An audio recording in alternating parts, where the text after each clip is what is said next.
So sorry.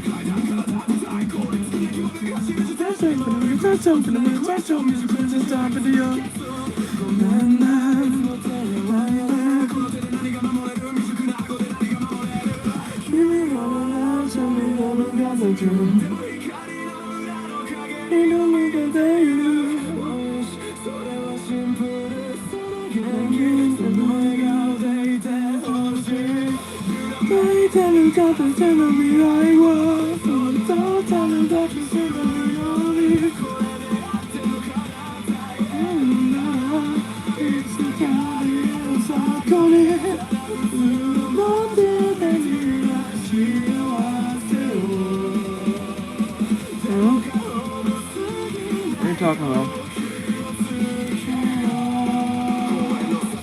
What are you talking about?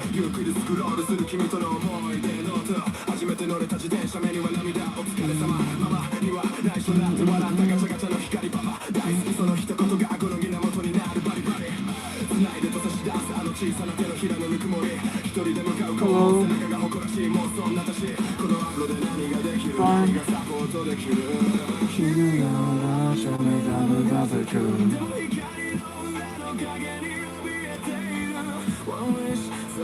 Oh, this. Yeah, we did it last night.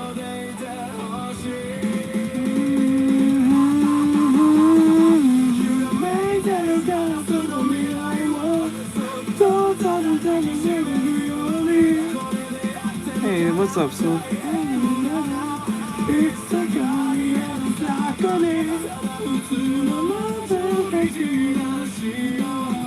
Yes, we did this last night. Yep.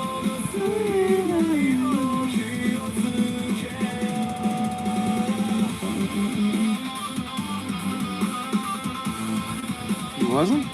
I was so certain he was here yesterday. I was so certain he was here yesterday. What the fuck? Huh. I didn't know I was so certain she was here. That's crazy.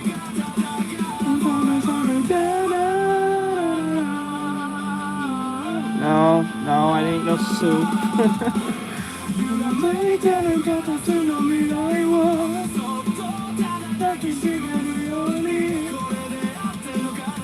I'm not gonna eat it. I'm just not gonna eat it.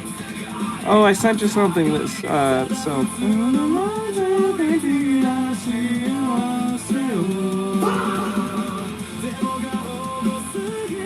Wow, the factory achieved.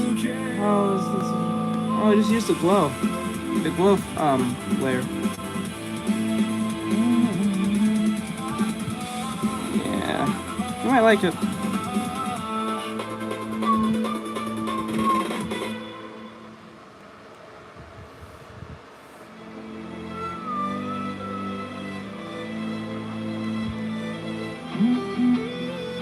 Hello. It's going pretty okay. A little better, I think.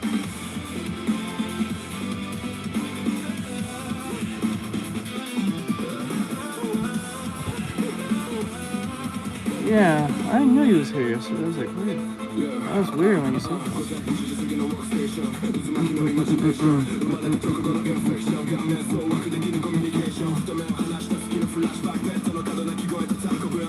Hello. How goes it?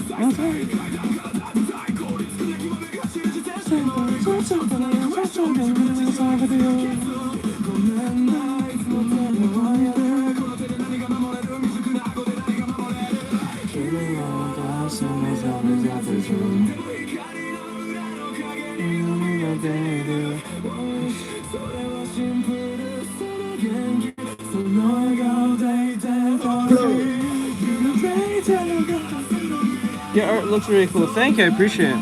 Thank you, my dude. Yeah, we're doing a study.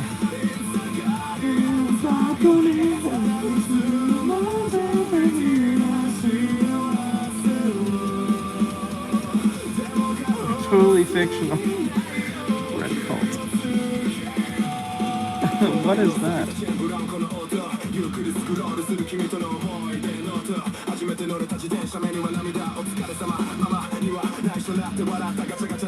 Thank you.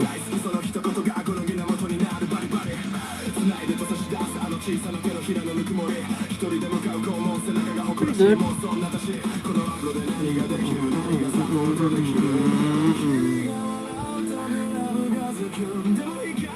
Thank you. We're just doing a study. You get paid $2.99. Sounds tempting.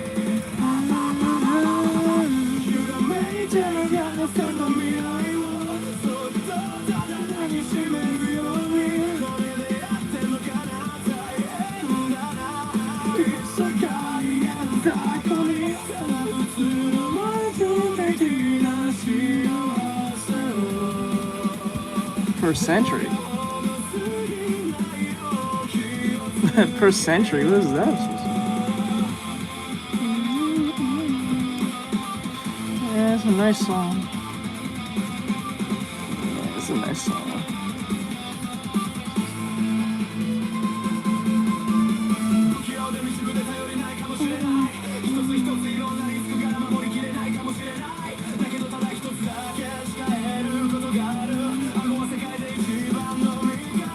I got it. I might take part of that. Let's go. Let's go.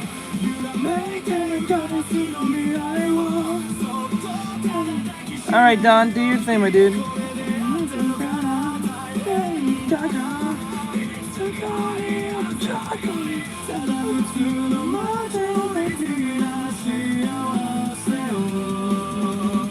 You got migraines, bro? I'm sorry. What's wrong with you?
To hell, we'll go into eternity. Come with me, we'll stand and fight together. Through our strength, we'll make a better day tomorrow. We shall never surrender. Set us free, we'll fight until eternity. We'll stand and fight together. Through our strength, we'll make a better day tomorrow. We shall never surrender. Never, never, never, never,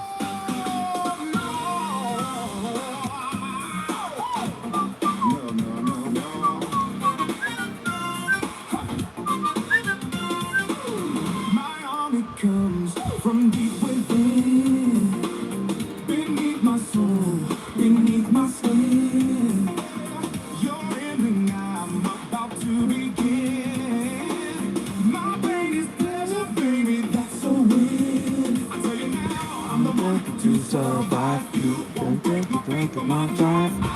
You're just looking alive. When the thing goes through and the devil cries. You'll find into eternity. Come with me. Stand and fight together. Through strength. We'll make a better day tomorrow. We shall never surrender. Take a seat. We'll fight until eternity. Come with me. We'll stand and fight together. Through strength. We'll make a better day tomorrow. Oh, really?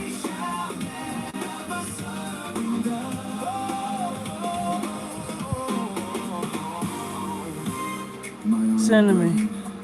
We come together To unite as one. against I got you. those that are down. It has Our cats. enemies shall fall As we uprise as we uprise. to claim our fate. Now and forever. Supernatural, or is it just like a regular story? In love and in hate. Yeah, sure.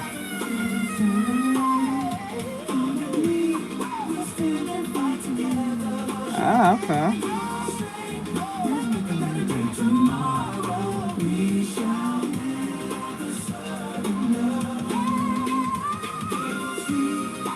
Hello.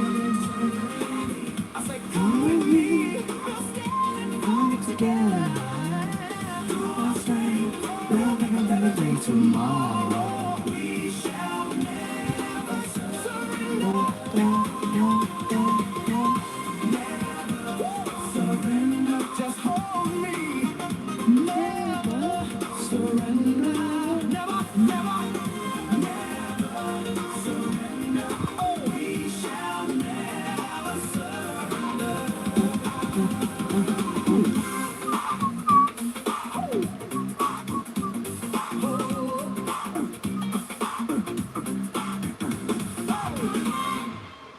Yeah, I'm not doing that, bud. I'm not doing all that. Oh, God. Let's see here.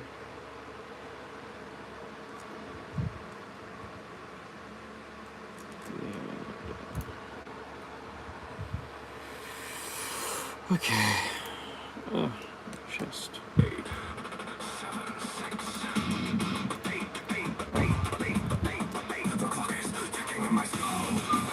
Yeah, no, I don't like the whole 67 thing. I don't really understand.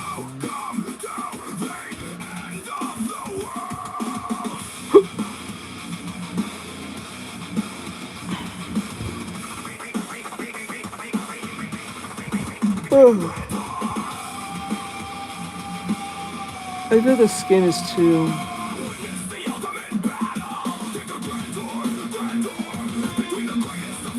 Burger? I mean, gay. Yeah, gay. Okay. Why is it Gerber? Ah, blue.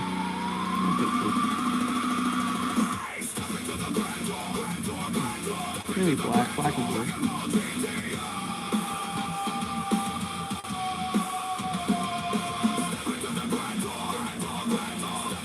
We'll see. We'll see.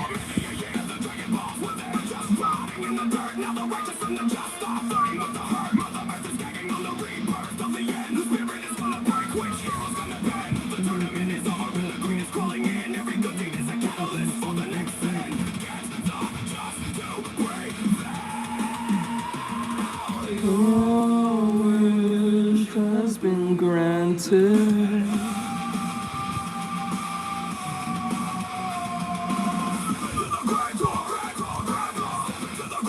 Pick up all 3, 2.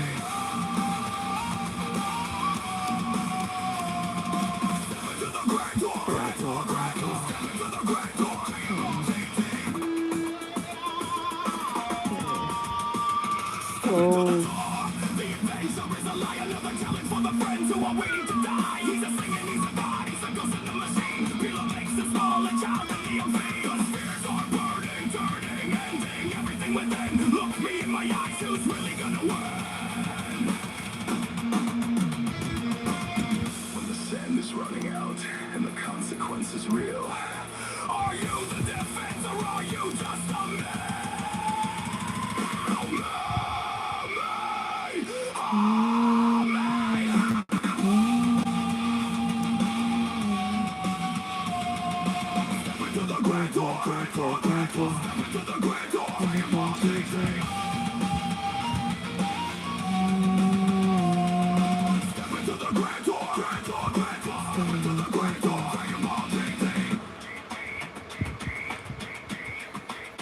override the power, steal the joy, burn the seed, destroy, destroy,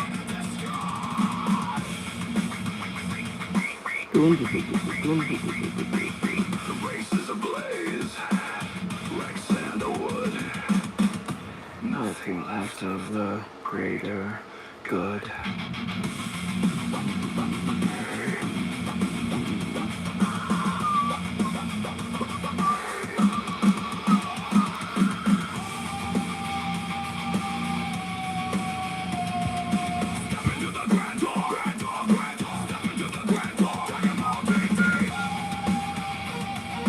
Hello.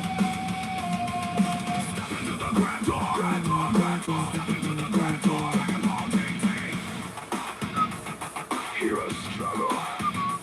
The heroes struggle to save the earth. That's not Spider. Oh, you saw it? Okay.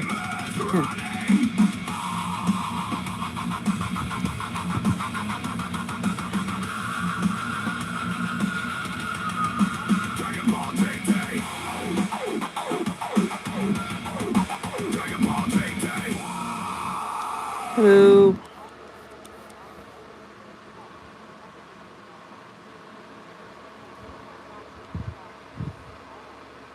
Hello. Hello. Hello.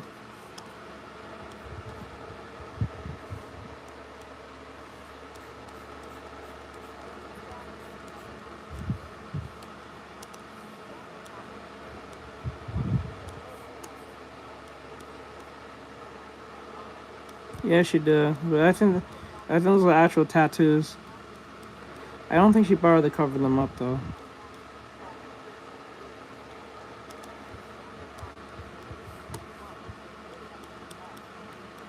Yeah.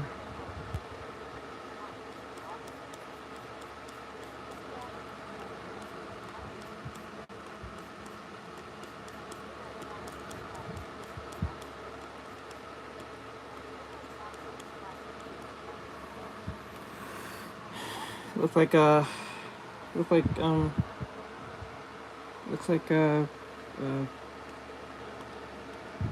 silver approves.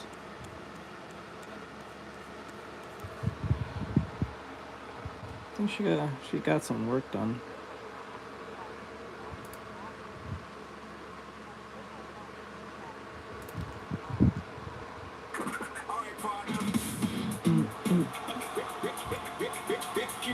This never gets old. You know what time it is. In a weird way, I kind of prefer this version compared to the original version. Because I think the old version ends too soon.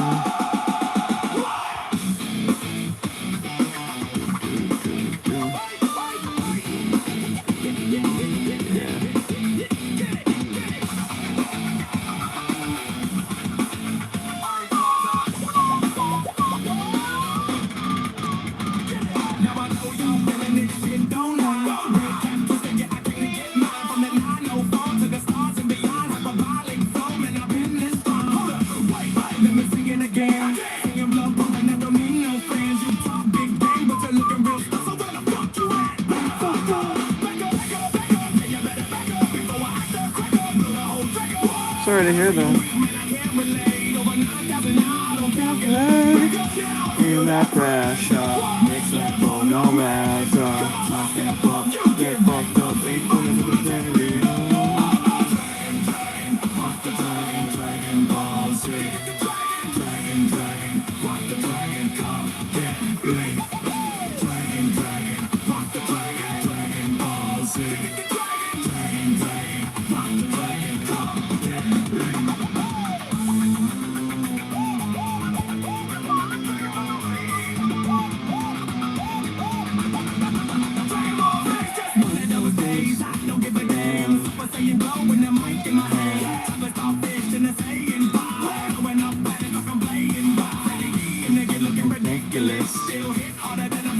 you, bitch.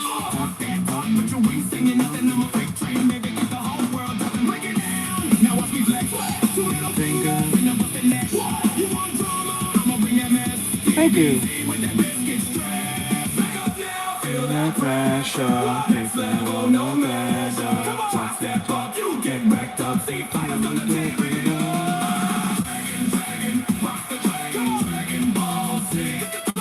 Dragon, dragon, rock the dragon, come get me. Dragon, rock the dragon, dragon ball, see. Dragon, rock the dragon, come get me. I feel like shit. Everything you say Make me wanna flash real quick. fuck that mess. I don't hear nothing. All I hear is blah blah. Press my button, boy. I've been pushed too far now. Losing control. Stay in rage mode. Y'all ready to go? Give me a Scott and a break. Give me a Scott and a break. Give me a Scott and a break. How about you watch that limit break?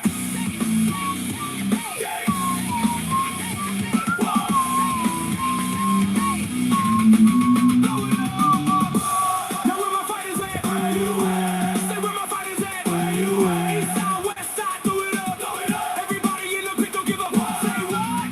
Say what? Say what? Go, yeah.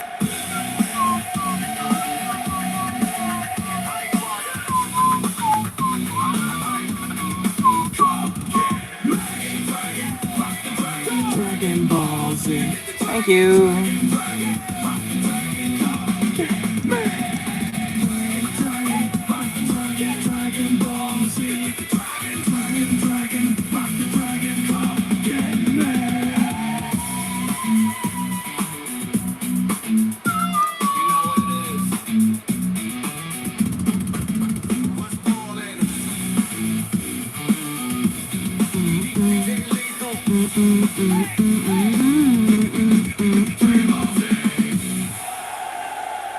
Limp Bizkit. Yeah.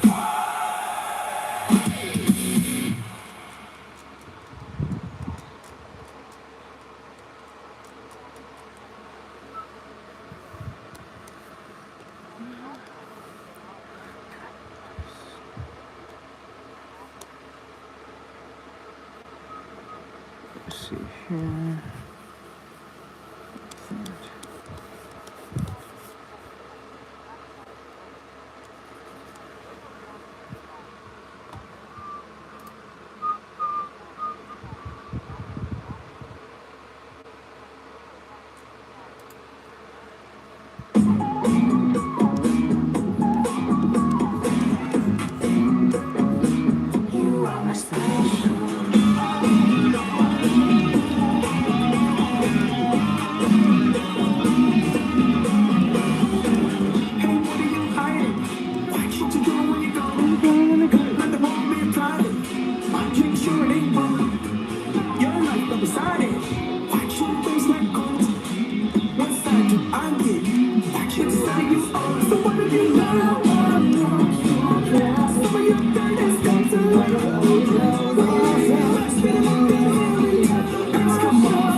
night, let's go. You can't ignore you spinning your life. Your watch is broken cause you spent all your time. It's now or never on this everything right.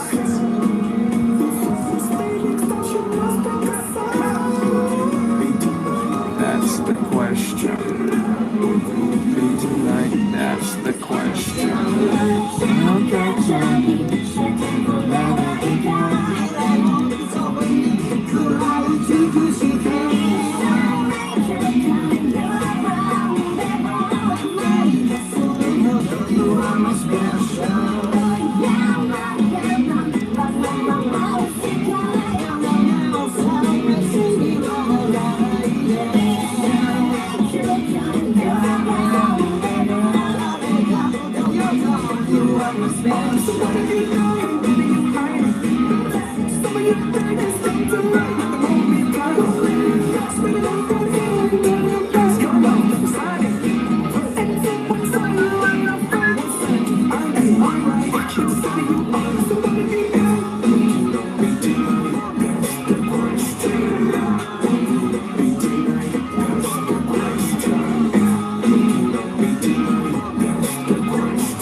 You are my station.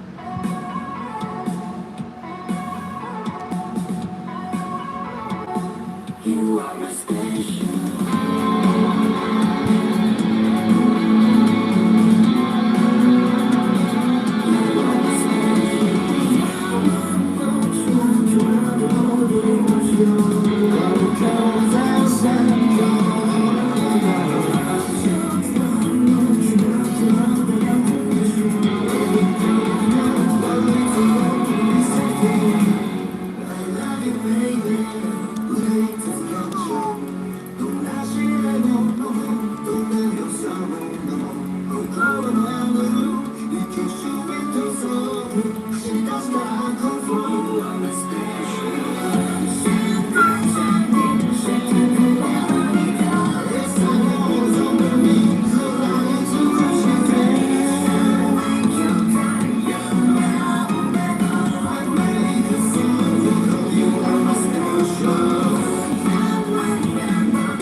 This version. It's just like someone just played right over it.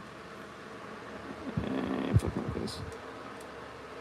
I don't like this version. I'm sorry, I can't do it. Peter, you can start us off. It feels like a try-hard remix. But yeah, let's just make sure everybody got their own flow, and then we'll actually lay them. Hello, Never A. I don't know if I'm saying your name right. Why you hating on my energy? I don't think you wanna be my enemy. I pop out, they go wild, so celebrity. Too busy winning, I forgot that I got frenemies. All up in my bag, I ain't got no feelings.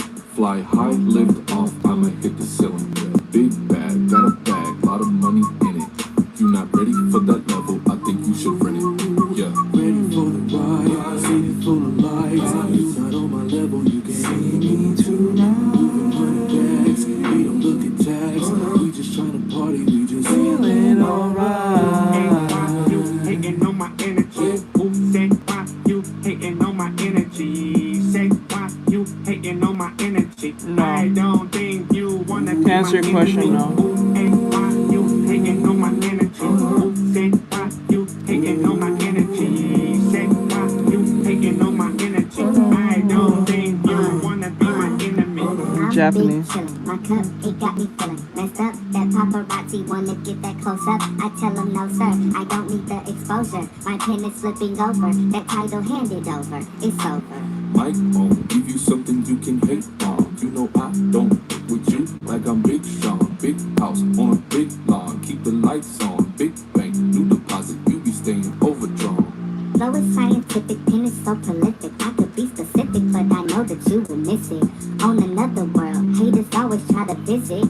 Pick a nice spot, switch it up and then not twist it. Get it, ayy. Ready for the ride, city full of lights. You're not on my level, you can't see me tonight. Moving 100 bags, we don't look at tags. We just tryna party, we just feeling alright. Hey, why you hating on my energy? Ooh, say why you hating on my energy? Say why you hating on my energy? I don't think you wanna be my enemy. Ooh, hey, why you hating on my energy? Ooh, say why you hating on my energy? Say why you hating on my energy? I don't think you wanna be my enemy. Ready for the ride, city full of And we'll actually lay the vocals down. Here we go. Hey, why you hating on my energy? I don't think you wanna be my enemy. I pop out, they go wild, so celebrity. Too busy winning, I forgot that I got frenemies. All up in my bag, I ain't got no feelings. Fly high, lift off, I might hit the ceiling. Got a big bag, got a bag, lot of money in it. You not ready for that level, I think you should rent it. Yeah. ready for the ride, city full of lights. You're not on my level, you can't see me tonight. Moving 100 bags, we don't look at tags. We just tryna party, we just feeling alright. Hating on my energy. Ooh, say why you hating on my energy? Say why you hating on my energy? I don't think you wanna be my enemy. Ooh, hey, why you hating on my energy? Ooh, say why you hating on my energy? Say why you hating on my energy? I don't think you wanna be my enemy. I'm big chillin', my cup, it got me feelin' messed up. That paparazzi wanna get that close up. I tell you them were no sir, born I don't late. need the exposure. My pen is flipping over, that title handed over, it's over.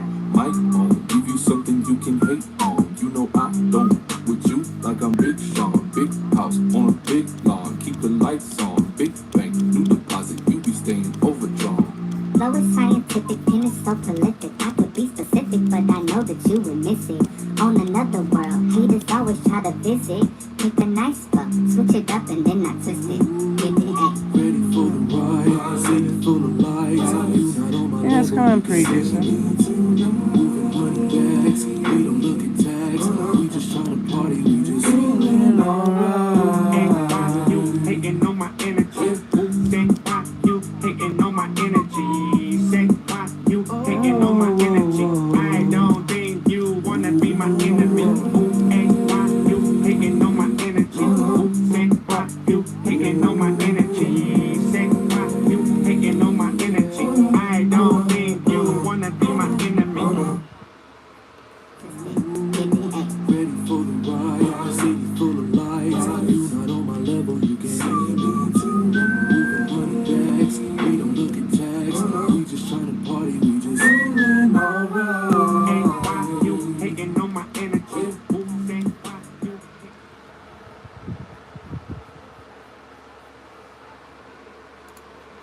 Yep.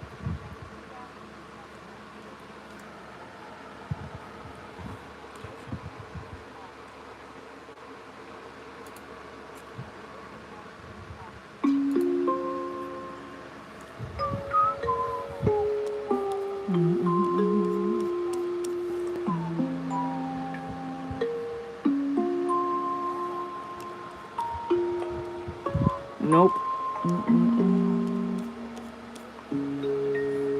Me up like sirens, way back for the good times. Right foot in the roses, left foot on the landmine. I'm not gonna be there, tripping on the grapevine. They can sing the words while I cry into the baseline. Wear me out like Prada, devil in the detail. I swear it's getting harder, even just She's not naked, bro.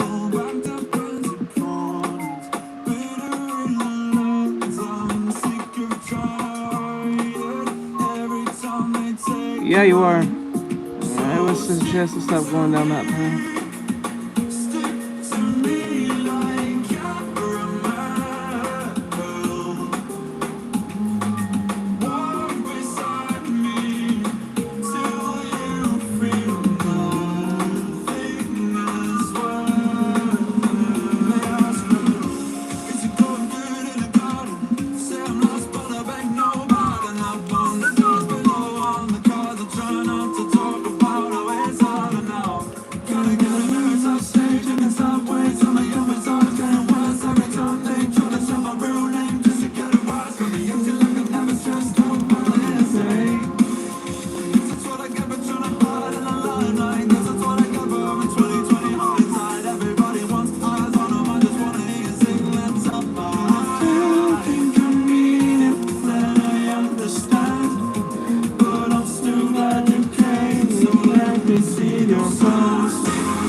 Thank you.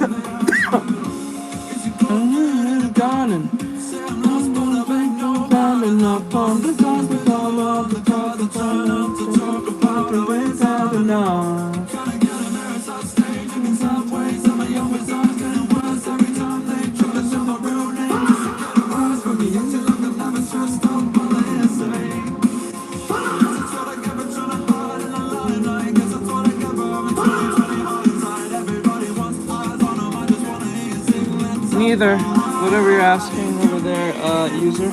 Neither.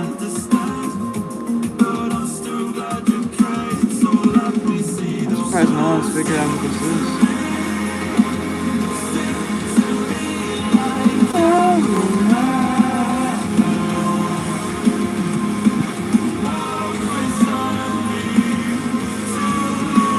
Hello.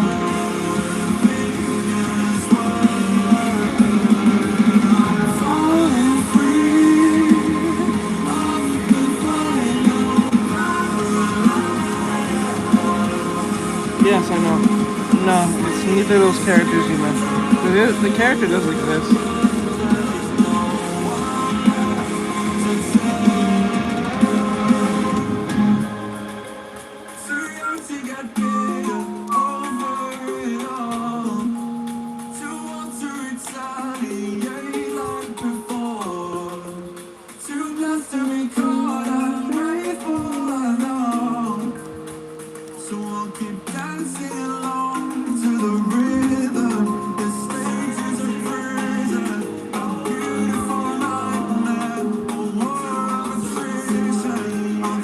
Nice.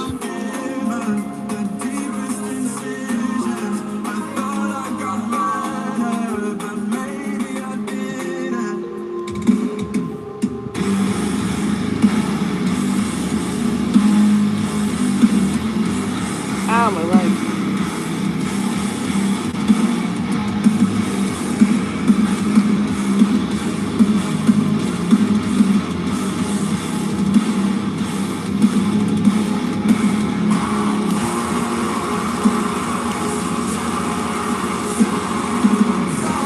Oh, wait, you're right. Look at that her name. I thought you were talking about May from Overwatch. But no, you're right. The May one. I think you meant May from Overwatch. I'm doing a study.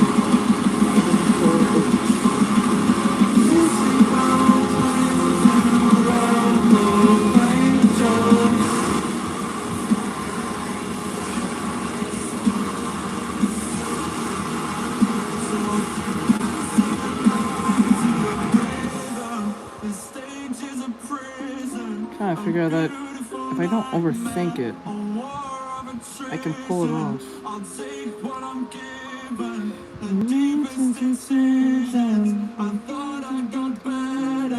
But maybe I'm different.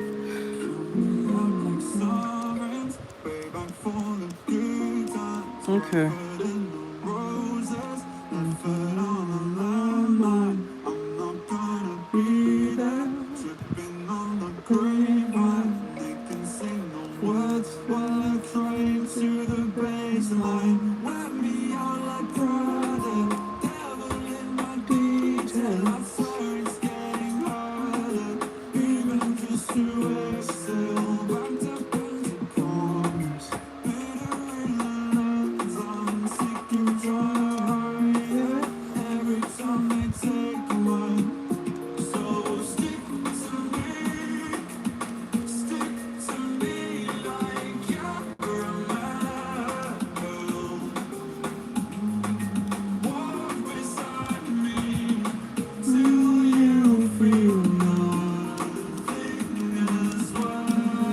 Glad you gave that advice,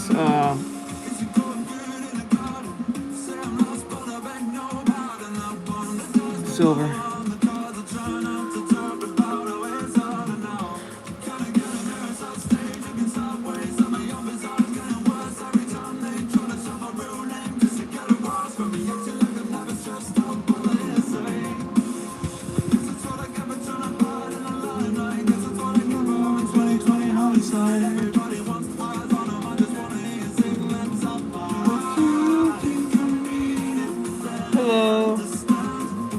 Yes, it's Clip Studio Paint.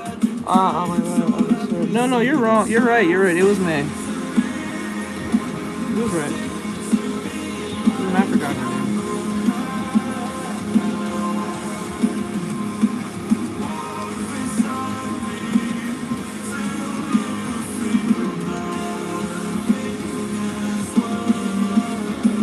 Hello.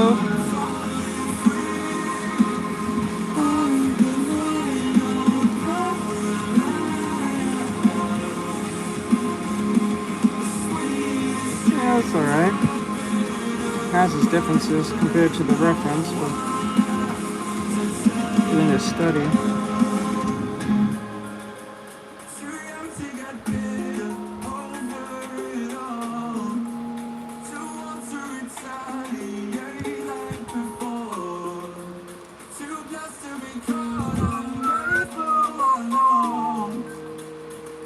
I didn't know how pale she truly was. Holy shit.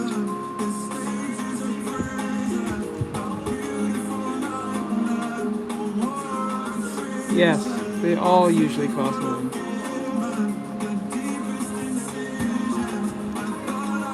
One way or another.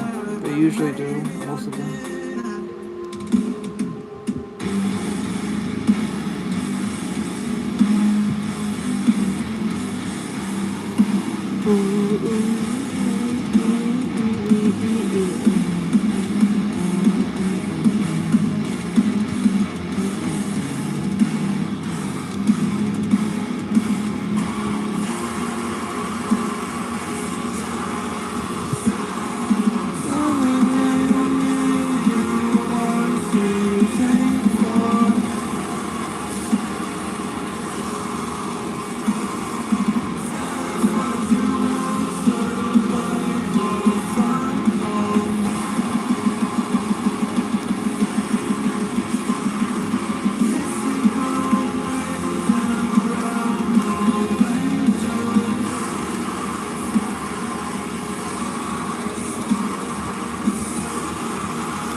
Oh, I see. The light in this thing is supposed to be there. That makes no sense. But they did that on purpose. Okay.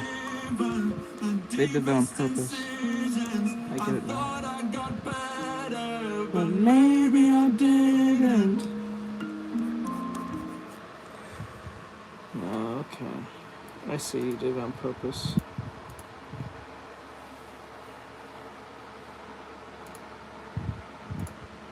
That makes sense now.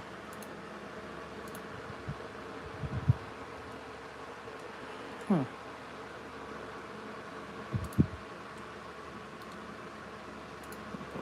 Bum, bum, bum.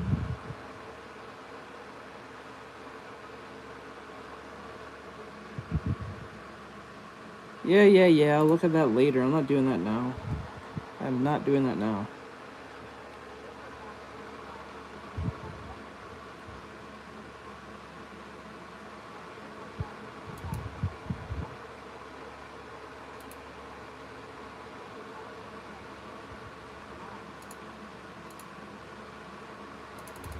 Hello.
What's going on?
Go ahead.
Hey, what's up, Muffin?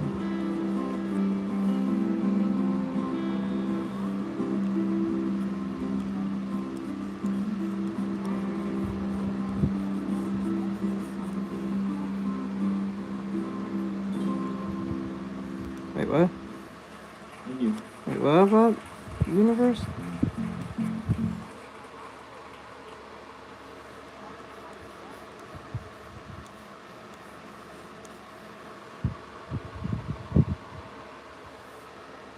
This will be our last one. Can we go one? Real quick. 2 minutes.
Who?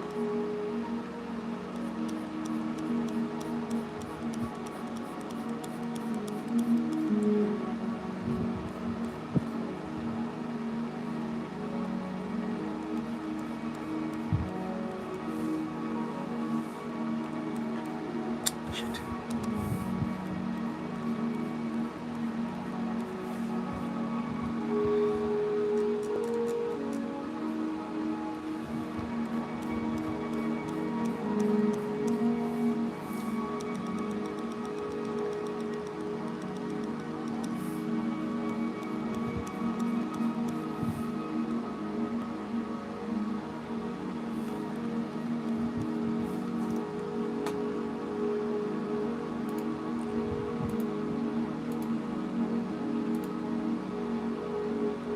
You know, hold on.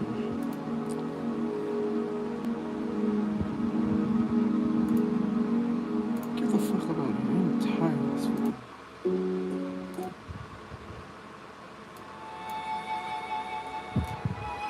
I don't know who put that song in there. It's just like,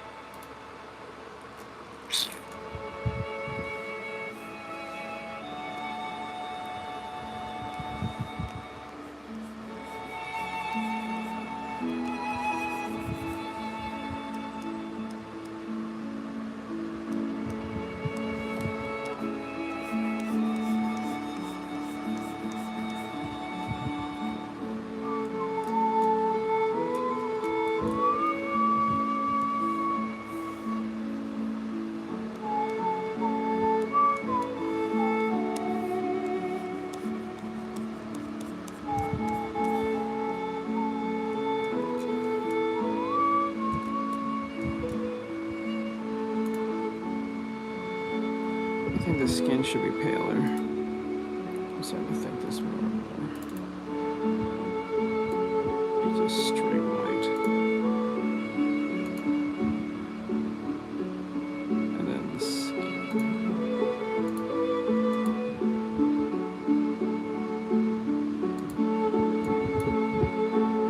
Oh, that could work. Pull it back.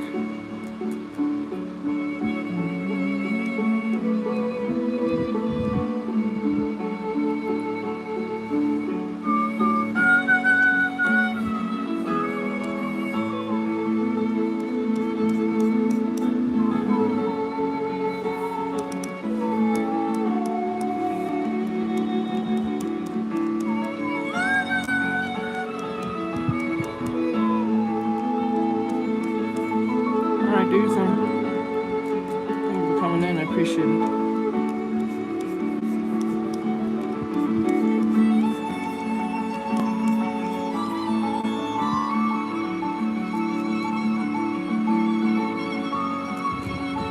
Laters.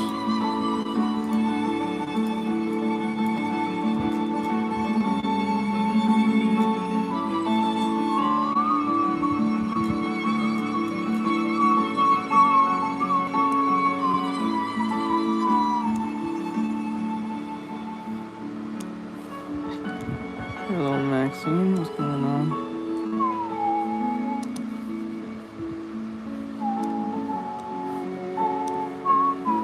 I think of it now. I think he was right. Oh, he wasn't kidding. Oh, okay. Okay. I think I get it now. I understand it now. I understand it now.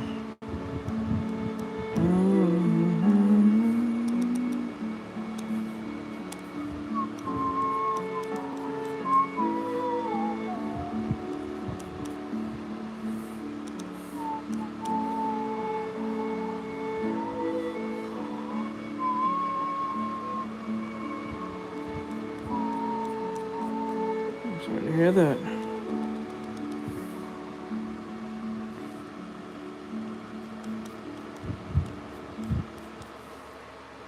I'm sorry to hear that, bro.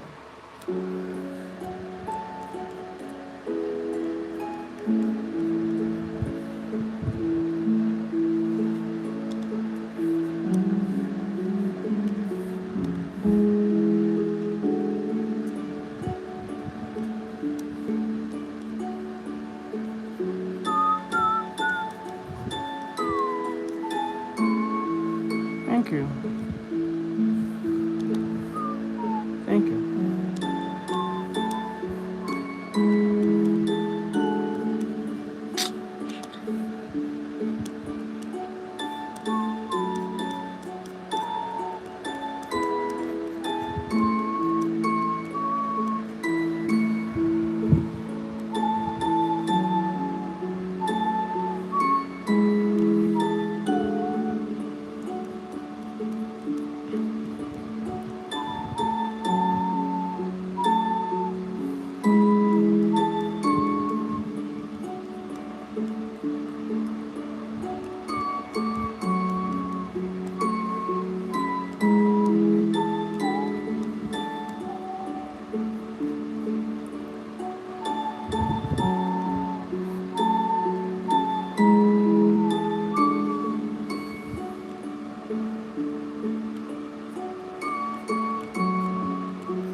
out tonight. We're Lord Huron. We're from Los Angeles. Very pleased to be here.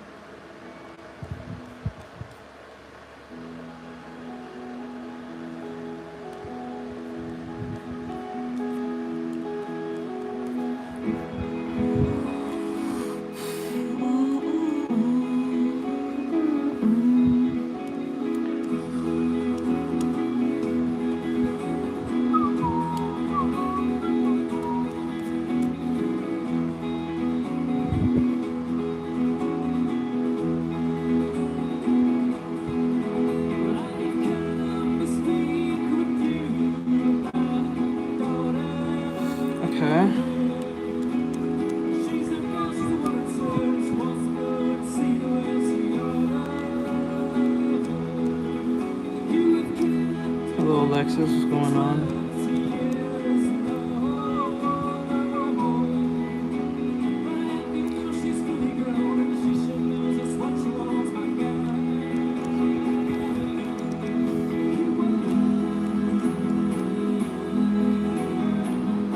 While doing this study,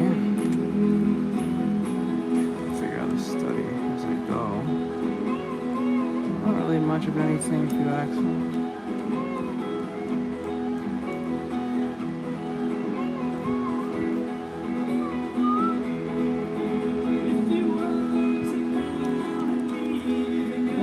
Okay.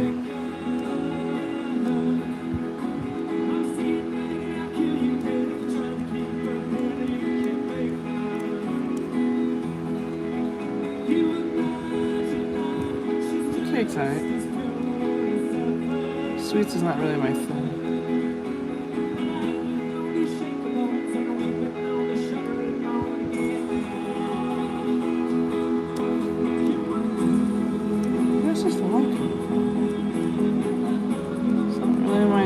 Cup of tea, not really.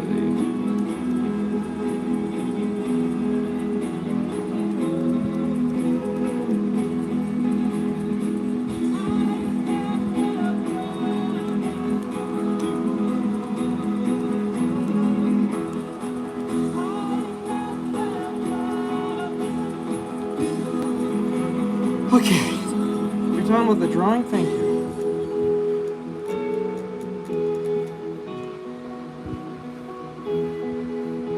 Just doing a study.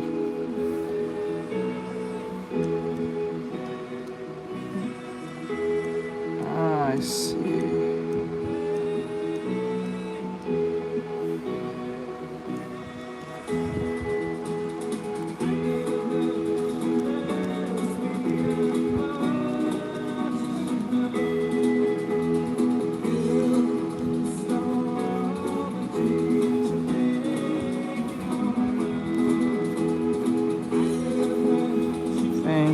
I'll make some changes.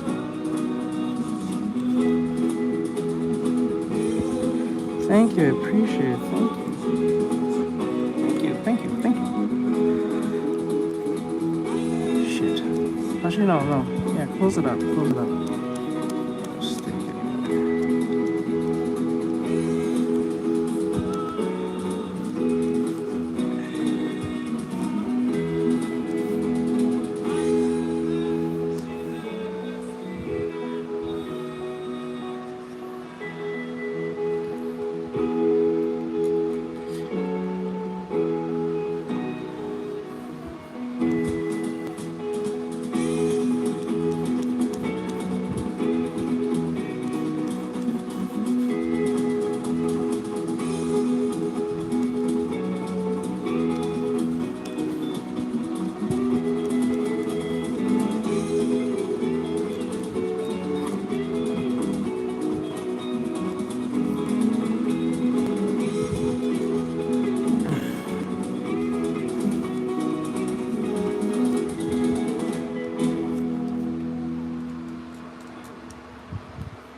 Yeah, I sharpen these areas because there was too much of a problem.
Okay. I think. Actually, you know what? I should close this up. When I think of it more. Yeah, I should close this off. I think. It's one of these. Yeah. Now, as for the hair.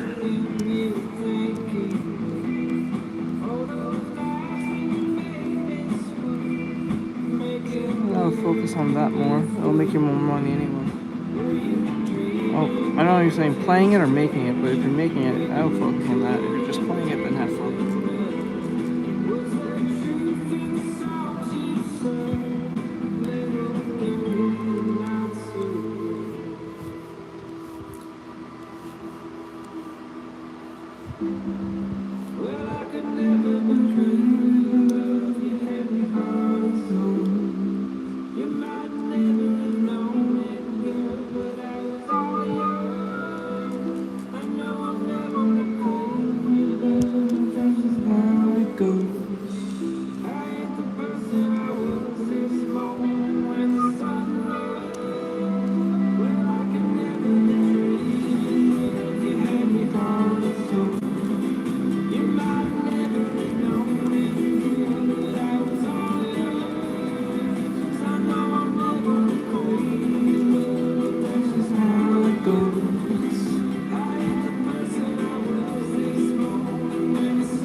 Hey, what's up, bud?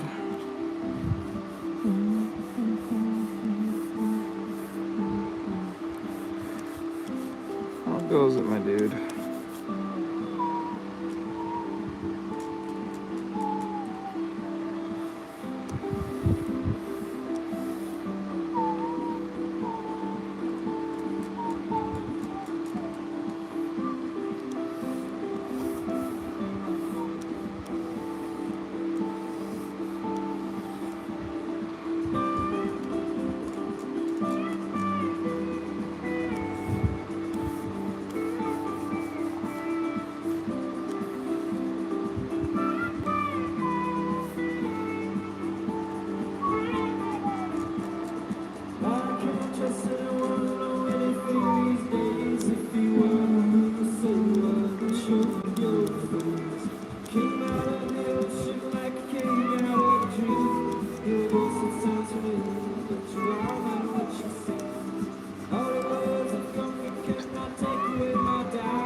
to die.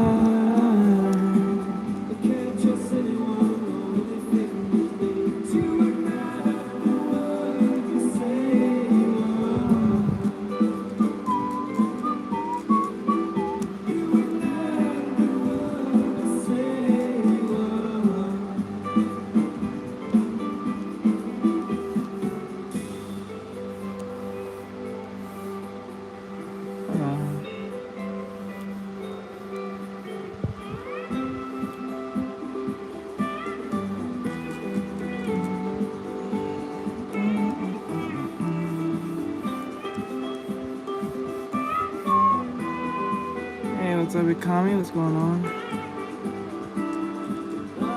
Shinazuka.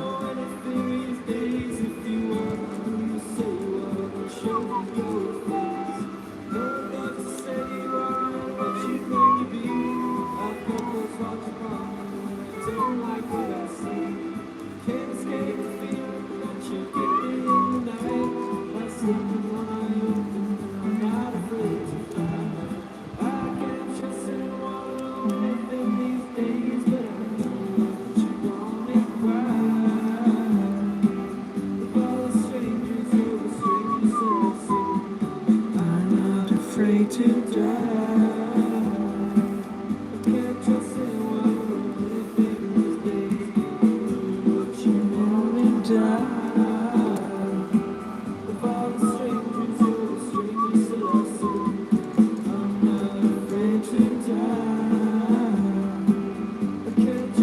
Hello.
Thank you, Static. I appreciate it. We're doing a study, so I'm trying to get this right.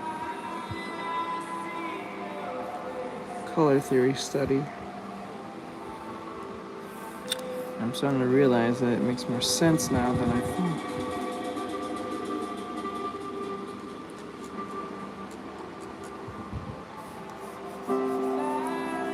Hey, Lorraine, what's going on?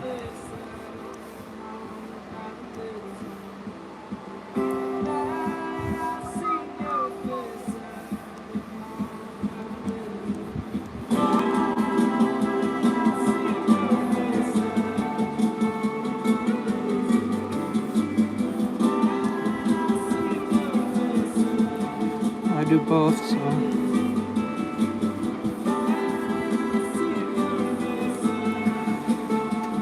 What you're witnessing is my practice.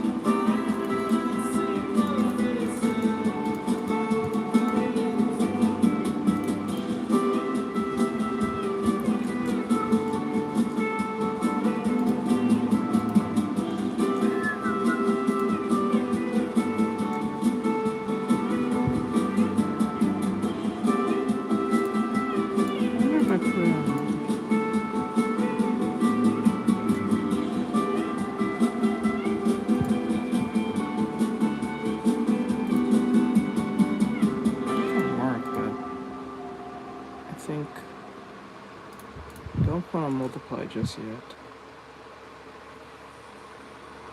Some changes I want to make. Is there a line check on this thing with it?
title.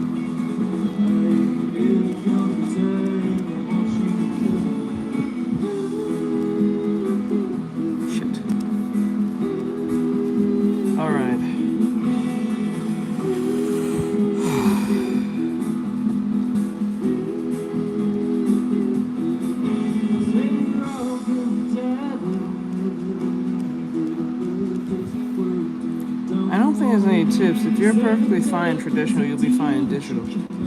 Actually, you'll be way better off doing traditional. Better off in digital if you're doing traditional. If you have a background in traditional art, you'll do way better in digital.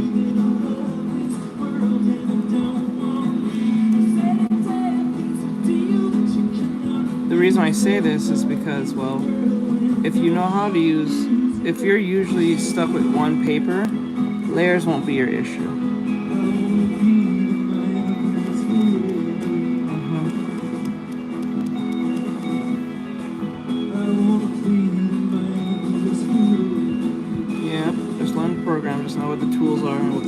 That's it. Especially if you have a background in art and traditional art, you'll meld with it pretty fast. It took me like less than a month to figure out where all the stuff is, and very rarely you're gonna using half of the tools. You're gonna use like probably 4 tools at best.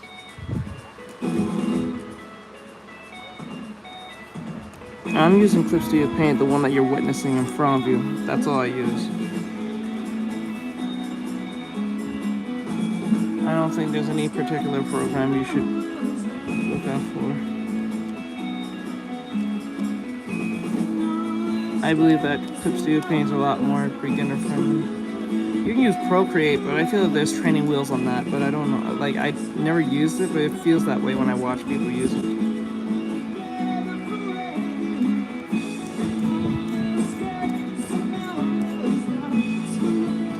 Critter.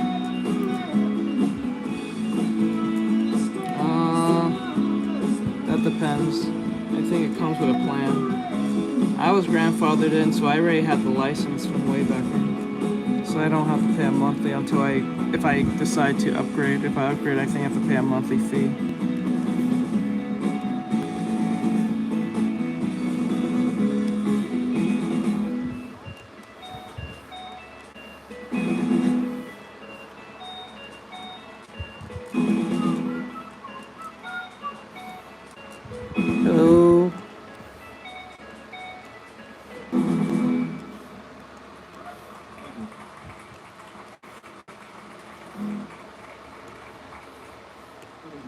I have no idea.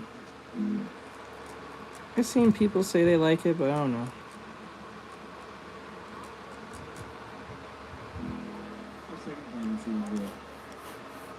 I think it's meant for the phone. Isn't Iblis Paint meant for the phone? I'm so certain it is.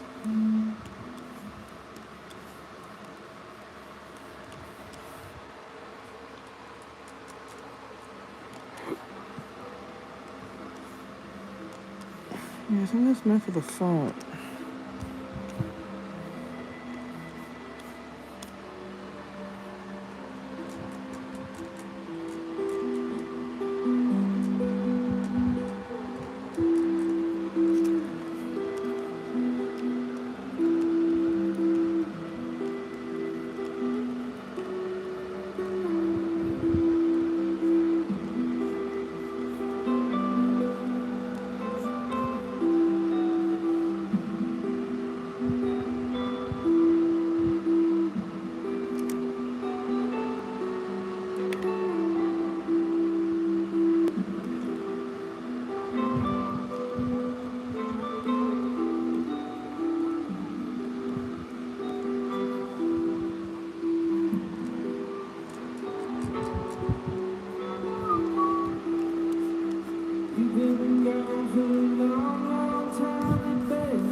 have no idea. I think it is. Pretty it is too.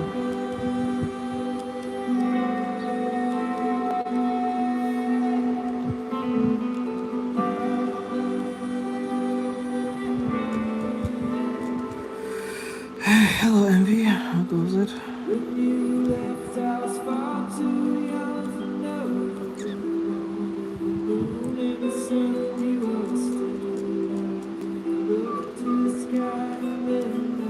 You fine?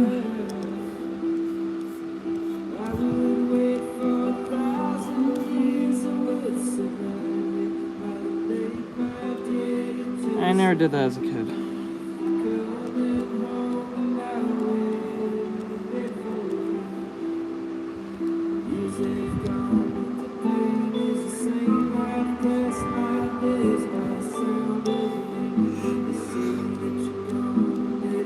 I don't know, they're trolling back to the question.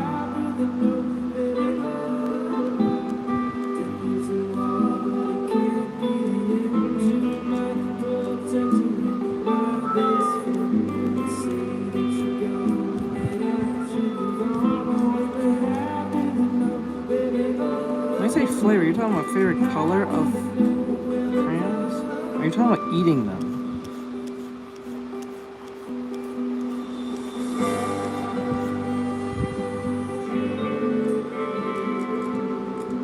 Fuck no. Who did that? It's just wax. Who the fuck? Oh, Jesus Christ.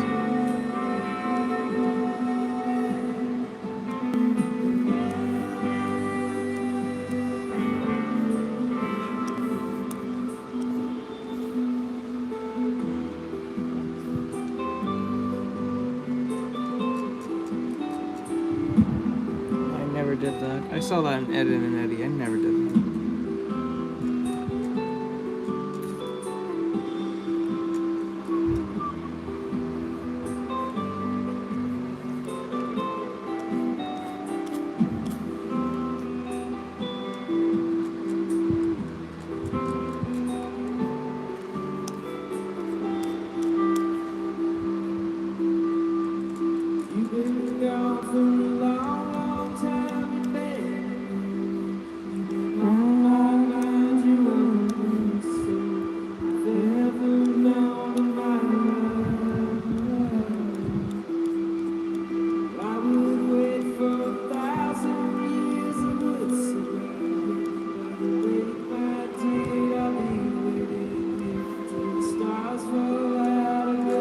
That doesn't count. Because it was not intentional. Oh yeah, I'm gonna get you out. Hold up. Yeah, you gotta go. With your mental illness music. I can't do this. I finally found you. I got rid of you.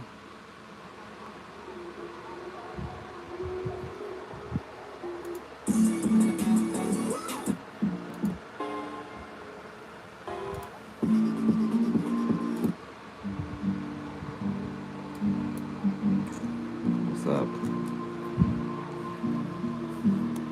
What's up, bro?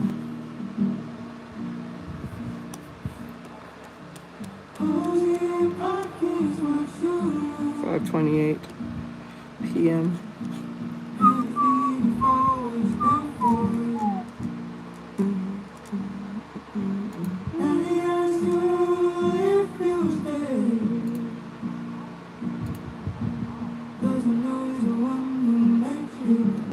That's Uncle Man.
Maybe I would feel inspired. Maybe I was a bad liar. Maybe that's why I blame the moon.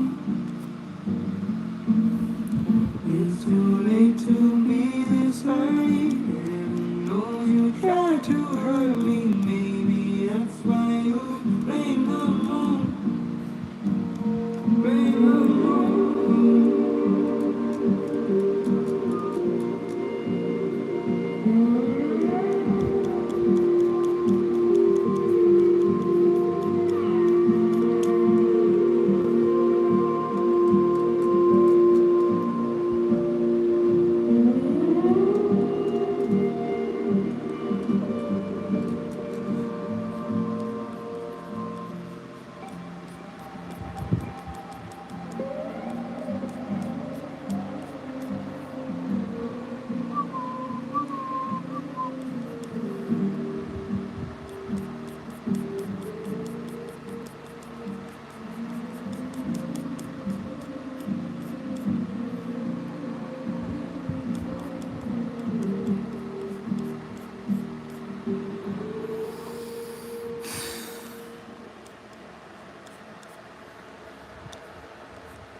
Okay, what's going on?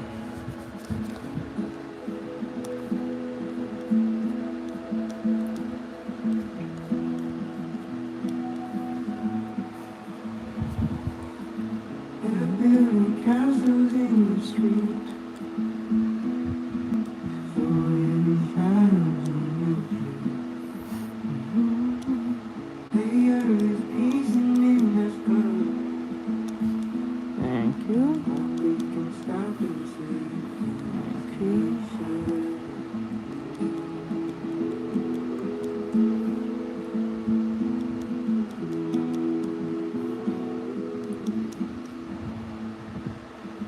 Oh, mama's boy, don't stay the night. You play hearts to make some noise. Hey, Nate, what's going on, bud? Don't make me cry. You walk me home.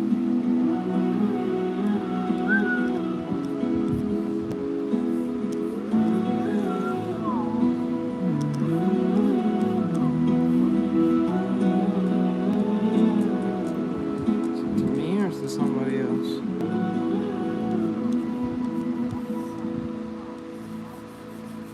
Sleeping the feeling I hold. You need a station for you. You want some apology. I think my first draw took me about like 30 minutes. I'm doing the coloring.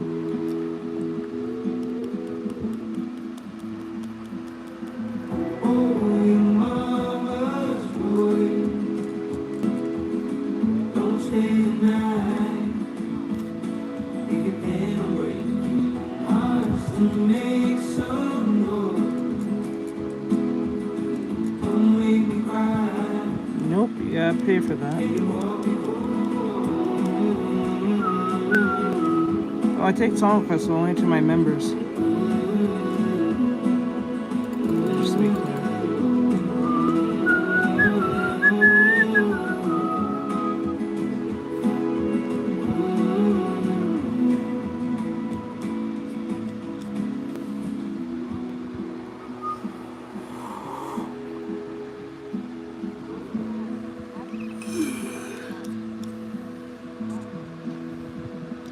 Yeah. Thank you.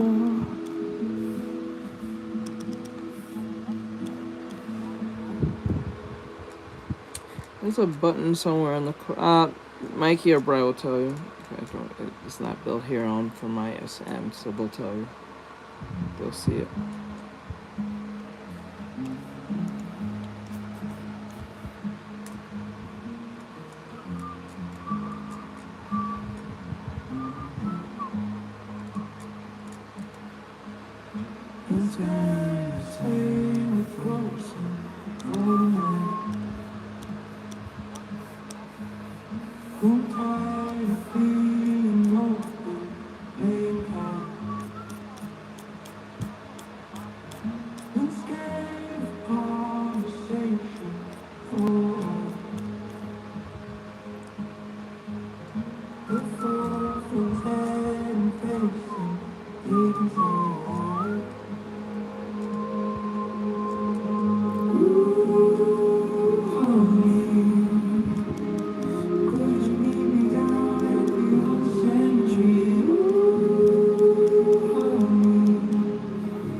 And needs more work for this study. But thank you.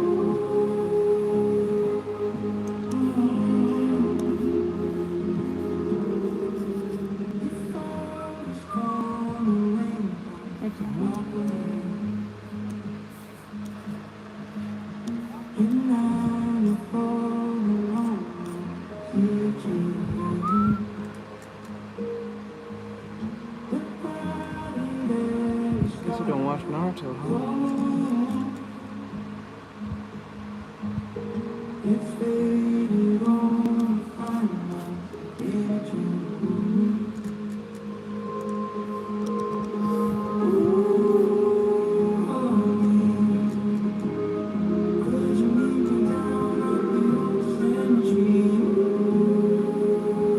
Color study.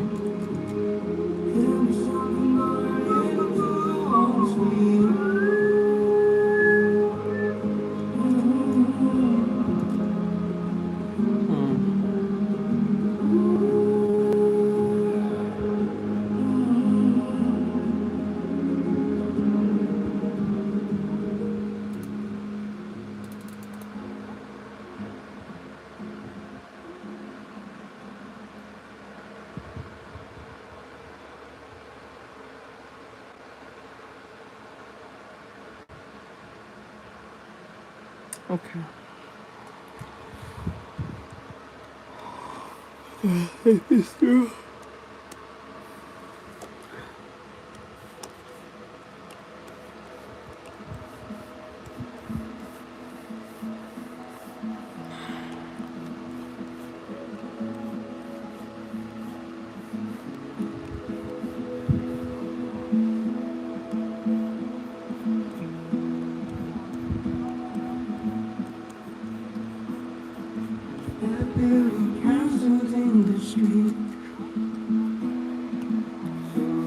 Hello. How goes it?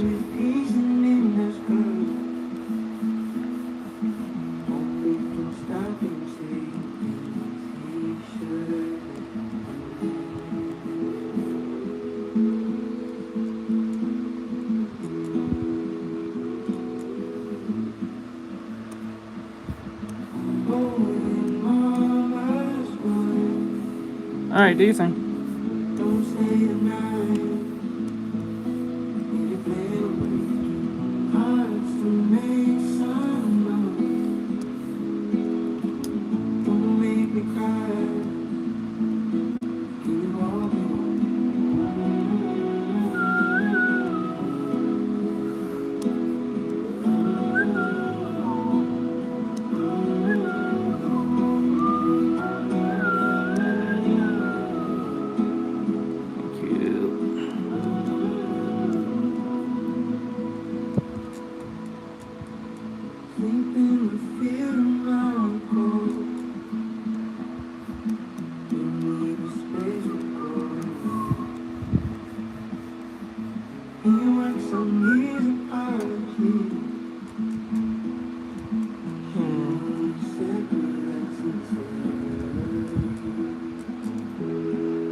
Hello. How goes it? Don't make me cry. Can you walk away?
Thank you for the follow.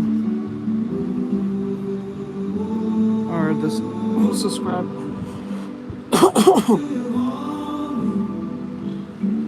Do you love me?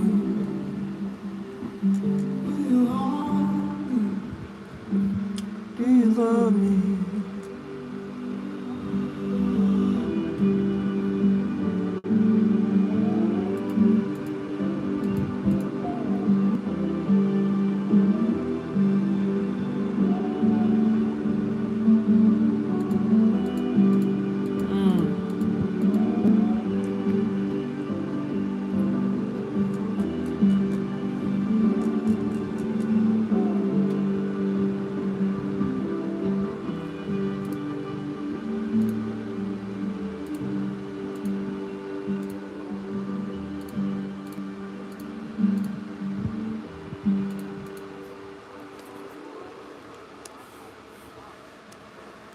Anything with the sound bite.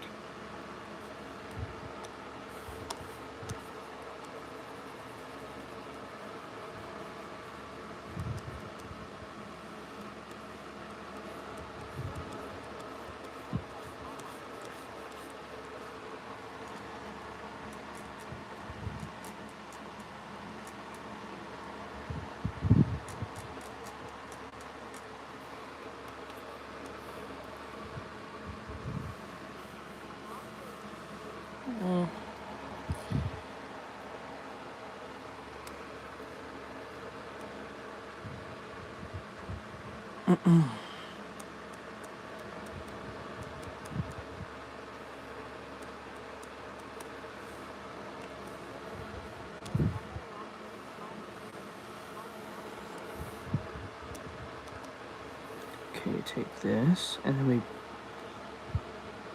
okay.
I'm gonna probably just turn off TikTok because no one ever like sits through there. I don't know why. I stream that thing like almost every day. I don't know. Maybe I'm just totally permanently like shadow banned or some shit. I don't know. It's fucking annoying. So I'm gonna turn off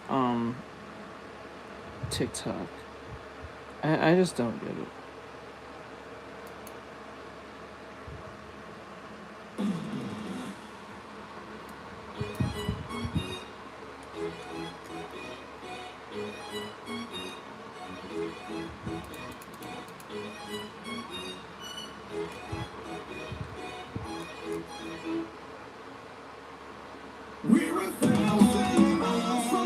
Thank you.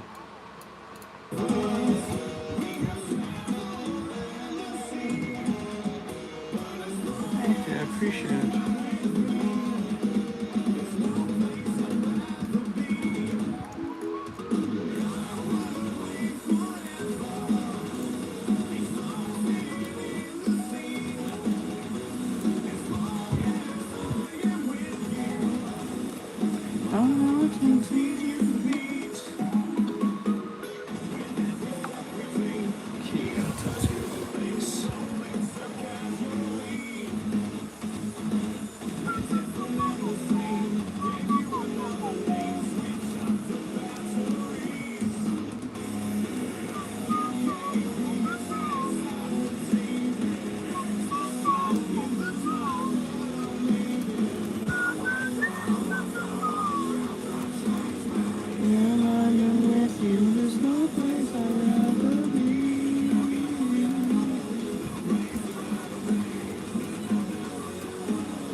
Because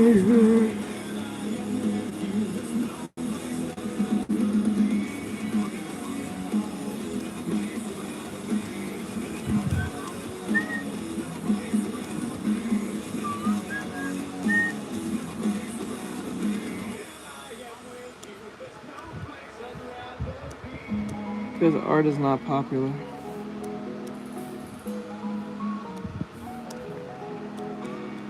Huh?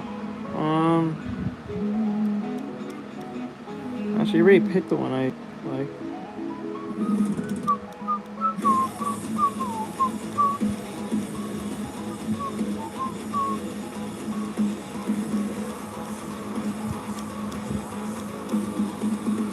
That sucks.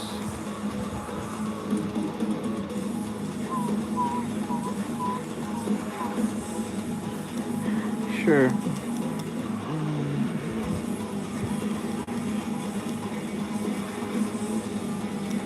That never gets old seeing the cat. That never gets old. It's your boy Mario.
Yeah.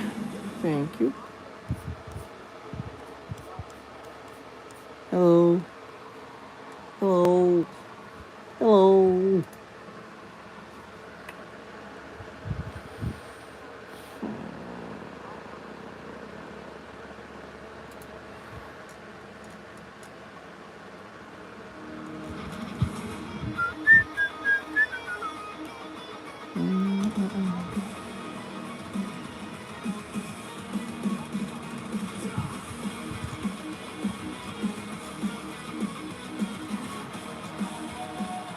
Yeah, this thing.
it looks so different from your guys' perspective. One is all it takes for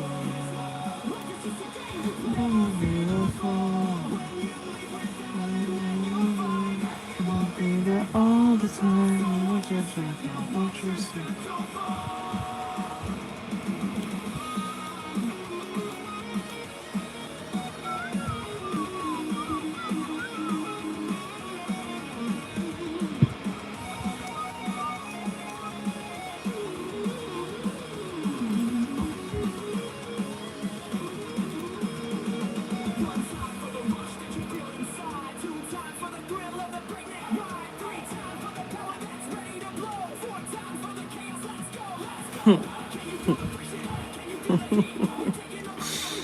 Oh my god.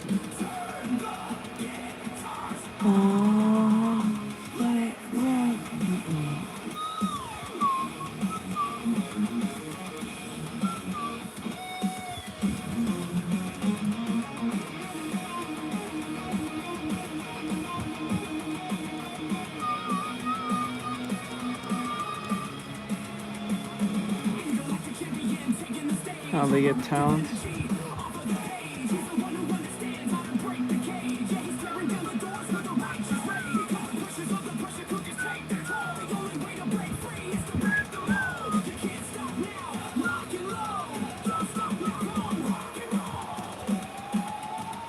In this world where one is all, never feel the fall. Never find, we gon' be there all the time. The only thing that came out of Sonic 06 was the song that was the only decent thing that happened. Never feel the fall. We're gonna be there all the time. Walking back, watch your step on fall.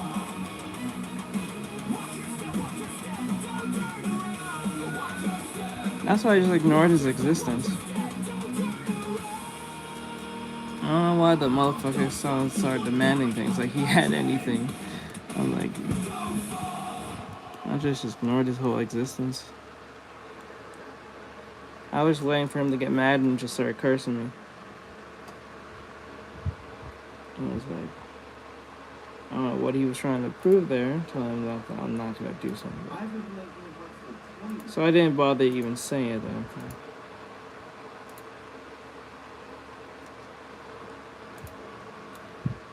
Why will I acknowledge an ant when I'm overpowering it? It makes no sense. Anyway.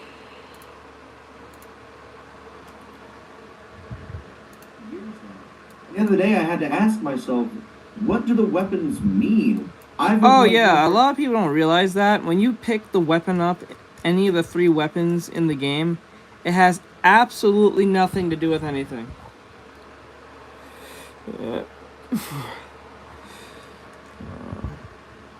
The weapons do not do absolutely nothing in Kingdom Hearts 1. They have no significance whatsoever. It's just to give you the illusion that it makes any I learned that it does not do anything. It gives you the illusion that anything's happening, that it makes a difference in the game. It does not. What? I'm sorry to tell that to anyone who did not know that, but yeah, when you pick the wand or the shield and or the sword, which everyone picks the sword because it's the coolest looking thing out of the 3. Because who wants to fight with a fucking shield, which is funny looking, the way that Sora uses it. I'm saying, unlike Captain America. But like, the way that he uses it looks ridiculous as fuck. The weapon was always a lie.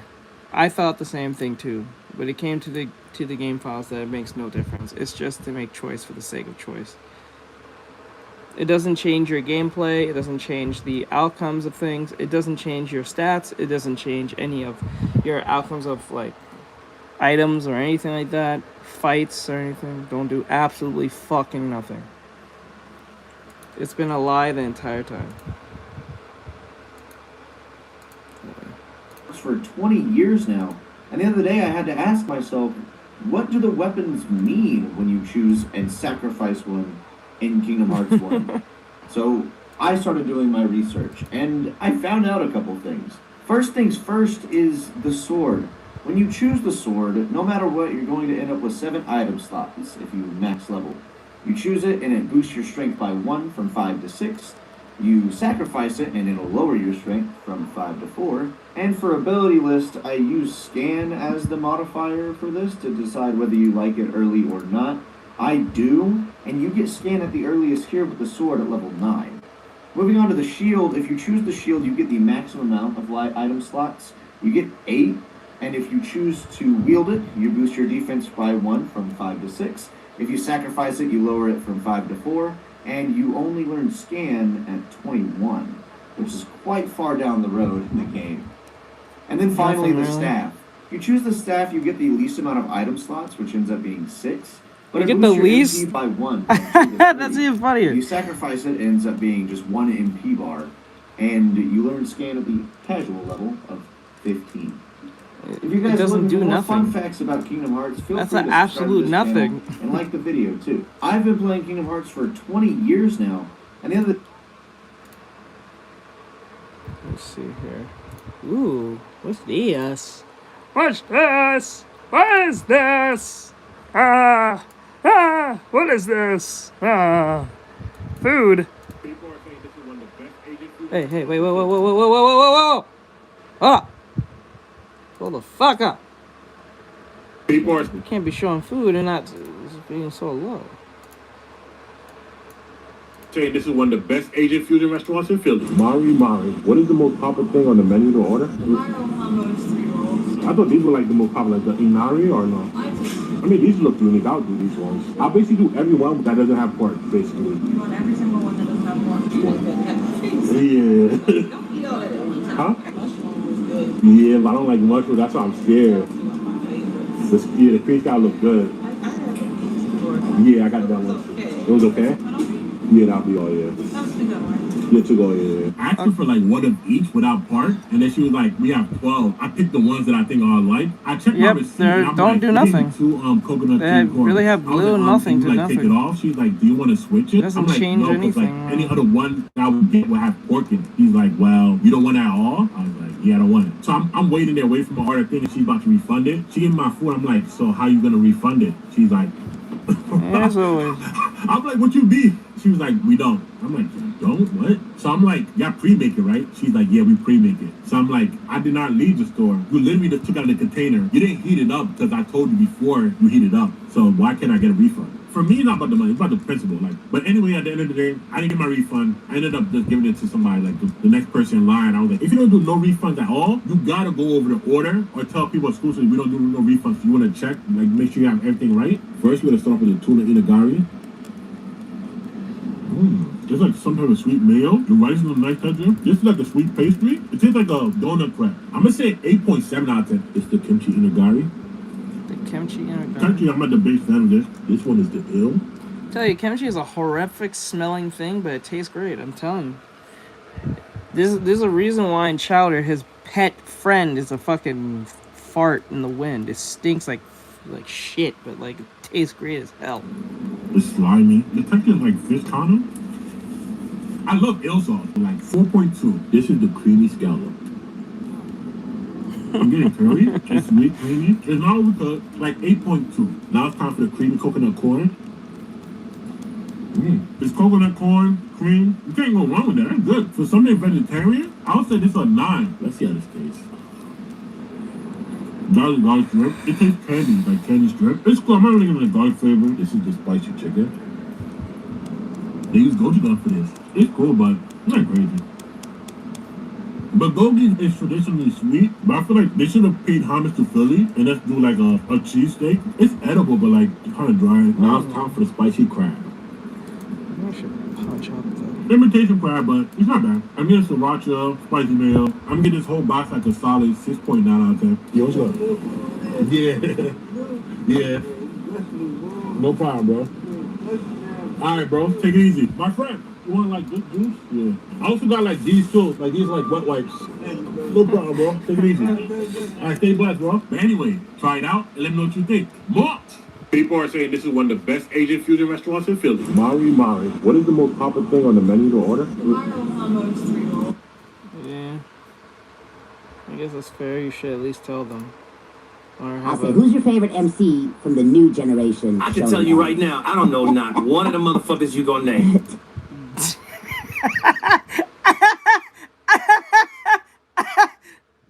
Goku.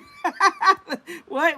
I'll say, who's your favorite MC from the new generation? I can tell you right now, I don't know not one of the motherfuckers you gonna name. Tanjiro Kamado? I don't even know. I don't know who that is. Itadori? I don't know who that is. Gabi? Maru? I don't know who that is. Isagi Yoichi? I don't know who that is. I don't know who that is.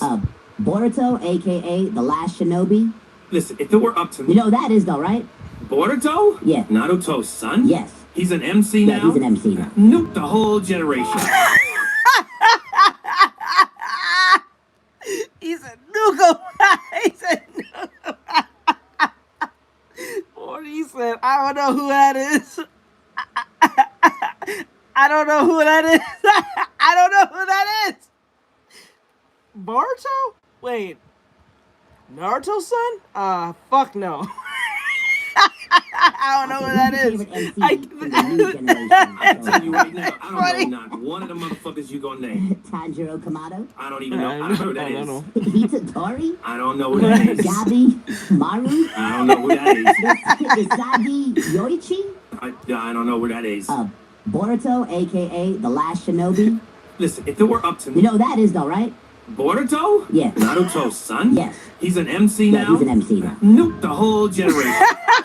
If it were up to me, I would drop a spirit bomb on the whole generation. What are you talking about? You're telling me I can't mess up a dab just once. What are these two arguing about? My nigga, son.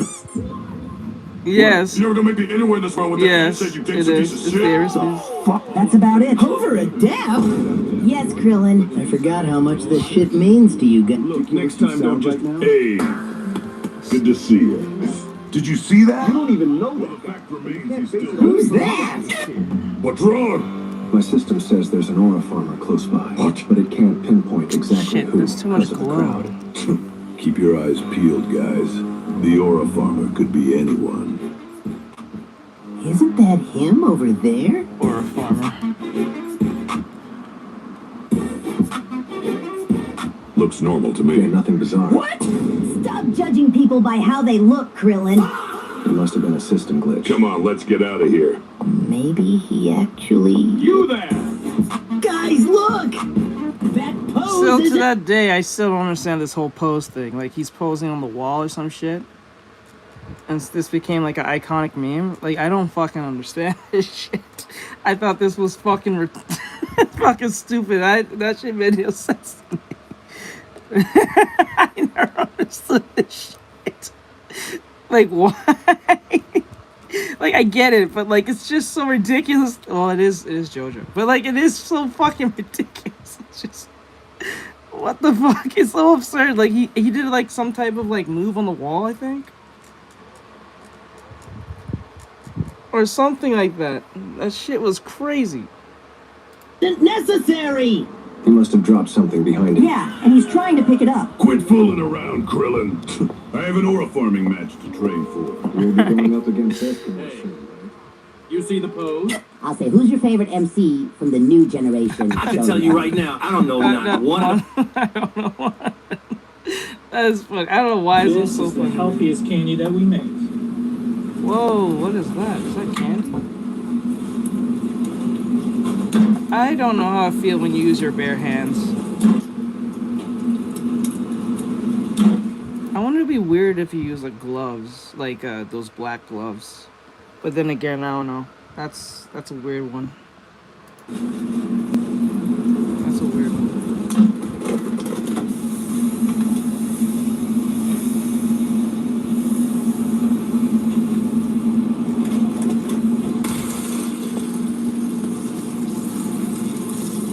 I wonder it's weirder to hold with gloves on than it is.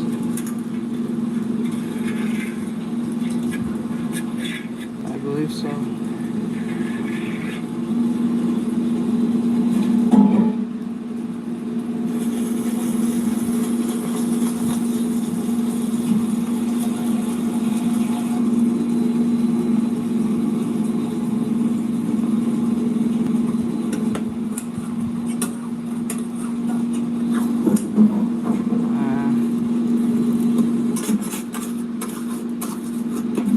gotta stop and think to yourself. You're putting that shit in your stomach. You have to really stop and think to yourself. You might still fucking eat it, but still, you gotta really think to yourself. You're putting that shit in your stomach. And don't get me wrong, it probably tastes great, but like, Jesus Christ. You really look at it like, bro, I'm putting that in my fucking stomach?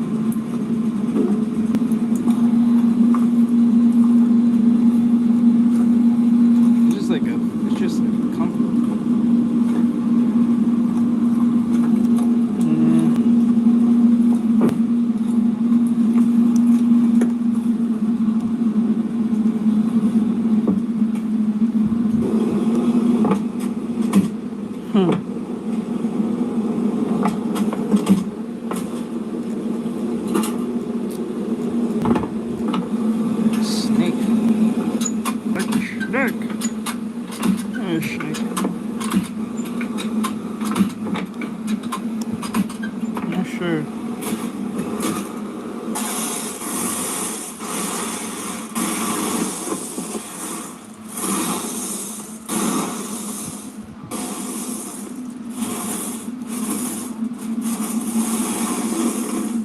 This is the healthiest candy that we make. Drops. Hey, you know what this is? This, my friends, is false advertising. Hey, you know what this is? Wow, is that flick in like 1080p, 60 frames? My friends, is false advertising. That's some crazy. Hey, you know what this That's 60 frames per second flick? That's crazy looking. Really? This, my friends, is false advertising. Yo, it's weird looking at flick in 60 frames. Yo, you guys will not believe what I just invented. Invented? Okay. I'm here for it. Let's go. Gallon of milk. A gallon of milk? That's a lot. That's expensive. 1 box of Cinnamon Toast Crunch. Okay. Brother, a box? Did you just invent big ass bowl of cereal? Cause you're a little late. Take it from me. You're a little late. Next, take your whatever this is and stir it around and let it soak in. Why? Why are we doing this? I think that's a potato masher. Why the fuck are we doing this? Where are you going with this? All right, it's been 3 days, so let's get our saran wrap off. 3 days? No, thank you. No, 3 days? All right, I won't jump the gun just yet. Just go ahead. Fuck a what? Then you're just gonna scrape out all of that nasty stuff on top.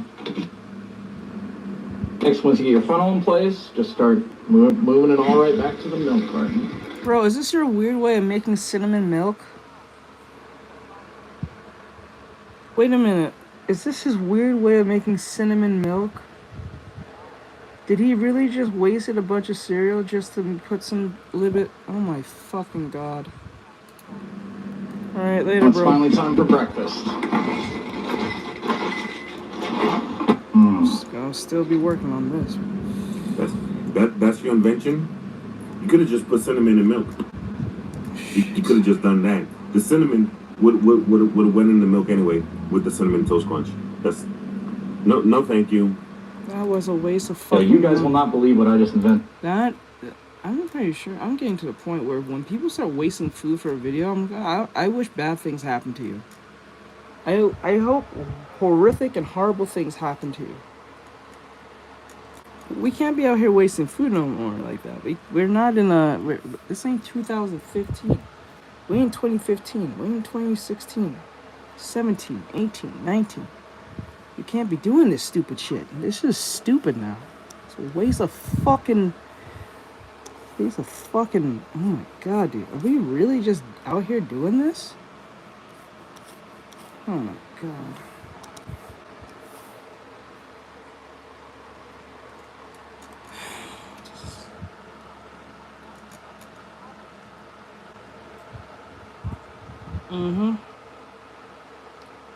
Yep. Why y'all niggas taking drugs without me? Yeah, shit, nigga. Alright, take this one. Why would you just take something you don't know what it is? What the fuck are you talking about? You want to tell me what it was? Brother, are you naughty? What? That was Anavar.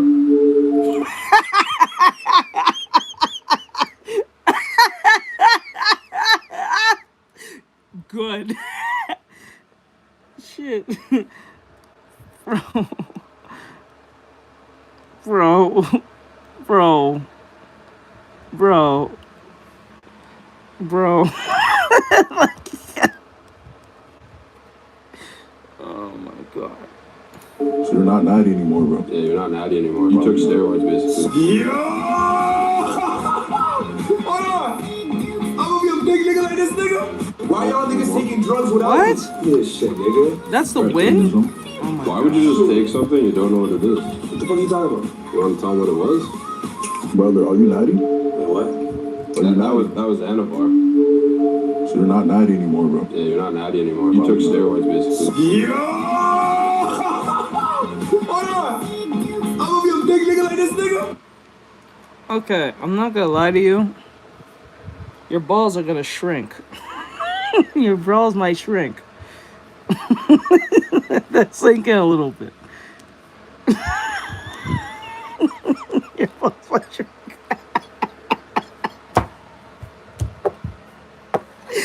Yo, your balls might shrink, my dude. I'm just gonna let you know now. You all happy about that? That's something to be. Show that your balls is going to shrink. Why would you take that shit? No, that's common knowledge. You can look that shit up. That has to do with no experience. We live in the 21st century. We got technology. You can look that shit up. That shit will make your balls shrink. Everyone knows if you take steroids, your balls gonna shrink. You're gonna have roid rage. Your muscles gonna flap out. Your stomach's gonna bulge out.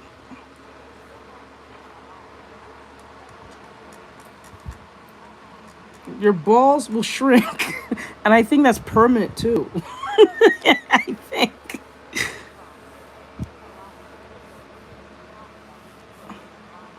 Yeah, well, there's a reason why. There's a reason. Yeah, no, roid rage, you mean. Not roid rage. Roid rage. Steroids, roid rage. That shit will make you angry. Or some shit.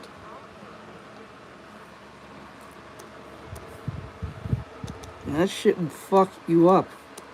It can fuck up your heart too. It'll fuck up your heart. It'll fuck up your heart. Your I think your other organs. It'll make your. Okay, if you see any of those bodybuilders whose gut look like they're about to burst, they're taking amounts of fucking steroids. Don't let them fucking lie to you. Don't let them lie to you. Whenever you see those bodybuilders and their stomach look like an egg, like they're pregnant, that means they've been taking a lot of fucking steroids. Do not listen to them if they tell you, no, that's just me working out real hard. No, they're fucking lying. That is literal steroids. They're using steroids. That shit will fuck you up. It will kill you. Do not listen to them. They're trying to tell themselves a lie that ain't true. Why y'all niggas taking drugs without me? Yeah, shit, nigga. I never heard people say that out loud and think that's a loss. If anything, that's a flex. I don't know, being chilly, we're gonna go ahead and dump that into the bowl. Oh shit, algorithm, what's this? Is this something that's gonna make my stomach wet? We want to do 3 cans. Why are you using windy chili though? Wait, is this something that's gonna make my stomach wet? That's a weird choice of words to say. Wait, what? What? There we go. Brain damage? I didn't hear that one. Holy shit.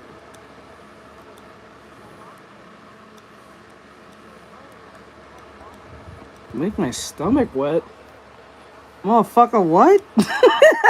Make my stomach wet? Who says that out loud? Much less, who says that? You mean make me go to the bathroom? Right? Make my stomach wet? The fuck? Yeah, make my stomach wet? The fuck? Choice of words? We out here just saying weird shit now, huh? Just take notes, just be that. Completely covering the Velveeta cheese. And we're gonna go and take this off. I don't think I really ever had Velveeta cheese. Yang, is it good? It's a softened cream cheese, 8 ounces a piece. We're gonna go ahead and toss those in as well. Give it a nice little press. We're gonna come with some of this chili seasoning and sprinkle that over the top. very He's just the stomach generously. being wet. That Well, you shit sprinkled that generously indeed. The whole pan looked like it was full of seasoning. We have about 2 diced up jalapeno peppers. This is gonna give it a little bit of spice. Bell pepper, red, chopped up, and a white onion. Okay, bud. Gang, I think he's making a dip. Oh, I forgot. Silver, I appreciate you telling that person to stop worrying about their gender. That shit's, I don't know why. Who the fuck worries about their gender? I'm sorry, I understand there's something called, gender dysphoria or some shit, but when you're young as shit, you don't worry about that stupid shit. Who the fuck worries about that shit? As a kid, you worry about the latest video game, the latest movie, and all that shit. Why the fuck are you worried about that? Yeah, I understand. I first heard Lael talking. I didn't get into it because I know if I talked about it, it was going to cause an argument. I know for a fact if I got involved, I was going to get an argument. Yes, like, at least some God logic. I believe he was trying to get him into some God logic, but I know he wasn't willing to try to get into all that. But, like, that shit was pissing me off. I'm like, bro, like, I understand you're going through some shit, but studies show if you leave someone who claims to be having this problem, if you leave them alone, by the age of 21, I think, or 18, they realize they're just gay. I think Jordan Lee Peterson said it. He said, if you leave them alone and you don't do that affirming shit and all that stuff, if you leave them the fuck alone and let them dwell in their suffering, they start realizing, I don't have this problem, I'm just gay. They usually figure that out by like a 95% clip. That's usually what they figure out. If you leave them alone, you don't push that gender shit and try to do that woke nonsense, they start realizing in like a good 5-6 years later, oh, I'm just a gay person, that's it. Nothing more, nothing less. But it's hard for them to do that now because there's everyone trying to tell them that what they feel is what they are. I'm like, that shit is dumb.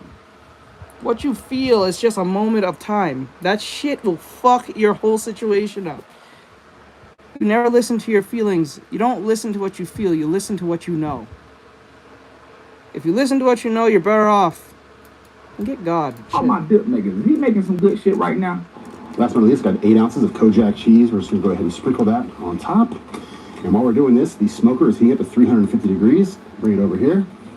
And toss this on. 30 minutes. We're going to go ahead and take our little spurtle. We're just going to go ahead and mix all of this together. Now, I notice anyone who tries to encourage that shit has a... I noticed something. When people try to encourage that shit, I realize it's usually has some form of, what do you call it? There's a ulterior motive for some odd reason.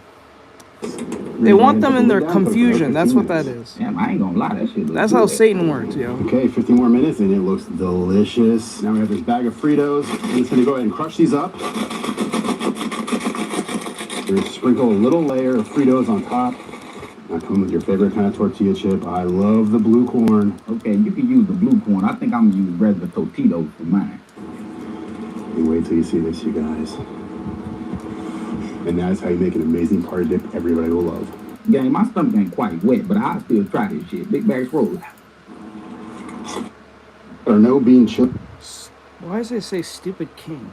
Hey, Bunky, you trying to make a pizza when we get in from yard? Hell yeah. It's been a minute. All right, for sure. I got you then. I'm not gonna lie to you. I am not gonna lie to you. As horrible man jail is, like, I'm telling you something, as horrible as man jail can be, and the reason I'm saying man jail, because for some weird reason when I say jail, they're gonna try to put themselves in the same category. And you're gonna hear what I'm talking about when I say this. When it comes to man jail, no matter how horrible it is, one thing, if you want men to think and be innovative, put them in jail. I'm dead serious. I'm not even kidding. I'm not saying jail is good. Don't get me wrong. I'm saying if you want men to be forcefully innovative, put them in jail. Put them in jail. Right? Like, put them in jail. You'll be surprised how they adapt, how they innovate with very little. Very fucking little. You'd be surprised how fast men will work with shit that they little. You have to read the books then. Yeah, like you'd be surprised how they can make inventions out of like the most basic, most stupidest shit and make something out of it. Women jail? You bitches. You bitches don't do shit.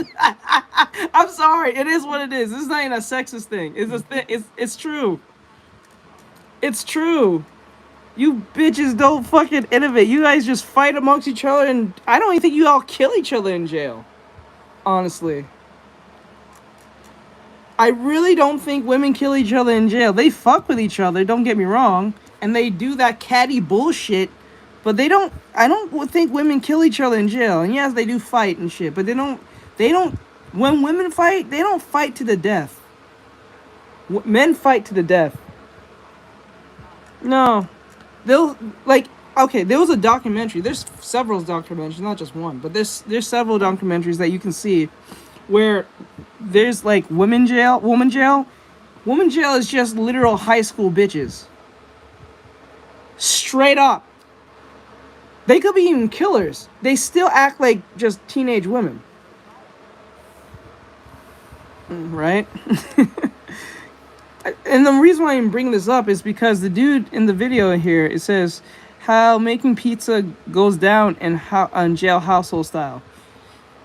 Dudes will make pizza out of virtually, like, they'll make pizza, they'll make bake. I see them make cake in fucking jail. That shit's crazy. And they'll do some out of line, out of pocket nonsense just to get the pizza that they're trying to make. It's fucking crazy. It's innovative and just crazy. I'm like, Jesus Christ. A woman jail? Fuck no. I'm pretty sure. Well, well, that depends. Hey, Bunky, you trying to make a pizza when we get in from yard? Hell yeah, it's been a minute. All right, for sure, I got you then.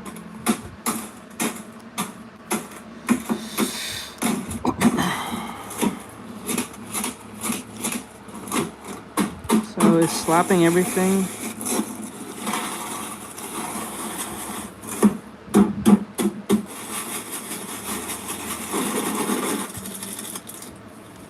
I get mad creative.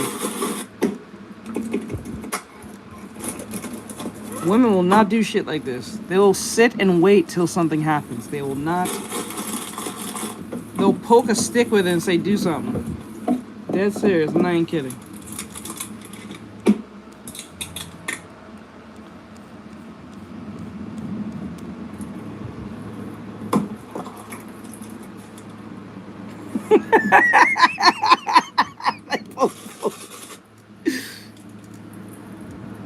Shit's crazy.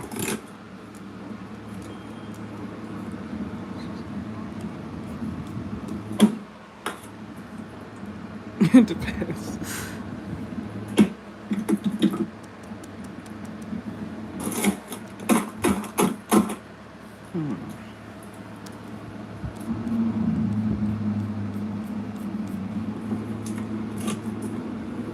With a card? With a card? You cut that shit with a card? Man, you kept it all the way ghetto, fuck. What the fuck? You cut that with a card? Is that a business card? Inmate, what? What the fuck? Bro, I'll have to keep that all 100, like, Jesus shit. Hey, Bunky, you trying to make a pizza? We still saying the word bussin'? We still saying the word bussin' to this day? Who's a better... I thought we left that shit back in 2019 or 2020. I don't know.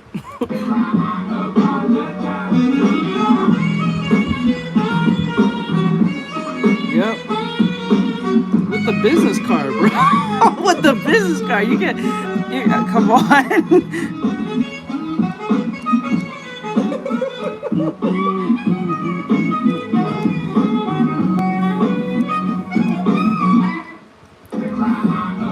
gonna lie. That, if you want the saxophone, bro. Saxophone just came in. We're boomers.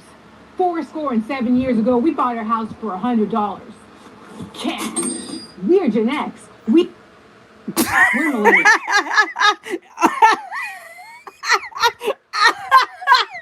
Okay, that was funny. That was genuinely funny. That was genuinely funny. Cut her off instantly, like Jen's fuck out of here. We're boomers. 7 years ago, we bought our house for $100. Cash. We're Gen X. We're millennials. We survived 9/11, Y2K, and the Oregon Trail. Sure, we went to the club and business. Gen X. No. It's a bullshit. You pulled the bullshit so fast. That was for yo. I can't. We're Gen X. We're millennials. We survived 9/11, Y2K, and the Oregon Trail. Sure, we went to the club and business casual. True. But we lived. You're welcome for everything cool. Millennials are so cringe. We are Gen Alpha. No. In 6-7 years, we're going to be the new adults, and people are pretty freaked out about that. But our cycle-breaking millennial parents are going to make sure we have elite taste in music. Skibbity! Look what I can do. Can you do this? You're boomers. You're not wrong. You're not wrong. She had Crocs on? Oh shit. I didn't see the Crocs. Look what I can do. Can you do this? Wait a minute. Kids don't leave with their backpacks, do they? Kids don't fuck with backpacks no more, right? Everything on the fucking computer, right? I am so certain they do not wear backpacks no more. Right? Don't they just bring their computer, their laptop with them?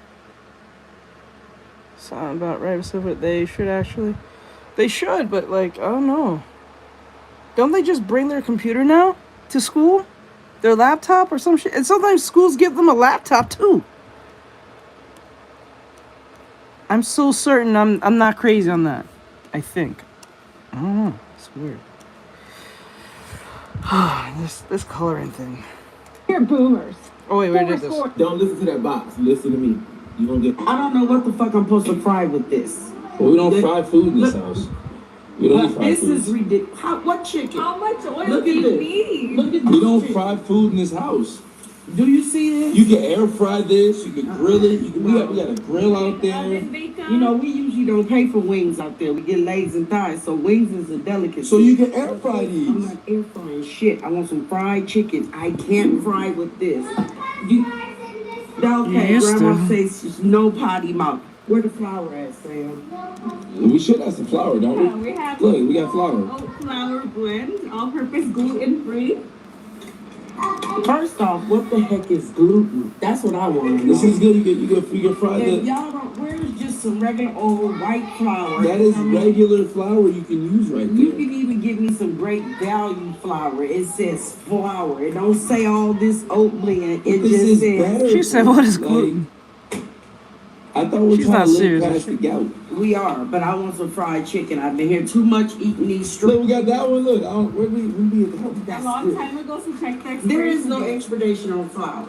Are you sure? I'm positive. You know, this is exactly why in the black community, heart disease is rampant. Heart disease is fucking rampant. She needs to eat a salad. There's a reason why a lot of black people have a lot of heart issues and health issues down the line when they before they hit the age of what, 35, 40. That's the goal. It's not gonna be today. Put this mess You back sure you up want to there. make some gluten-free wheat? Put that way up in yonder. Matter of fact, I don't know what the fuck I'm supposed to fry with this. Well, we don't fry food in this house. We don't eat fried This food. is ridiculous. What chicken? How much oil Look do at you this. need? Look at We this don't chicken. fry food in this house. Do you see this? You can air fry this. You can grill See, it. like, it's We got okay. a grill out there. It's okay. It's okay to fry once in a while, but when that's like a constant everyday thing, that's a problem. You should eat something fried once in a while in moderation. Actually, you shouldn't eat anything fried at all, to be honest. This kid. You don't pay for wings out there. We get legs and thighs, so wings is a delicacy. So you can air fry these. I'm not air frying shit. I want some fried chicken. I can't fry with. You're better off air frying it. It's much healthier. It's healthier to air fry it than actually frying it. This. Okay, Grandma says no potty mouth. Where the flour at, Sam? We should have some flour, don't we? Yeah, we have. Look, we got flour. Oat flour blend, all-purpose gluten-free. First off, what the heck is gluten? That's what I want to know. This is good. You get fried the steaks. Where's just some regular old white flour? That is regular flour you can use right there. You can even get me some great value flour. It says flour. It don't say all this oat blend. It This just is says better for you. Like, She don't I like thought we were hearing trying to that. live past the gout. we are, but I want some fried chicken. I've been here too much eating these strips. Look, we got that one. Look, And that's why. How, lady, you look like you're at least past the age of 45. You should not be saying this. You should not be saying this shit. You should be setting a better example. A long time ago, so check text. There is no expiration on flour. Are you sure? I'm positive. No, she's not. Put the Smiths You back sure you up don't want to there. make some gluten-free wheat? Put that way up in yonder. Matter of fact, I don't know what the fuck I'm supposed to They fry usually with are. That's the this. wildest part. My grandmother has that same fuck-ass problem. She has a bout of diabetes, but she still eats the shit that she shouldn't be eating. That shit be fucking dumb. I'll be like, Grandma, what the fuck is wrong with you? You're an idiot. Like, you don't wanna think. You don't wanna better your situation. You wanna keep eating the shit that puts you in this position. I don't care. I'm gonna eat it anyway. I was like, okay, fuck you. Okay, it's me getting your inheritance, not you. Is this your car? It's not the card he chose. Are you serious? It's not the card I chose. I'm sorry, guys.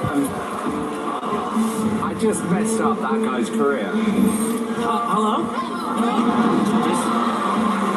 can't believe I messed that up. I'm so sorry.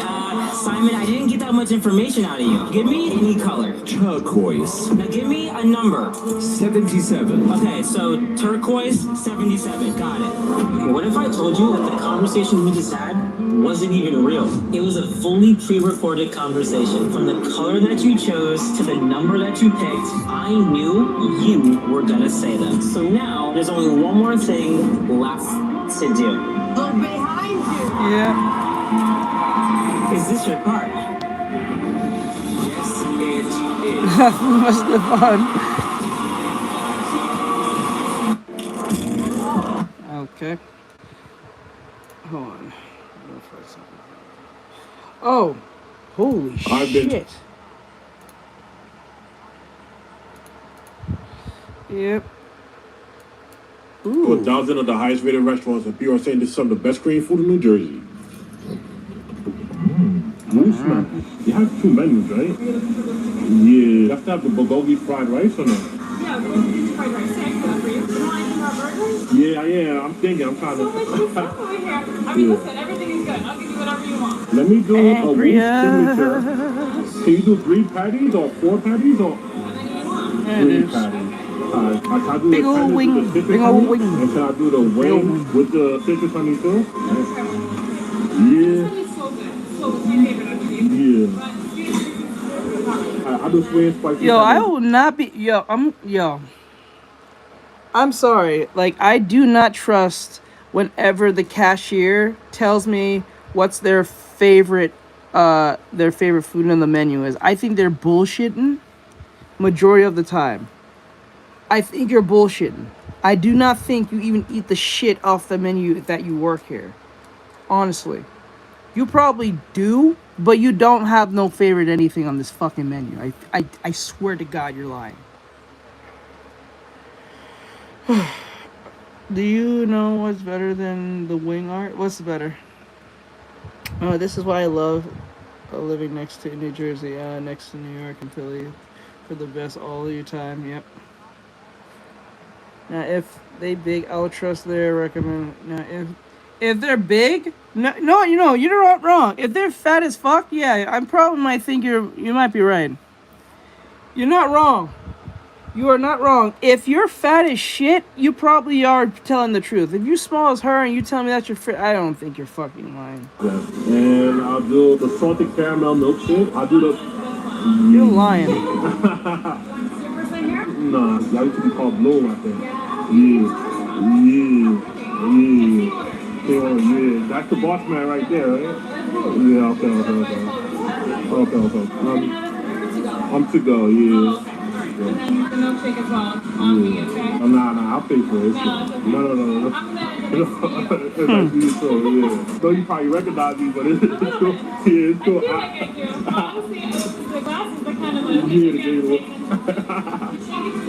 No problem. All right, cool. Thank you. Ah, really? I like the open kitchen concept. You don't got nothing to hide. Gotta add a little aioli. Right?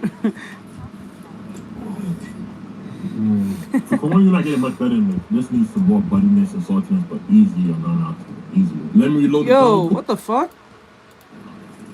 Is that a Is that a corn? I like the open kitchen. Bro, is that corn? Gotta add a little aioli. Is that a corn or a chicken? So come on, you're not getting much better than this. This needs some more butteriness and saltiness, but easier, easier. Let me reload the tongue quick. I've never seen that before. Nice and juicy. Sweet. The rice vinegar is a little strong. They could have probably like toned it down a little bit. I'll give it like an 8.5 out of 10. Just a quick reload. This is definitely not the same beef bulgogi I got from Bloom. No way that this is a BS. They should have actual steak. The bulgogi seasoning is too. The burger's mad tough. It has that weird beef taste to it. That meat was like a 2 out of 10. I ain't gonna cap. But the rice is probably good though. Tried onions, not too much goat stuff. Yeah. Right? 7. Honestly, I think she just gave me it because she recognized me. She just trying to like, make me just try stuff and just be accommodating. Let's see if you guys remember. It has a good amount of caramelized onions, which I like. Now, I don't know if you see it, but it's over salted and dried out. I'm gonna just like a 6.5. Nice and juicy. Seasoned to the bone. Good amount of honey. Has a good amount of citrus. A good amount of aioli. Yeah, it's still fire. This is easy a 9 out of 10 with the extra garlic aioli.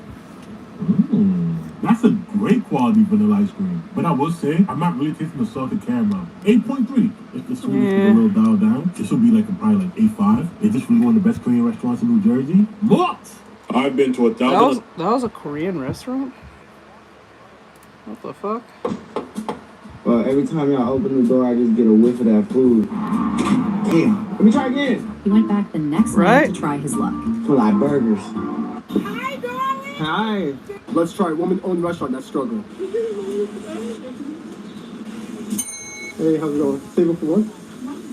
Hi, darling. Hi. Good to see you. It's good to see you again. Thank you. Right there includes some of everything. Be careful with that because I wanted this to All right. And then I did you one of my special mango twisted tea. Oh my God, this is so much. Here's a little tip. Oh, thank you, baby. Yeah, thank you. I appreciate it. My pleasure. Much love. You have a good one.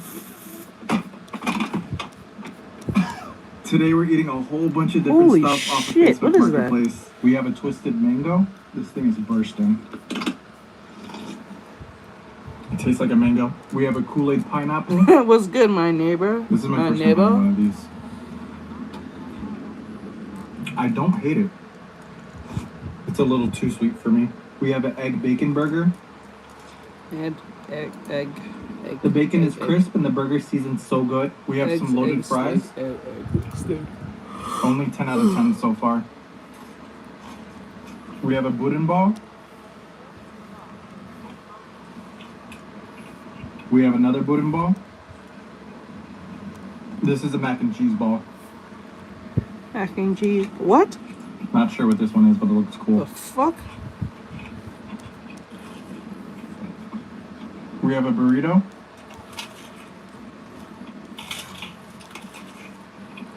There's mac and cheese and I believe seafood in here. We have some chicken wings. Save some food for the next day. We have an Oreo waffle. This is all straight gas. A Fruity Pebble waffle. We have another Tupperware. I have no idea what this is. We'll find out together. Food, food, food. Food it up. And seafood. Food, food. It's a whole crab legs. You risk your foot. I'm not gonna lie, I wasn't prepared for a whole thing of crab legs. The breading and seasoning on it is so good. It's on a bed of rice too. She surprised me with that platter and she went all out. For her to make all of that food and it come out so amazing is just incredible. Make sure you guys go check her out. She's located in Atlanta, Georgia. Hi, darling. Huh?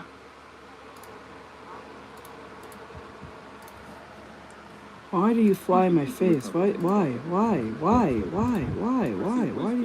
to spread throughout the city. With Ben has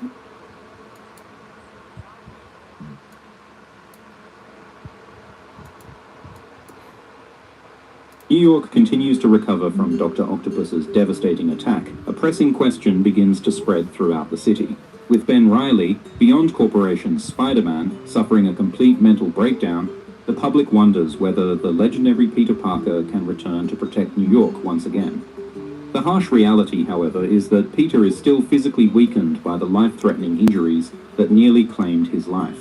Realizing the danger of letting him return to action too soon, Felicia Hardy, also known as Black Cat, takes a drastic step. She seeks out Steve Rogers, Captain America himself, and asks him to help retrain Peter in a secret mission to prepare him to become Spider-Man again. The training begins on the rooftop of a hospital. Felicia makes it clear that Peter will not wear the Spider-Man suit again until he proves himself by passing a series of grueling tests. Peter insists that he has spent years swinging between New York's skyscrapers, but Felicia reminds him that he has only recently survived a near-fatal ordeal and that his body has not fully recovered. No, it's there. It's there. What are you talking about, bro? A near-fatal ordeal, it's there. And that his body has not fully recovered. It's there.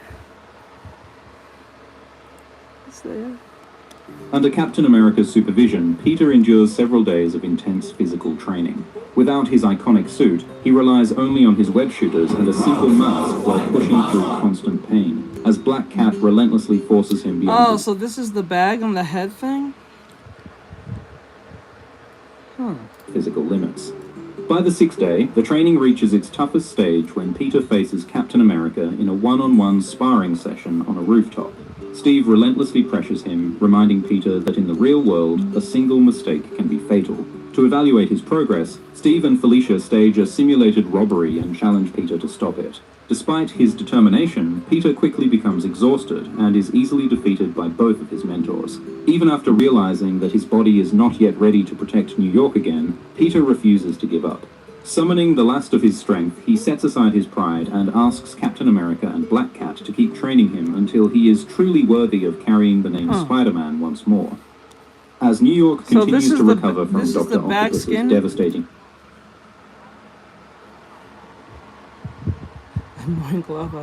That's crazy. After a child jumped off a rooftop trying to imitate Spider-Man and unfortunately died from the fall, the boy's father, Wayne Stupid kid. I'm sorry, you're a stupid kid. I don't give a fuck how much you want to pretend. You have to have some... There's a reason why you're not Spider-Man and he's Spider-Man. That's why pretend is pretend. Stupid kid. Why the fuck would you pick on that? You didn't like pick a chair to jump off of. You went and jumped off what, a bridge? The fuck? What the fuck? You're a dumbass kid. I don't give a fuck. You're 5'3" or not. If you're 4 or 3, But when you're like 5, near to like double digits, nah, you fucking you're a dumbass. You're a dumbass. I remember imitating Power Rangers, but I never did anything that the Power Rangers did in real life. That shit be stupid. After a child jumped off a rooftop trying to imitate Spider-Man and unfortunately died from the fall, the boy's father, Wayne Markley, was completely devastated and quickly filled a building with explosives, taking more than 60 hostages inside, then threatening to kill everyone there if the government didn't send Thor to talk to him.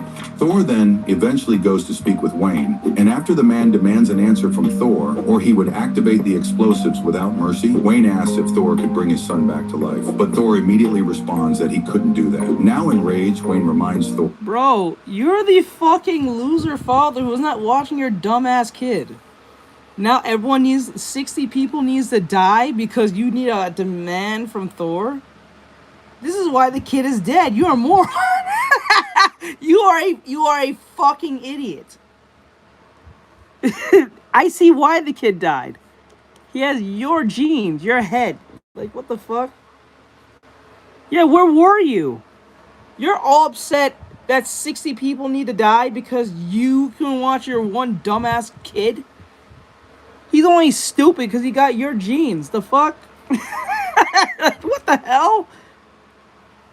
That's like someone who's hopped up on drugs, who's a druggie, who has children, and then one of the kids eat, like, I don't know, some type of chemical thing or soap or whatever, died because you was passed out on drugs, and then you're suing the company because your kid eats shit where you supposed to be watching them, but you're too busy passed out on the chair. The fuck? What sense does that make? It even says on the label, do not eat.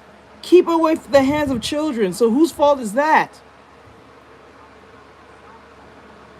Yeah, I'm pretty sure people be. Or that all those hostages depended on him, but when he questions why a god would refuse to save an innocent boy, Thor decides to touch his hammer and starts showing Wayne several visions of possible futures of humanity where the gods interfered and also where they didn't, revealing that in the realities where the gods interfered, humans became too dependent on them and ended up destroying themselves, then explaining that free will was extremely important and that humans couldn't be simple puppets for gods to control as they wished. However, as Thor says that if he brought the boy back, Wayne would never have the chance to regret what he did and release the hostages by his own choice. Wayne quickly shouts for the hostages to leave, and while everyone runs away in desperation, he just tells Thor that everything he said was a lie, then just prepares to blow himself up and asks if Thor would contradict what he said about free will by stopping him. But the moment Thor answers that he didn't have to die, Wayne admits that he would never be able to forgive himself for his son's death and quickly just activates the explosives at once, now making the entire building explode immediately, and also leaving Thor standing frozen in the flames with a tear running down his face.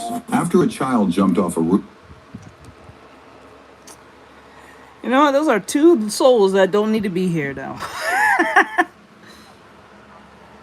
I didn't know he can do that either. I thought only someone like Doctor Strange can do that.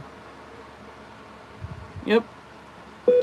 I can't keep falling for rage bait easily, but that John guy sure kept it 1,000. I didn't expect him to shoot me with that MJ head turn. I wonder what other tech...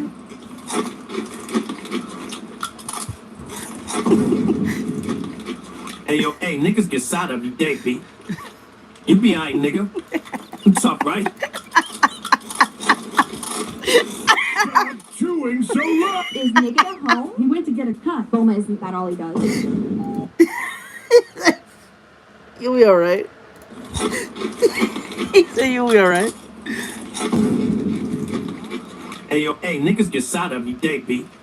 Never you be alright, nigga. You tough, right?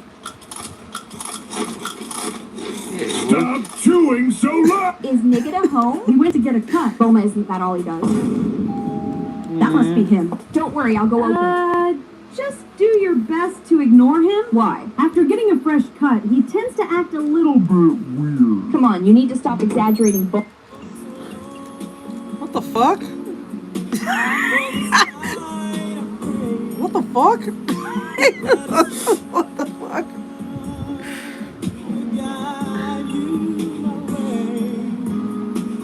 I'll sort man. Just never loses his shark belly. Krillin, I've been looking all over for you. What?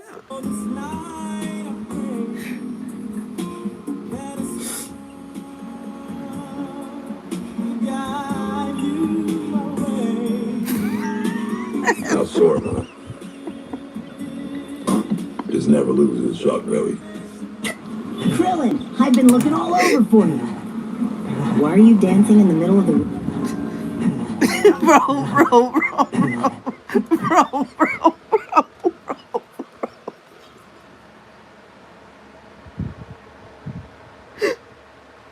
Bro, every time I see this angle, I keep thinking dude's getting his cheese clapped. I keep thinking every time I see this scene. with the two Asian guys. And I think that was intentional too, because bro looked like he's getting his cheeks clapped. He's like, I've been looking all over you. Why the fuck are you here? Just never lose the shot, really. Krillin, I've been looking all over for you. Why are you dancing in the middle of the... yeah. I can't keep falling for rage. And look. Wait, what? You said, can't blame pure gold. Can't blame the Broly is terrifying. Something, that from the... Wait, something about booty. Wait, remember the Booty Warrior series that year I told you about? Yeah, what about it? Typical embarrassing news about my high school self. I used to be a Russia-boo. You know, like how Weeaboo was obsessed with Japan? I was really into Russia. Yeah, that aged poorly, but That's it also was never aged... That's a term? Russia-boo? People are obsessed with Russia? Why the fuck would you be obsessed with Russia? Ain't Russia a communist place? Isn't Russia communist? What the fuck? Oh man, you're probably a socialist too. Holy shit. I'm not interested in their heavies. Right? I don't think Russian women really know that having heavies, much less ass. Like, Russian women either goes to very gorgeous in the face or horrifically ugly.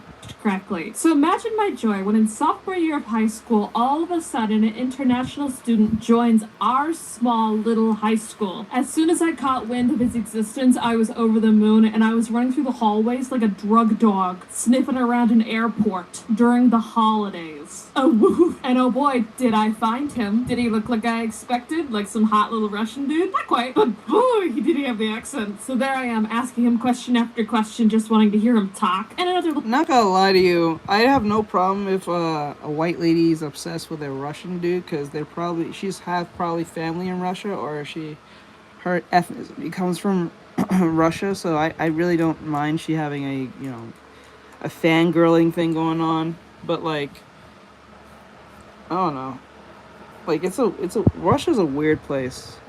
It's a weird thing. Well, at least it's, I don't know, so yeah.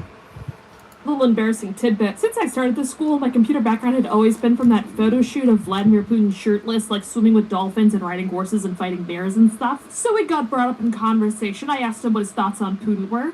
Hey guys, Russians don't like that guy. Not a fan favorite. He got really quiet and scared looking. Yeah, asking someone who had just left a country for political reasons how they feel about the politicians there, not a great move. So I really quickly fumbled that bag and he kind of ran away from me and I was like, no, my one chance to collect a Russian. What tragedy has befallen me for my husbando?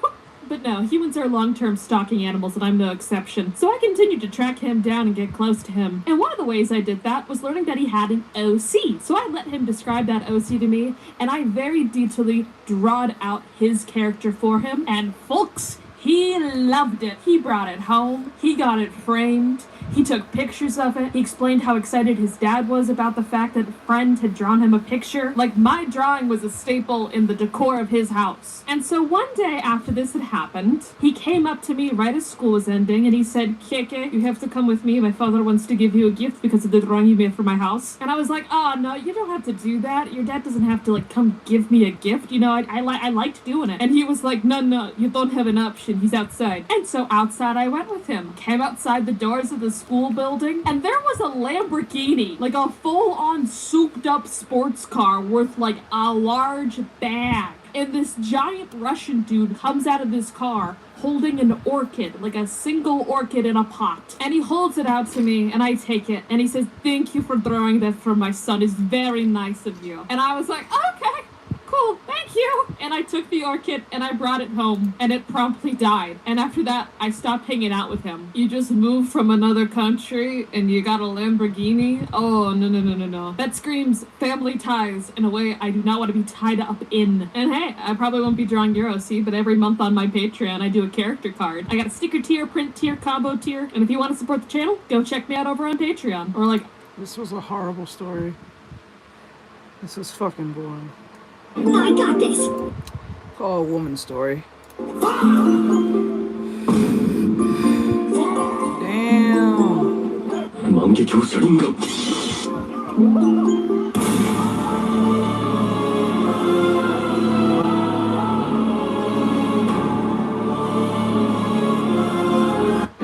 Yeah, make the dinosaur. How excited are you for GTA 6? I feel nothing inside. I'm not a gamer. I've never played a video game. Best analogy is like someone said yesterday, at one point you should play GTA 5. I said, why? I said, because it's so great. And I said, well, one day you should read Dostoevsky's Crime and Punishment. And he went completely blank. Shut the fuck. Do you know who Dostoevsky, Fyodor Dostoevsky is? So there you go. Are you excited about that book coming out? No. That book. See, it's the same thing. So, What? How excited are you for GTA 6? Yeah, make the dinosaur look like Dick. Yeah. Yeah, make it look like Shaft. Who was that? Every cat becomes a bad bitch. Every cat is gonna be a bad bitch. Yeah, make the flowers freaky. Yeah. Y'all want the flowers freaky as hell. No, it's not a dog. It's a lizard that's wearing a dog, and then it turned into a wolf, and then the wolf put pants. Gun hands. Wait. Gun. Wait. Wait, what? No, it's not. No, it's not. No, it's not. No. Wait, no. No. No, he is not a fucking is he a lizard? Wearing the skin of a dog? Wolf thing? I swear to God, if he's a lizard, I'll be fucking annoyed. No! No! No! No! He was my favorite looking one out of all of them. No! It's just another dinosaur. What the fuck? No! No! Oh my God, no! No! No! No! Also found out about Tinkermon. Oh my God. Turned into a wolf, and then the wolf put pants. Gun hands. Gun hands. Gun. I don't want it in the show if I can't fuck it later. I don't want it. I don't want it in the show if I can't fuck it later, bro. Yo, what if we took Digimon and then we took the Digimon out of it? You know the fucking point? Where they like grow together and evolve and bond? What if that's not there? Because there's none of them. Put the little girl in lingerie. That's fine. And that's fine. You know, when you put it that way, fuck you. when you put it that way, fuck you. Fuck you. And then you're right, but you're out of line, but you're right. Fuck you still. When you put it that way, I can't look at it the same no more. You got a point, dude. You got a point. That we did that. That's normal that we did that. After the wolf got pants on, we gonna put a refrigerator on the wolf. We gonna put a fridge with a dinosaur mohawk. And then put a car on the dinosaur. Just put a car on it. We putting a car on we make it a Chevy Source. We make it a Chevy Source. I don't want it in the show if I can't fuck. You know what? You're right. I think his beard is wet or something. Something's weird about his beard. Put a car on the dinosaur. His beard is weird. Put a car on it. We putting a car on we make it a Chevy Source. We make it a Chevy Source. I don't want it in the show if I can't fuck it. Every dinosaur is just gonna turn into some guy. Just some LARPer, some D&D enthusiast. If I can't fuck it, I don't want it in the game. Nah, put egg on them. The clothes are made. Wait, but come on, bro. Think about it. If we make them cute and cuddly all the way, it's just Pokemon at that point. We have to kind of change the script. Think of it this way. Digimon is Marvel Rivals to that of Pokemon. Call for what it is. I'm not bullshitting. Think about it, bro. Think about it. Think about it. Digimon was doing it before Marvel Rivals did it. Digimon is the Marvel Rivals to Pokemon. Come on. Come on. Think about it. There's not, like, y'all still want to fuck some of the Pokemon, which is still look like an animal somewhat, but like y'all fucking, but like with Digimon, at least the Digimon kind of look human. I'm just saying, like, you know, like 1 minute it looked like a dinosaur, like you said, like a fridge, and the next thing you know, it has pants on. You know what I'm saying? You know what I'm saying? Like, come on, you're with me, right? So okay, we're not crazy about this, right? At least the bitches look like bitches, right? 1 minute it's a flower bitch, and next thing you know, it's an angel bitch from hell who got some heavies and a nice ass. And there's a lot of belts that are incorporated around the areas I want to, like, you know, squeeze. But like, I'm just saying. Oh shit, we hit 0. We hit 0. We hit 0. Bro. The number hit 0! What the fuck? It hit 0! Holy shit! As soon as I started, like, okay, the viewer count was at a 4 and an 8. Then it dropped to straight 0 as soon as I started making some sense about fucking the Digimon bitches who look like humans. That's why it's gone.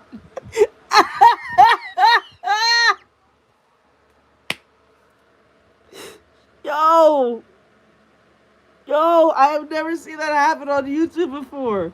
I see it on TikTok every time, but like, I've never seen where I'm making a literal point and it's fucking 0. Shit, that's crazy, dude. That's crazy. I have never, wow, okay. Fuck y'all. That's a first. That's a first. I was making some crazy sense, too. I was making some sense. Come on, man. You can't tell me that you don't want to fuck the Digimon bitches who look like women, who look like Angelamon or Angelamon. You know what I'm saying? That shit's crazy. Out of eggs. That shit crazy. Out of eggs. Okay, what if the digital world was a middle school in Texas? And I know that sounds mean, but what's worse, me saying it or the country doing it? A middle school in Texas? How excited are you? We got 15 pounds of that smoked sausage going in. Yeah, everyone left after I started making some sense. Oh, y'all just all like, just willing to say the truth. Let's get that sausage up out of there. Come on. Oh, look at that. Look at that. Look how pretty that is right there. Show them that, Brother Gene. Man, that is pretty right there, boy. Going in there with 15 pounds of that boneless, skinless chicken thighs. You know, with a little of that Liam Perry. Hit with that black pepper like that. Gotta watch that Dales now. Going in there with that Southern Boys all-purpose now. Oh, look at that color going on, boy. All right, get that all flipped around. All right, y'all, let's get that chicken up out there. Look at that, John. Show it to him. Ooh, wee, boy, look how pretty that is right there, huh? Huh? Come right on in here. Look at that. Look at that. Look at that chicken. Oh, that there, 15 pounds of that temple meat. We'll drop it down in there. Temple meat. All right, y'all, that temple meat, you see how it's froze? But don't worry, it'll break all up right here. Temple meat with that all-purpose. Ooh, man. Liam Perry. Gotta watch it now. Watch that Dale. You gotta hit it with that black pepper. All right, get that all mixed around. Look at that temple meat, y'all. All right, y'all, let's get that pork up out there. Ooh, look at that. Show them that there, Mark. Boy, does that look good or what? I'm going in there with 18 pounds of that seasoned blend. All right, y'all, got Cousin Mark here. We'll go ahead and dump that sausage back in. Ooh, look at them onions down there, boy. Hey, ready. Go back in there with that temple meat. Ooh, look how pretty that temple meat is, boy. Get all that flipped around in them onions. Look at that. Look how pretty that is right there. Put in there 3 bottles of that brown sugar water. Y'all, that's 22 quarts of water going in right there. Y'all, that's 22.5 pounds of rice going in. Just push it. You don't want to stir it. Push it a couple times like that. Making sure it ain't all clogged up. Knock that spoon off right there. Now what we want to do, y'all, we want to bring this back to a ball, and then we're going to shut it down. All right, y'all, we're going to shut it down, then lid it up for about 15, 20 minutes. All right, y'all, check that out. Ooh, look how pretty that is right there. Going in there with that chicken. Is that Here we go playing with again? that first flip. Look at this, y'all. Oh, that was playing again. Look how pretty that is right there. Ooh, and what we want to do, y'all, we want to take everything on the bottom and put on the top, and everything on the top, put on the bottom. Sausage. Look at all that meat. Look at that. Look at that, y'all. Gee whiz. Look at that. Beautiful jambalaya right here. Getting it panned up. Fixing to head to French settlement. We got to save our lake meeting tonight. And anyway, I'm going to bring them a good old jambalaya out there to eat and join the meetings. We got 15 pounds of that smoked sausage going in. Since there is only one orange lantern in the entire DC universe, because the orange spectrum is the one of greed, and this stops its bearer from sharing his power with a core, Larfleeze normally lives a very lonely life. Wow, really? Why is every other core just horrendous? I think there's only like 2 good cores, like the blue one, the green one, I think there's the white one, and everyone else is fucking crazy. Like, why is this? Why is this a thing?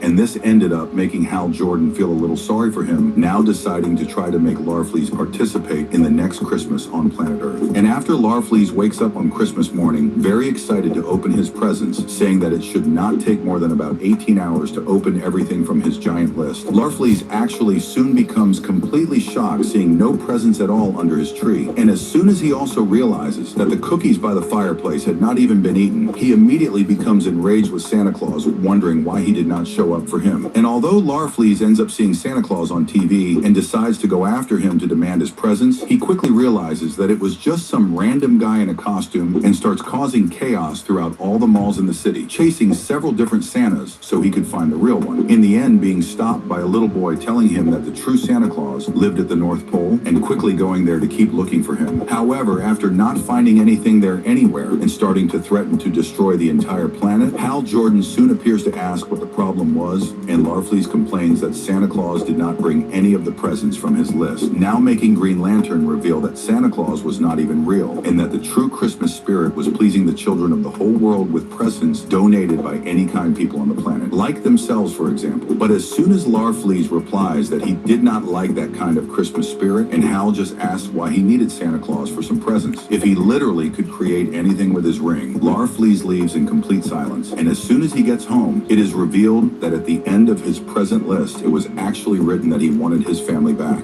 Since there is only one orange lantern. Oh, okay.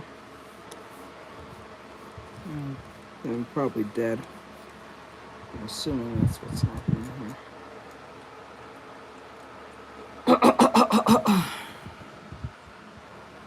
Yeah, that was murked? Okay.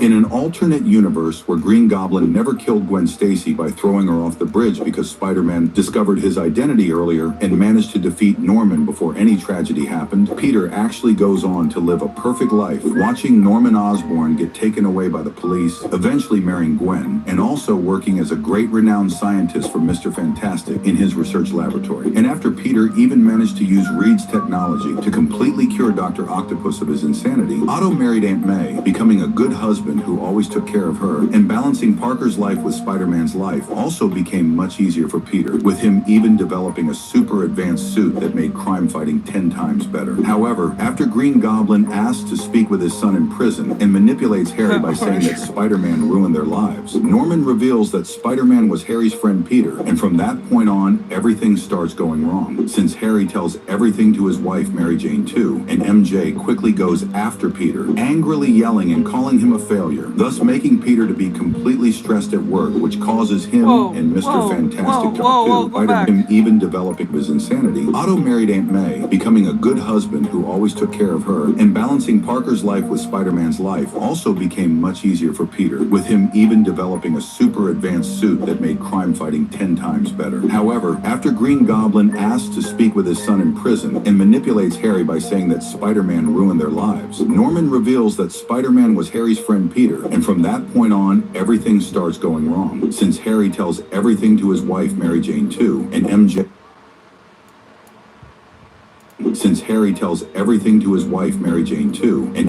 quickly goes after Peter. What? So, Harry tells his wife Mary Jane, and then Mary Jane goes to Peter, and what? Going wrong, since Harry tells everything to his wife Mary Jane too, and MJ quickly goes after Peter, angrily yelling and calling him a failure, thus making Peter to be completely stressed. Why is her words doing anything to you, bro? Don't you have a whole wife now? A different wife? Don't you have like a whole Gwen Stacy to worry about? You probably have kids with? Why does that even matter? What the fuck does this bitch have to do with anything now? This is not even like you're Mary Jane right now in this universe. What the fuck is this? He's the non-scientist. Huh.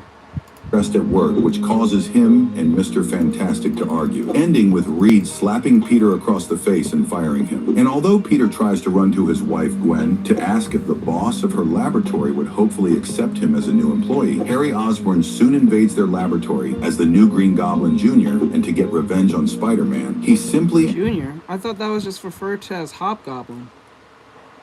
Is that what we're calling him now? Yeah, that's kind of crazy. Wait, I thought Harry as Green Goblin was referred to as Hobgoblin. Oh no, okay, that's Goblin Jr.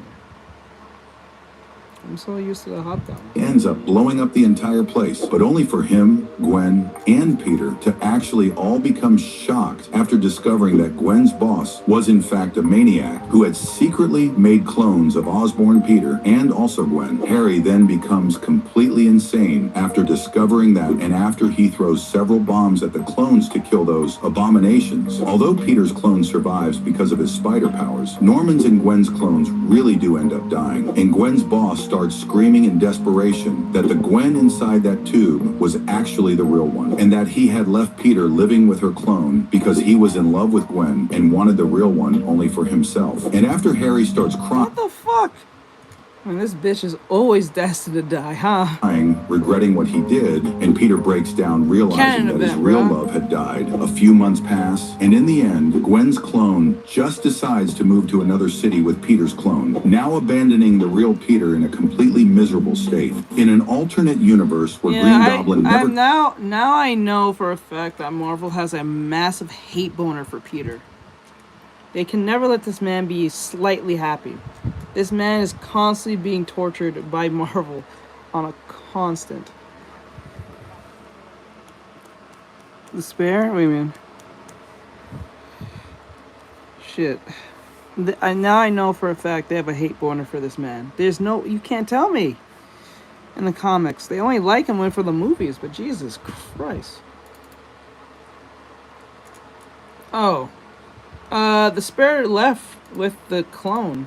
If that's what you're asking. Screaming in desperation that the Gwen inside that tube was actually the real one, and that he had left Peter living with her clone because he was in love with Gwen and wanted the real one only for himself. And after Harry starts crying, regretting what he did, and Peter breaks down realizing that his real love had died, a few months pass, and in the end, Gwen's clone just decides to move to another city with Peter's clone, now abandoning the real Peter in a completely miserable state. In an alternate universe... That's crazy. Dark as he's a sickness. Oh, Junior. You're gonna break your old man's heart. I know you've suffered. Yeah. Actual proof. I swallowed my food. Oh wait. Pepper. You ain't seasoned a damn thing. Just in the kitchen making bullshit. Just in the kitchen making bullshit. It's been about to taste delicious. Just in the kitchen making bullshit. A mere suggestion. Put about 10 sprinkles of seasoning. Essence of pepper. You seasoned it with the concept of seasoning. Hey, that's a pinch. I have no idea. She gon' taste like Tim's. Baby, I can count the flakes of seasoning. She put salt and pepper on the air, but food. Just in the kitchen making bullshit. Just in the kitchen making bullshit. Kitchen making bullshit. If you ain't sneezing, it ain't sneezing. I'm not sure what you're talking.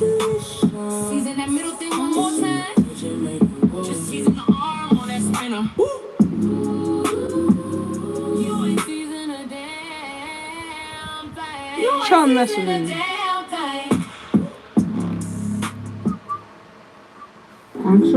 I don't know what's up with this lady. I don't know what she got. My son's room needs an upgrade, and since his birthday's coming up, that's my gift to him. Did Leo hear what I said?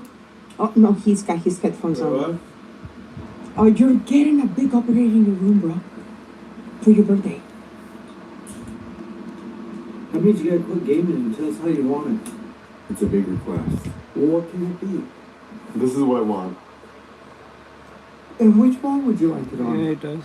Okay.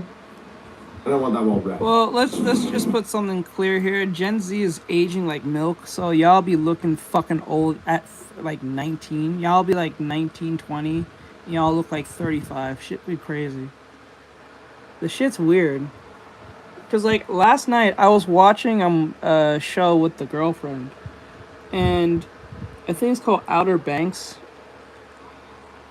There was a chick in it that was supposed to portray that of a teenage girl, and I looked at her, I'm like, she looked fucking old. She looked 35. Bro, get the fuck out.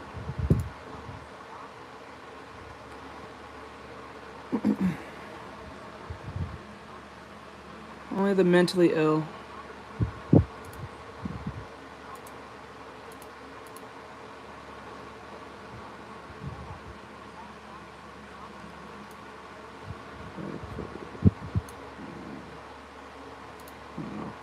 You gotta go, bro. Hold on. You gotta go. That was a fucking weirdo.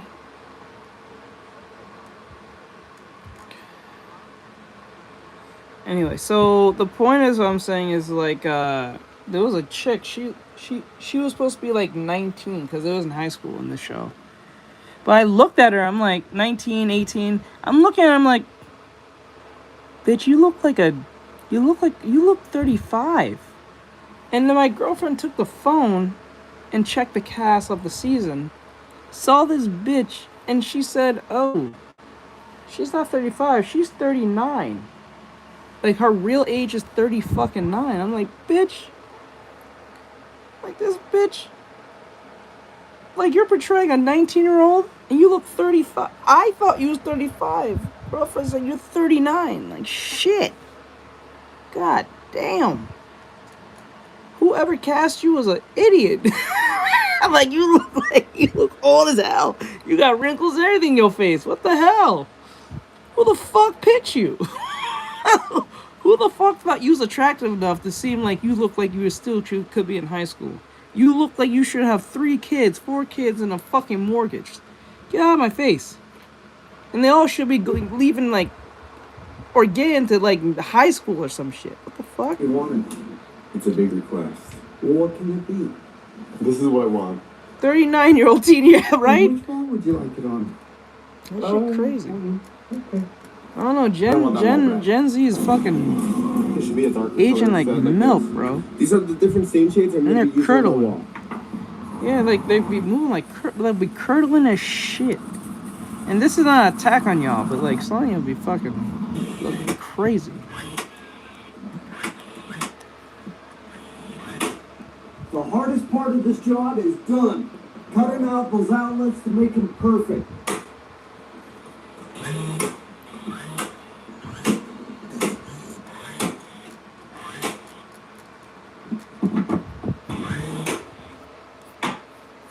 Pieces later, and we're to the last piece. Is it gonna fit? Oh man, that's close. I'm all done with the wood wall, so now it's time to start painting the wall red. And then I wondered, what are we gonna do with the rest of the walls? There's no way we can leave them gray, they don't match the wood wall. Then I remembered my son's room when he was a baby. My wife did all sorts of colors in that room. This is what she did to my son's room back then. Now I gotta do something cool. So then I was thinking, what if we painted all the walls the same color as the wood wall? I'm almost done with the red wall, so next I'm gonna paint dark brown by the closet. I think my son's really gonna like this. I love it. I don't I'll like be it. doing a sand color on the next wall. And I don't mind you being a dad trying to do something nice for your child, but when you keep saying my son, it just feels fake. I don't know why. Not fake that you don't care about him, but it sounds like it's being forced to be said. It's weird. the next wall will be a little bit darker. Okay, I'm almost done painting, so now it comes time to put the outlet covers on and it'll all be done and my son will be happy, I hope. The room's all ready, now it's time for my son to come see it. Leo, come and check it out! Yes, it feels very forced. Holy crap. I don't think he's saying anything. Oh, this is sick. How old are you, dude? Thank you. Oh my gosh, this is sick. You know how long I've been wanting this wall for? Troy, what, 2 years?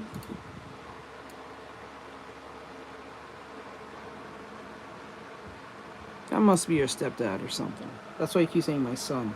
You must be a stepdad. You don't look anywhere alike. But then again, just because you don't look like your dad doesn't mean that's not your dad. But Jesus Christ. Is he running with a mullet? Is that a mullet? You kids be fucking with mullets? That's a mullet, right? He has a mullet on. Yeah, I've always thought this was like in like rich people's houses or whatever. It's like, oh, this is sick. I wish I could have that. I love all the different woods. My favorite color is for his son. Did you guys know that I ain't doing this for my son? My son's room needs an upgrade, and since his birthday's coming up, that's my gift to him. Did Leo hear what I said? Right? Oh, no.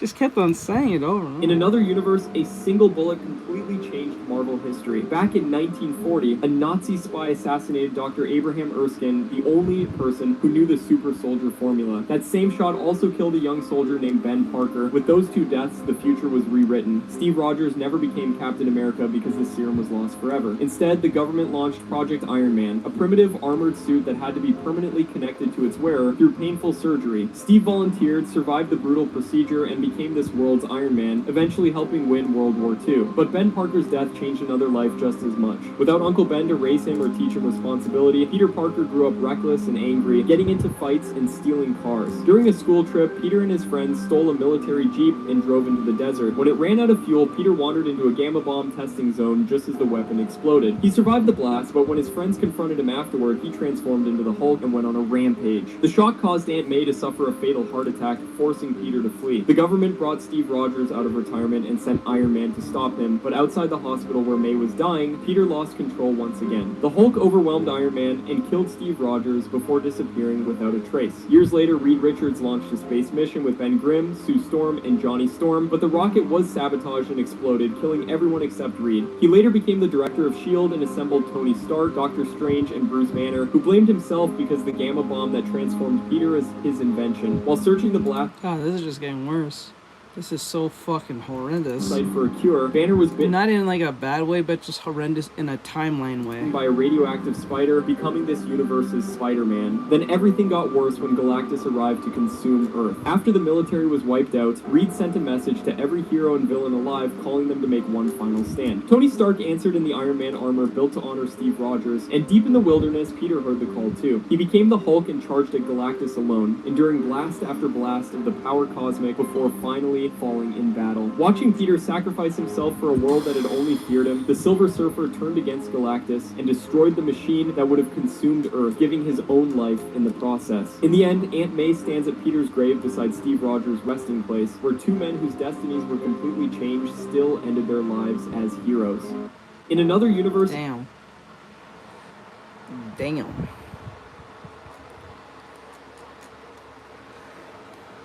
Oh shit. Yeah! You thought we wouldn't get you lacking, motherfucker? Here to get gangbang, nigga. Hey, yo! Hey, yo! Hey! Hold up! What? Is it something I said?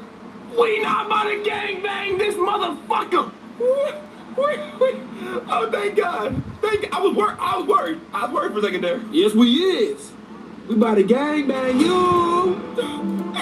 Hey, please, just shoot me. Shoot me, motherfucker. Shoot me. Why do you keep saying that weird ass shit? It's us. Whoa. I ain't mean it like that, dog. I meant it like we in a gang. Right? And another word for gang members is gang bangers. Right, right. And gang bangers, gang bang. No, hell no. Please don't gang bang me, man. Plumbers plumb. Drivers drive. Yes. Gang bangers. Gang bang. Bro, this is making my bones vibrate. This is pissing me off. this is somewhat pissing me off. No! I just meant it as in we gonna inflict 1.2 million, by the way. 1.2 million likes. violence on this motherfucker. Okay, violence is cool. Yeah, I mean, I'm cool with violence. I deserve violence, you know. Violence is okay with me, yeah. No! Yeah! No! Yeah! I can't. It just made me mad. Oh no. Go. Do you think this dude is stronger or weaker than you? Pound for pound? Pound for pound. Stronger. Stronger? So, well, what about grip strength? No, not grip strength. I don't even gotta look. Let me see it. Just let me see it. I bet. 3, 2, 1. Squeeze. 207. That's the highest I've seen ever. God dang. All right, so do you think there's anybody in here that's gonna beat you? I'm not even trying, bro. It's like easy. So that's something light. Something like. Do you think this dude is stronger or weaker than you? I'm just a normal dude, so we'll see what I can do. I bet. Let's test that grip strength. 3, 2, 1. Squeeze. There's 208. 1 pound higher. So Julius, do you think you could get higher? 208, the number to beat. You ready? Squeeze. 212. You think you could beat that? 212. We don't. This is. Hey, go back. This dude is stronger or weaker? 1. Squeeze. There's 208. 1 pound higher. So Julius, do you think you could get higher? 208, the number to beat. You ready? Squeeze. 212. You think you could beat that? 212. We gonna try. Squeeze. 229. Do you think you're gonna beat that, Julius? We're gonna go for it. You wanna take a little rest or are you going now? Rest. You don't need a rest. Squeeze. 229, they tied. We tied. They tied. We're in it right there. Do you think this dude is stronger? This is how the Punisher saved Spider-Man in the iconic Civil War storyline. At this point in the story, Peter Parker has sided with Tony Stark in supporting the Superhuman Registration Act, even proving his loyalty by revealing his identity to the public. But after seeing how dangerous this oversight is, Peter tries to flee with his family, but is confronted by Iron Man. Tony is disappointed in Peter, who argues against putting criminals in the negative zone. Once Tony mentions Aunt May and Mary Jane, Spider-Man throws him through a wall. Peter dodges the repulsor blast and tries escaping, but is stopped by the reinforced glass. Tony commands SHIELD agents to shoot Peter as he falls through the window and into the street. Tony then shuts down the Iron Spider suit. However, Peter had prepared for this and changed the password. He webs Tony's helmet, which allows him to escape down into the sewer. Peter is then confronted by the Jester and Jack-o'-lantern, who nearly kill Peter by gassing him and detonating explosives directly on his suit. Against SHIELD's orders, they're about to kill Peter before they're sniped in the head by the Punisher. Next, Steve Rogers and his resistance are interrupted by Frank Castle holding a dying Spider-Man. This is anytime somebody's... I would have failed most of Class 1A in this class. And the class I'm talking about in particular is the class with their hero names, so let's go through all of their hero names and give them a grade on what I would rank them. Starting off, we have Izuku Midoriya, hero name Deku. I'm giving that like a B just based off the backstory and what it means. Tatsuki Bakugo, hero name Great Explosion Murder God Dynamite. He did a little too much, but I'm gonna give Bakugo credit. He at least tried. I'd give him like a B+. I'm not gonna lie, that fucking name is still fucking atrocious. That is a atrocious ass name. If you just say Dynamite, that would make more sense, but like, no. That whole murder god shit. And then people like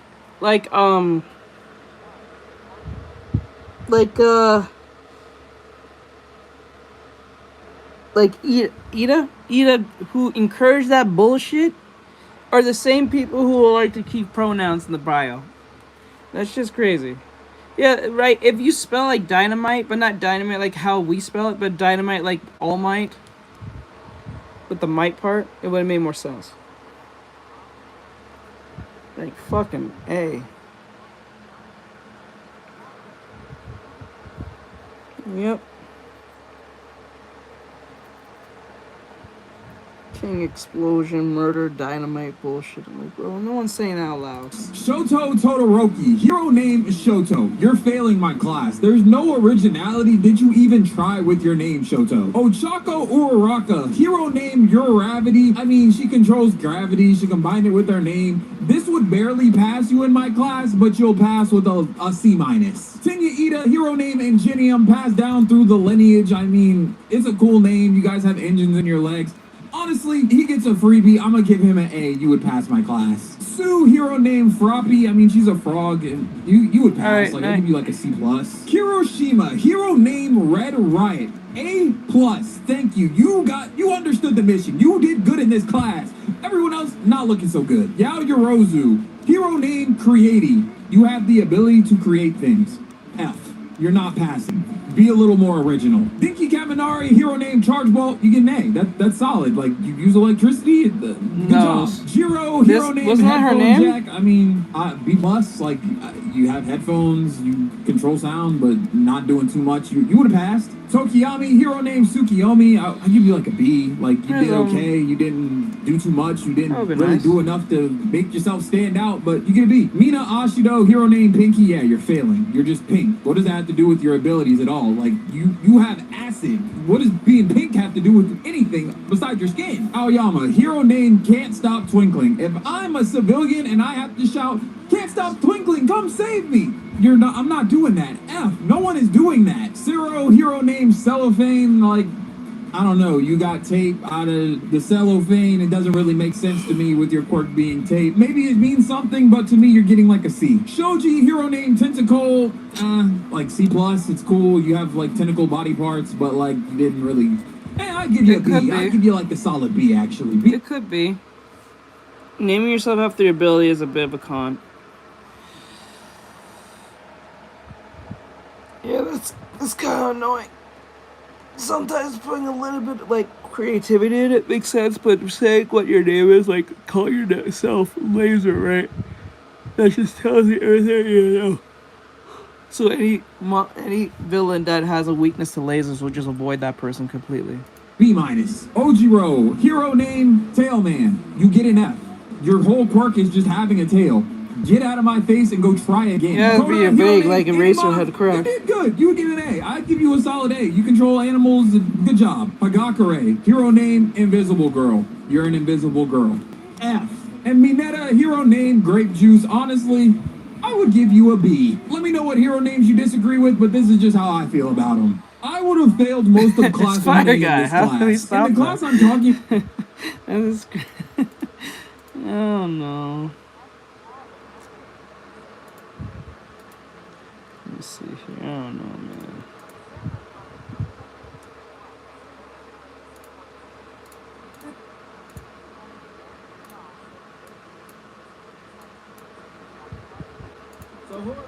Right. One of the best. So who?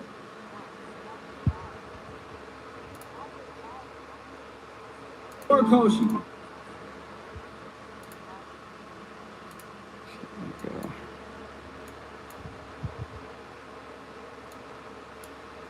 The creator of My Hero Academia, one of the best mangas of all time, got back in that lab. He just dropped this new one-shot called Quit Laughing Shijima. And I don't know what the hell Akatama done told Horikoshi, but this doesn't need to be a one-shot. This needs to be a series. This has so much potential. Horikoshi essentially made her spirits on some JJK shit. This manga follows our main character Azumi, and he's in high school, finna go to college. And I kind of noticed a lot of these the new wave is these horror inspired animes like JJK, we call it Chainsaw Man, This, and then there was another one I can't think of. There was another one. Oh my god, there's another anime. Oh, that, what do you call it? It starts with K. Oh my god, what is it called? It's gotta do with red hair. It looks like Yuji and that woman. They're for hire. I forgot what it's called. Not gonna lie, we're gonna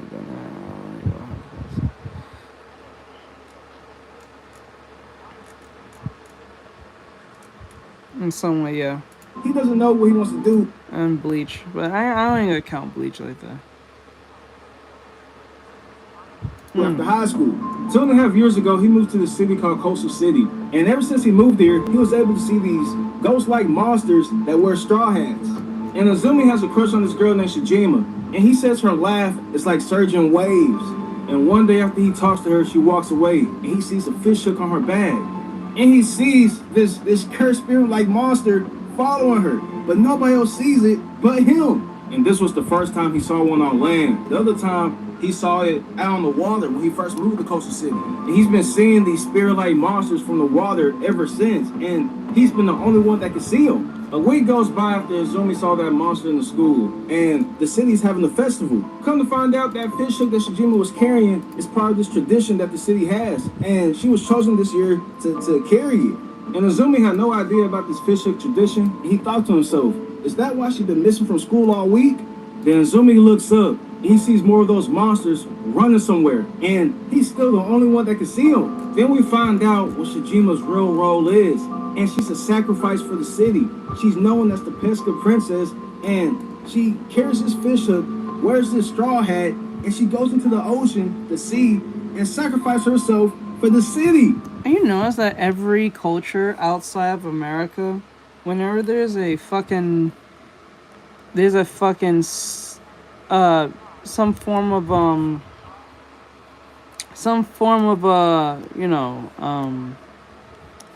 sacrifice, it's always women being killed off. Have you noticed that? It's always women being killed off to these godlike things all the time for like harvest and all that shit. Who the fuck thought that up? Someone had to think that shit up. There's no way that was a thing. It's a fucked up ritual that the city been doing for years. They choose a girl or a woman always and sacrifice chooses a her girl to sacrifice. That sacrifice protects the city from flooding. And they're always pretty. Isn't there, like, they said they pick a girl, she has to be extremely pretty, or at least come off as pretty, and then they sacrifice her. They never say she has to be ugly or fat. You notice that, right? They always have to be petite and or cute. You notice that? Weird. Monsters that's been following her are women from the past that sacrificed themselves. Why don't they Azumi ends up following those monsters, and that led him to Shijima. And he ends up saving her. And the moment that he stopped her from sacrificing herself, the city started to flood. But she told Azumi to let her down. She wants to do this. And she goes into the sea. Then we see the sea goddess that looked creepy as hell. And Shijima was satisfied with sacrificing herself. But then Azumi had pulled up with the fish hook and stopped the whole process. And all the women from the past sacrifices start gathering around the fish hook. And it becomes a new weapon. Azumi and Shijima end up working together, defeating that sea monster, saving the city from flooding, and stopping the sacrifice. And the one shot ends with Azumi finally finding his purpose. And bro. Okay, I don't want to be that guy, but hold up.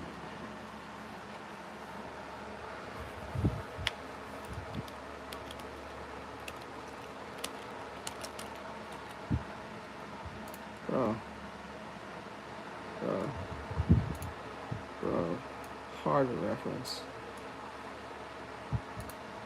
Come on, bro. Come on, bro. Come on, bro.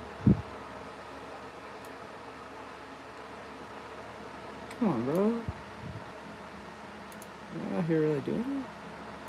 I'm not mad or anything, just like, that is too much of a hard reference. I don't know. It's his shit, so it's not like it's a bad thing. Yeah. My first time seeing this.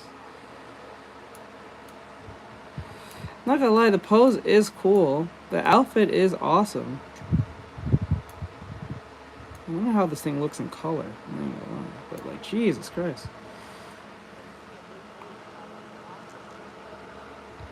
It's kind of cool. Yeah, I see it. It's really cool. It's cool, don't get me wrong. It's cool. It's just like, god dang. Yeah.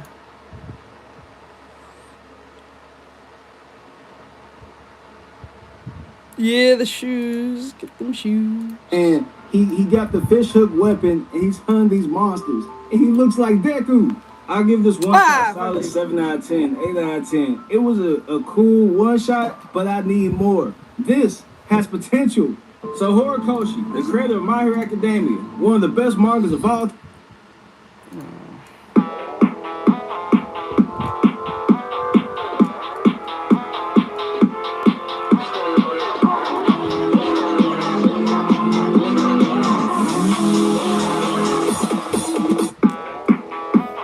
You cannot reason with a tiger when your head is in its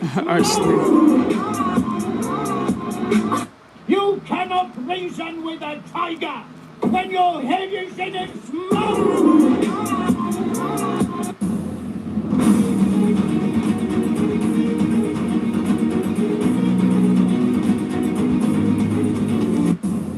Bro, what's going on with your face? I can't figure out what's wrong with your face.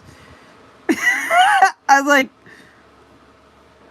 what the fuck is wrong with your face? I can't figure it out.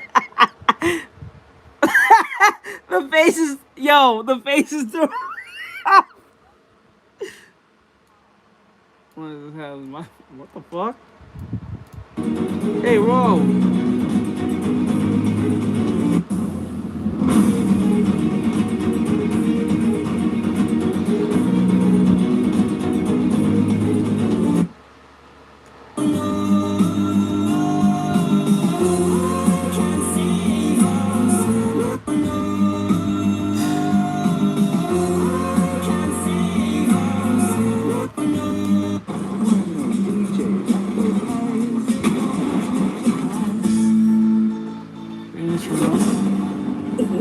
What?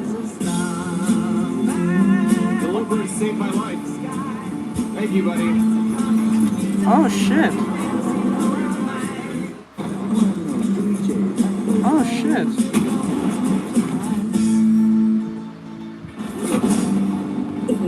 Lucky. Delivery saved my life. Thank you, buddy. Laissez le temps courir, partir, venir, mourir, courir, partir, venir et mourir.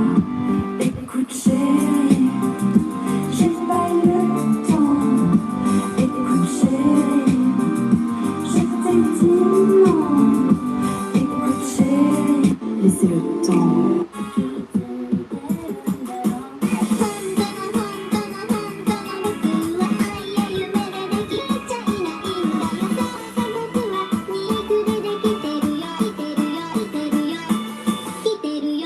The problem I have with this anime or this game particularly, just specifically, I think when it comes to the art, it's a lot. Like it over details itself and just like does too much. It does way too much, in my opinion. Way too much.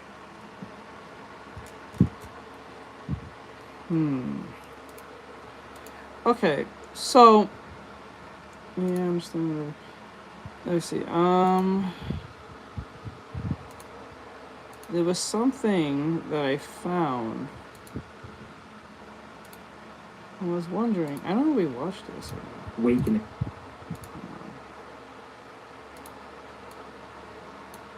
Is a game that's had quite the interesting journey, as it was first intended to be. I don't know if I should get this game or not. Dragon Sword Awakening is a game that's had quite the interesting journey, as it was first intended to be a gacha game. But somewhere along the line, the developers decided to turn ship and make it a $30 single-player co-op game. And just a few weeks ago, the developers Hound 13 sent me a review copy so I could play the game at my own pace. So today I'll be giving you my honest impressions after about 20 hours of playtime. But first of all, what the hell is Dragon Sword Awakening? Well, at its core, you could think of it as a single-player alternative to games like Genshin Impact and Withering Waves, but without the slot machine mechanic attached to it.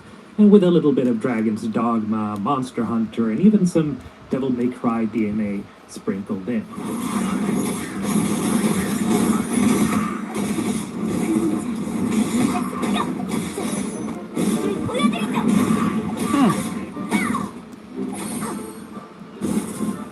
It's an action RPG light that drops you into a very vibrant and stylized 3D anime world where you explore the, well, map, open chests, solve puzzles, juggle enemies, and face off against large boss monsters like dragons and trolls.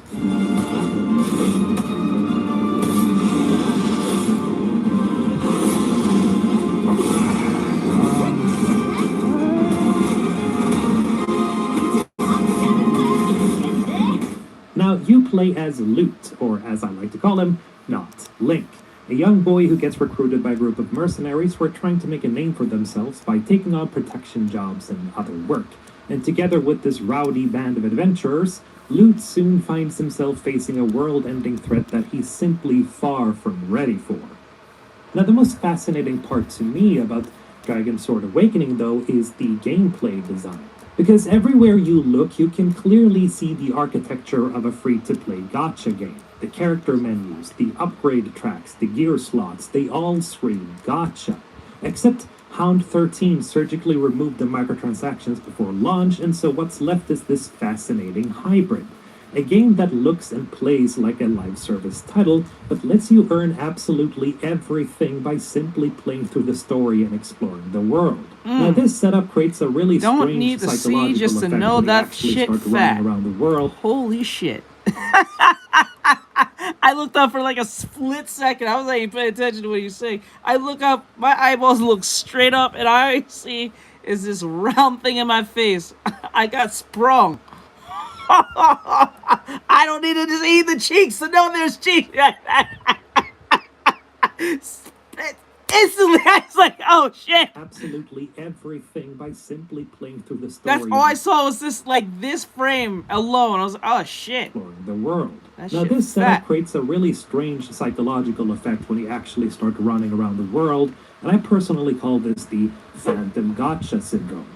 You see, if you've played a lot of gacha games, your brain has been conditioned to look for the frantic rush to clear every side quest and hunt down every single chest because you desperately need premium currency to pull on a banner, as that banner generally has a very pretty lady on it. But Yeah, that's not the that reason why. anxiety is entirely gone, because in Dragon Sword, you aren't fighting a ticking daily login clock, and there's no energy meter locking you out of progress. Instead, the open world turns into a cozy, laid-back checklist where you explore the world on top of your mount, which allows you to climb mountains and even dive underwater.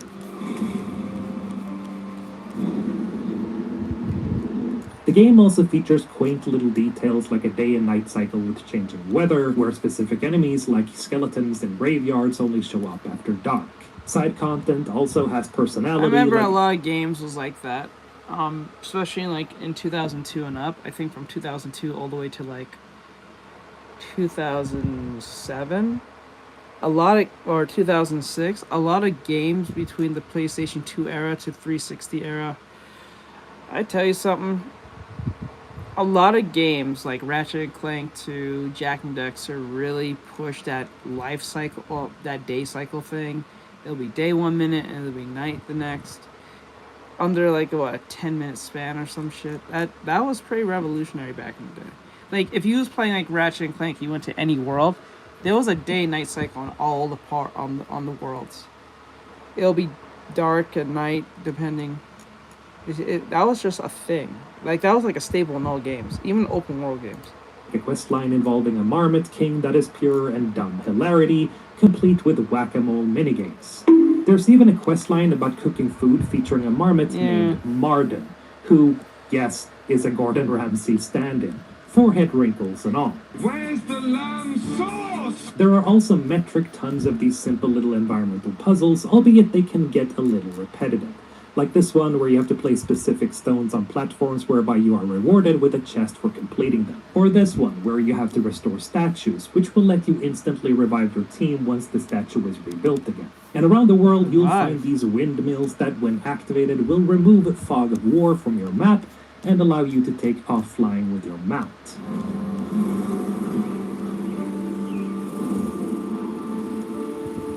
Then there are platforming sections, flying minigames, and more, so there's quite a few things to do in the open world.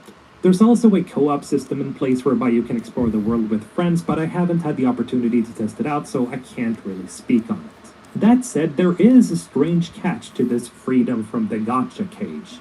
You see, because you aren't chasing gambling tokens anymore, the exploration can lose some of that urgency. Around hour 3, I'm not gonna lie, some activities started to feel a little bit like a chore, as you're opening chests for progression materials rather than the unexpected jackpot of pulling a 5-star character. You simply don't really get that rush. But if you push through this early slump, the game will at some point feel like it switches gears.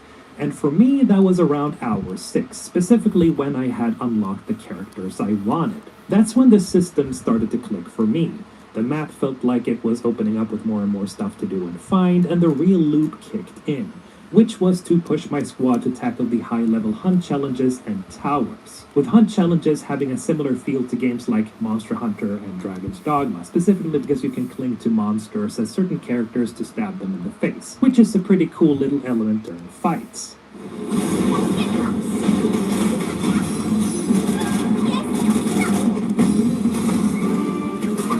And that brings us to the actual meat of the game, the combat. Now on the surface, it looks like a standard anime hack and slash game, or as some people have already started calling it, Korean Genshin Impact. But once you get a few characters in your roster, it transforms into a surprisingly tactical tag team combo puzzle. Now there's no universal blocking or parrying in Dragon Sword Awakening. You see, it's entirely built around precise dodging and mastering the so-called break and burst loop. You see, enemies and bosses have a stun bar, and your primary goal is to tear that bar down. Most characters can hold their own if you level them up enough, but the magic happens when you start leaning into elemental and status synergies. For example, I've been playing most of the game with Teresia and Kalian here. Teresia often acts as the enabler. I start with her to inflict bleed damage and smash through the enemy stun bars. Now the second the stun bar breaks, a signal lights up on your character portraits, and tapping that button swaps your party member and triggers a launch transition together with a big attack, like with Kalian here, the Fire Spirit Summoner, who has attacks that allow for full aerial jungle combos, blowing enemies up with explosive firefoxes and damage over time.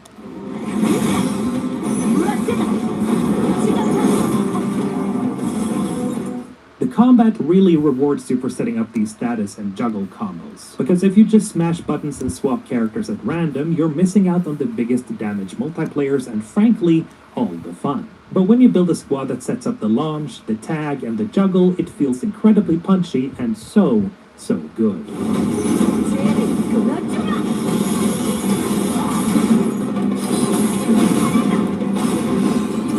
Now to pull up those huge numbers during your juggles, you actually need to build your characters, which brings us to how this game handles progression. So instead of pulling a banner to get new heroes or materials, this is tied to a milestone, as you get a letter called Fate's Invitation to unlock a new character every 10 main story missions, basically at the conclusion of every major story chapter. And instead of pulling duplicates of the same character to awaken them, here you need fragments of sacred light, which you can earn by doing various activities like side missions and primarily by leveling your mercenary corps. Now the mercenary corps acts exactly like a traditional gacha reward ladder or guild reputation track, but without the expiring battle pass stress. Now for some other stats, you have the challenge tower, which features 3 different elemental doors with 30 challenges per door, and clearing these floors drops memory fragments, which you use to buy karma cards, this being another important tool to your build crafting. You see, you can only equip 1 karma card to 1 character at a time, and they give specific bonuses based on character traits. For instance, I bought a fire damage card for Kalian, the Firefox girl, and because she has fire affinity, the card gives her a passive 12% extra crit chance and extra 10% burn damage. And by buying more cards of the same kind, you can then use them to upgrade your main karma card to increase the passive stat. in this case getting a higher crit chance. And just like leveling your character, you level these cards as well. And finally, you have the actual endgame gear loop. Here we have 5 traditional equipment slots. I'm not gonna lie. The blind nun is extremely hot. Not gonna lie to you. The blind nun. I think she's a nun or some shit. She looked like some type of nun. Legs, gloves, and boots. And every time you clear a dungeon, you get a random roll on blind the stat combinations. mace If you're wielding farming nun? for crit gear like I am right now, you're going to pull a lot of useless garbage, just like in most other gacha games that feature instances like these. But you don't have to worry about stamina or energy currency locking you out. You see, if you get a bad roll, you don't have to wait 24 hours or swipe a credit card to get your energy back. You can just turn around and reform the dungeon as many times you want. Essentially, it transforms a frustrating mechanic into a classic infinite weekend ARPG grind that you can pick up anytime you want. Now, it's not all sunshine and explosive firefoxes, as we have to talk about the jank, because this game has its fair share of rough edges. For starters, the targeting system is pretty rough by default and doesn't feel very intuitive.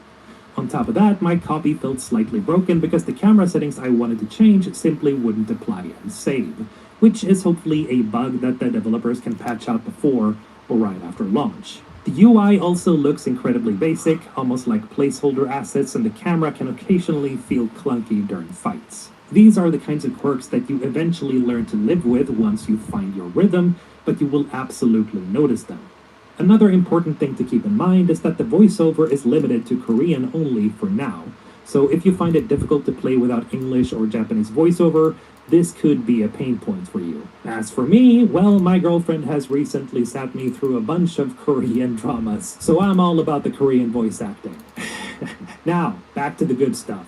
Of course, we gotta talk about the characters here, and thankfully, they're not just empty designs meant to be banner bait. The personalities in the starting squad are incredibly colorful, and the voice acting gives them actual chemistry. Again, it's especially interesting listening to the Korean voiceover, and I like seeing an actual effort into making each member of the squad feel distinct. Johnny, the leader, is boisterous and confident, much to his own detriment.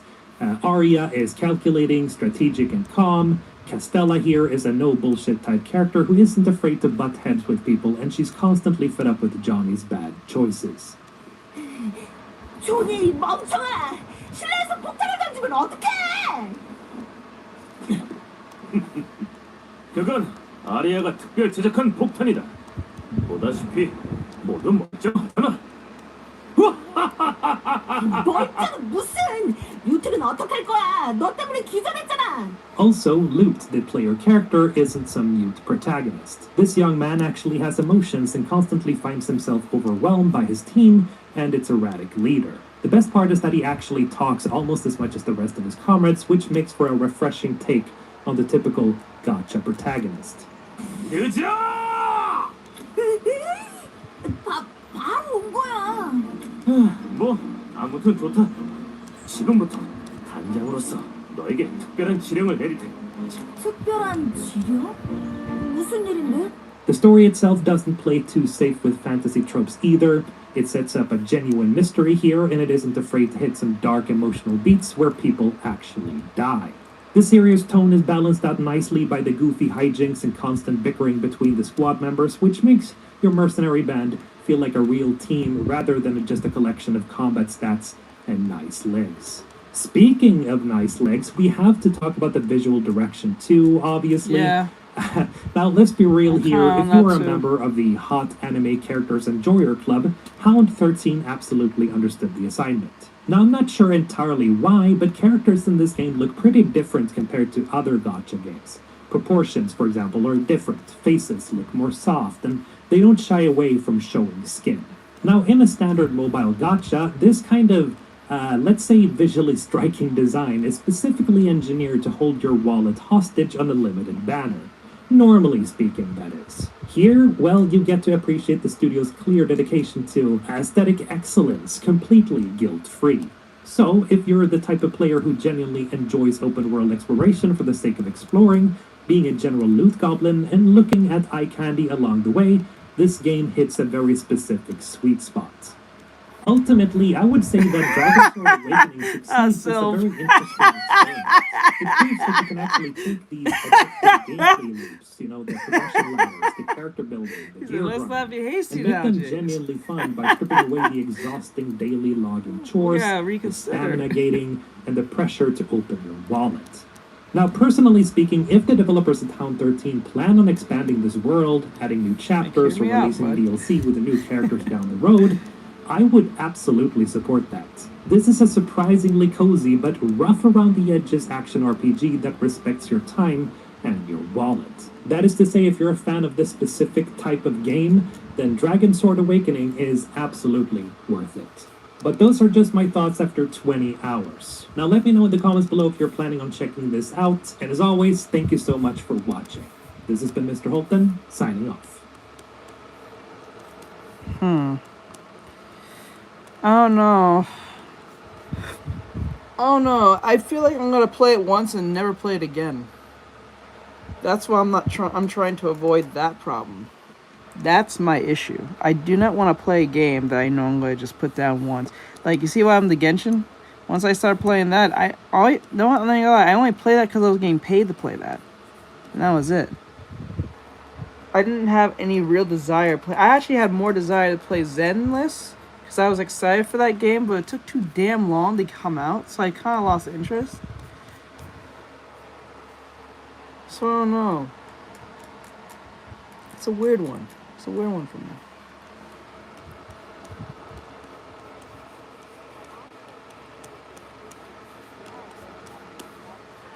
I don't want to buy a game once and never touch it again. That shit pisses me off, because it just makes me feel like an idiot. It makes me feel like a bit of a failure. Like, why did I buy you?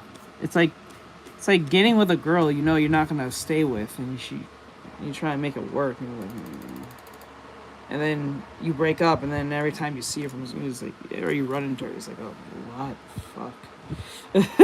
It's like, nah, man. That's just a shame. You just don't want to run with.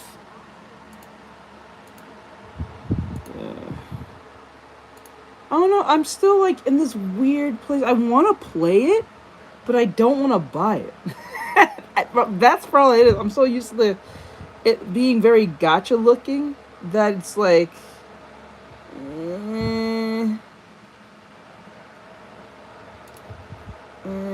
Usually when someone speaks about how somebody changed video games, you think of names like Hideo Kojima, Hironobu Sakaguchi, or maybe Hidetaka Miyazaki. Then there's the people whose names cause nothing but disdain when you hear it, the 7 like Cs, Anita huh? Sarkeesian. And I want to talk about Anita today, who she is, where she comes from, and how this one single woman made it her mission to completely ruin and destroy the entire gaming industry using her avenue of feminism in gaming that has been so catastrophic that it's led to the complete upheaval and destruction of modern video games as we all know it. This, my dear viewers, is the story of Anita Sarkeesian, the woman who ruined the video games industry. You see, Anita was born in Toronto, Canada, to a pair of immigrants that were Iraqi Armenians. She would eventually...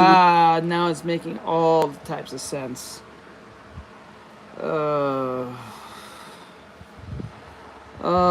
Now it makes all the sense. Moved to California in her teenage years and went to school for a bachelor's in communication studies. Eventually, she would get a master's in social and political thought from York University with her thesis on I'll Make a Man Out of You, Strong Women in Science Fiction, and Fantasy Television. Oh boy, there we go. After going to school, Anita decided that she wanted to use her unique brand of insufferable feminism to grift her way into an industry in order to make money. This led to her landing on the concept of consulting, when she decided to spearhead through a non-profit organization and site that she would create called Feminist Frequency. Yes, that's the name of it. I am not kidding. This site was created in 2009. Anita would critique popular media through her feminist lens, and she would unironically use certain ways to see if the media she was critiquing could pass the feminism quizzes that she would create. One of these methods that Anita would use is the Bechdel test, which is hilariously on brand for Anita to use so many years removed now. And if you don't know what the Bechdel test is, it's named after the person who invented it, who was Alison Bechdel. It is a test that checks the representation of women in media. It checks to see that if in, say, a film or TV show, if two women actually speak to one another in the media being tested without the presence of a man. So the Bechdel test would become famous, I guess, as a way for creators in media to determine if their work was sexist or not. What's funnier is that Alison Bechdel has openly admitted that this test that she created was nothing more than a joke and was never actually meant to be taken seriously. It was just something she did as a funny with her lesbian friends, okay? But because media at the time was so pressed to see more inclusive and fostering towards,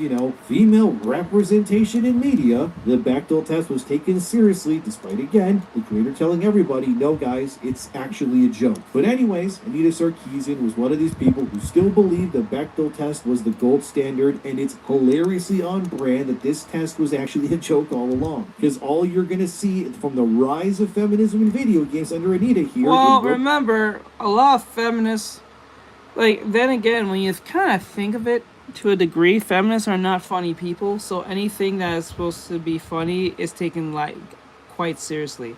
Look what happened to Humongous. That's what happens when you hang out with feminists. They have no sense of humor. They don't know humor. They don't know the concept of humor. They think just being ridiculous is the humor itself. But because it was supposed to be like a joke with a feminist attachment to it, still trying to present itself as a joke, they took it seriously. Rose like Icarus to the sun, and women in gaming. Ever hear that? You get triggered almost instantly. Then it burned almost immediately. So if you know where that's from, you know where that's from. A feminist frequency show idea and then expanded it. Eventually, in 2011, creating a video series called Tropes vs. Women. As you would expect, the show was just another grifting attempt to understand how women were treated in various forms of media. Eventually, Anita would take her feminism critiques and expand it by getting gigs to speak at universities to students who were getting degrees in women's studies. She would use this opportunity to talk about how... Useless degree. Horrible degree. Useless. I'm pretty sure anyone who has that degree is right now flipping burgers. Women were treated in pop culture to then further her agenda. After all of this, eventually, Anita would get her way into video games, where she would irredeemably ruin the entire fabric of games going forward for everyone. And the developer that allowed Anita to speak on female representation to get her way into the industry was none other than Bungie. Yeah, the Halo, Destiny, and Marathon people, yes, they were Anita's in this entire time. The ground zero, if you will. Inspired by her ability to speak to Bungie's employees, this would allow Anita to start her true grift into the world of video games proper. And where this house of cards that was once a male hobby would be irredeemably changed for the worse to such a degree that we are still fighting the damage that Anita and her ilk created all that time ago. This would eventually lead to Anita, now supercharged by her platform that was given to her by Bungie, to start a new chapter. She realized just how lucrative and untapped the potential was in modern video game development, because no one like her really existed in this space yet. Everywhere she looked, she would see things that she thought needed change, right? Men were on the cover art, men in studios making video games for a male demographic, women usually in support roles overwhelmed. Craziest part about all of this, she doesn't play video games. She doesn't even play the video game she's complaining about. That's the craziest part about this grift. She doesn't play the games that she's talking about. Yep, that's the craziest thing about this grift. Overwhelmingly so that the majority of the now bustling billion-dollar empires that were being built about men, by men, for men. But that was not good enough for Anita Sarkeesian. Oh, no. So naturally, how do you change a culture from within? Well, you simply infiltrate it. This would lead to Anita starting her Kickstarter campaign, which was the poisoning of the well that was called Tropes vs. Women in Video Games. It would be a YouTube video series where Anita Sarkeesian would go through the representation of women passion in video games at the time. She would request money to help her fund this series, which makes zero sense to someone like me who makes content. After all, it does not take that much money to make some videos. I mean, you're watching this video right now, aren't you? In Anita's case, she would end up receiving an eye-watering $159,000 in Kickstarter funds to create her series, which is way more money than what's ever needed to write and produce the series that she was creating here, by the way. But grifters are gonna grift, as they would say, and these videos would release on the Feminist Frequency YouTube channel from 2013 to 2017. Overall, the series would result in 18 episodes that would get produced. I watched some of them. These are, how do I say this? They're not very professionally made videos, let's just put it that way. And I've seen many a YouTuber create far more professional looking content, almost on a daily, may I add, to what Anita was able to produce with the entire video games industry backing her with a team of people also helping her out. It was so obvious that Anita was just doing this on the fly and was hoping that nobody would notice that she didn't really know what she was talking about. Of course, though, Anita would tell her fans that supported her that she grew up playing video games, loved them, and wanted what was best for them. But it turned out, however, that wasn't true. When a clip of Anita was unsurfaced where she spoke to students and she openly admitted, well, watch this. I'm going to show you a remix that I just finished this weekend and no one else has seen. One person has seen it. It's a soundtrack of one song, except I'm doing video games. So it's not exactly a fandom. I'm not a fan of video games. I actually had to learn a lot about video games in the process of making this. And also, video games, like, I would love to play video games, but I don't want to go around shooting people and ripping off their heads, and it's just gross. So hence this is my response to that. Yeah, Anita confirmed that she was not a gamer after all. In fact, in order to create this video series, she had no experience or knowledge in whatsoever. She would have to actually play video games herself for the first time ever. But I thought she said she was a gamer. Wasn't that the story she went with that led to her getting that $159,000 from donations to create her feminism series? How could she lie to us like that? The reality is... That's not how she... No, she didn't lie to us. She didn't lie to us. She lied to the companies. Actually, the companies should have vetted that almost instantly. But people like Bungie was too much of an idiot to figure that shit out. They didn't have no one to research her in the slightest. No one researched her at the slightest. This no-name woman who came out of nowhere. Just, you know what I'm saying? That's very suspicious. No one find that weird? Okay. No one finds that weird. Okay. Hey, Maxine, what's going on? This lifelong involvement with video that games shit is isn't fucking convenient stupid for my detractors, so they try to construct a different narrative using whatever fabrications they can muster. So it's not exactly a fandom. I'm not a fan of video games. I actually had to learn a lot about video games in the process of making this. I'm an expert on the depictions of women in video games. Not a fan of video games. In addition to playing games for most of my life, I've spent the last 3 years researching and examining the representations of women throughout the history of video games. But again, this was who became the face of modern feminism. Why do I feel like if it was a dude who did this exact thing and was trying to ask Bungie for money, they would have probably said fuck no. I'm dead serious. They would have said fuck no. They would have vetted him. They would have tried to figure out where he's coming from, who he's with, who does he know. I'm dead serious. If he was not some famous rich kid, I'm pretty sure, because the way that she's presented to us and also how Edemia's explained this sounds more like she was like a no-name chick that came out of literally nowhere and then just got some money from these companies. The way this is being portrayed, unless she had some deep pockets that she's not mentioning and she has some high connections to people like her family, kind of like Hassan Piker, where he claims that he grew up poor when you figured out that his dad was a billionaire and his uncle is a millionaire. But he's the quick to tell you, let's eat the rich, while he lives in his $30 million mansion. Yeah, but she didn't lie to, like, that's what I'm saying. She didn't lie to us. We just ended up figuring that out on our own. They lied to the company, but their company has money. They have people who has resources, skills to understand or do background checks on people if they're talking the truth or they are legitimate in what they do. They didn't do that. They just gave this bitch money. Yep. The facts speak for themselves. And the spear point that would pierce the and good job, Maxine, for beating your game. flesh of modern Western game development. In a way, Anita was about to become a modern Prometheus, but instead of giving humanity the ability to wield fire, she would replace that with feminism and ushering in an era of complete lunacy. You see, Anita would also, as seen here in this Kotaku article titled How She Wants to Change Video Games, that Anita would admit that she was never a gamer in the first place. Despite the protection that she was given by the games industry, Anita would tell Kotaku in the interview the games that she played were casual. Stuff like Angry Birds, Mario Kart Wii. However, it was this part... Listen closely to the games that she played. She played games that women would play. A Mario Kart game, Angry Birds, mobile games, Candy Crush type shit.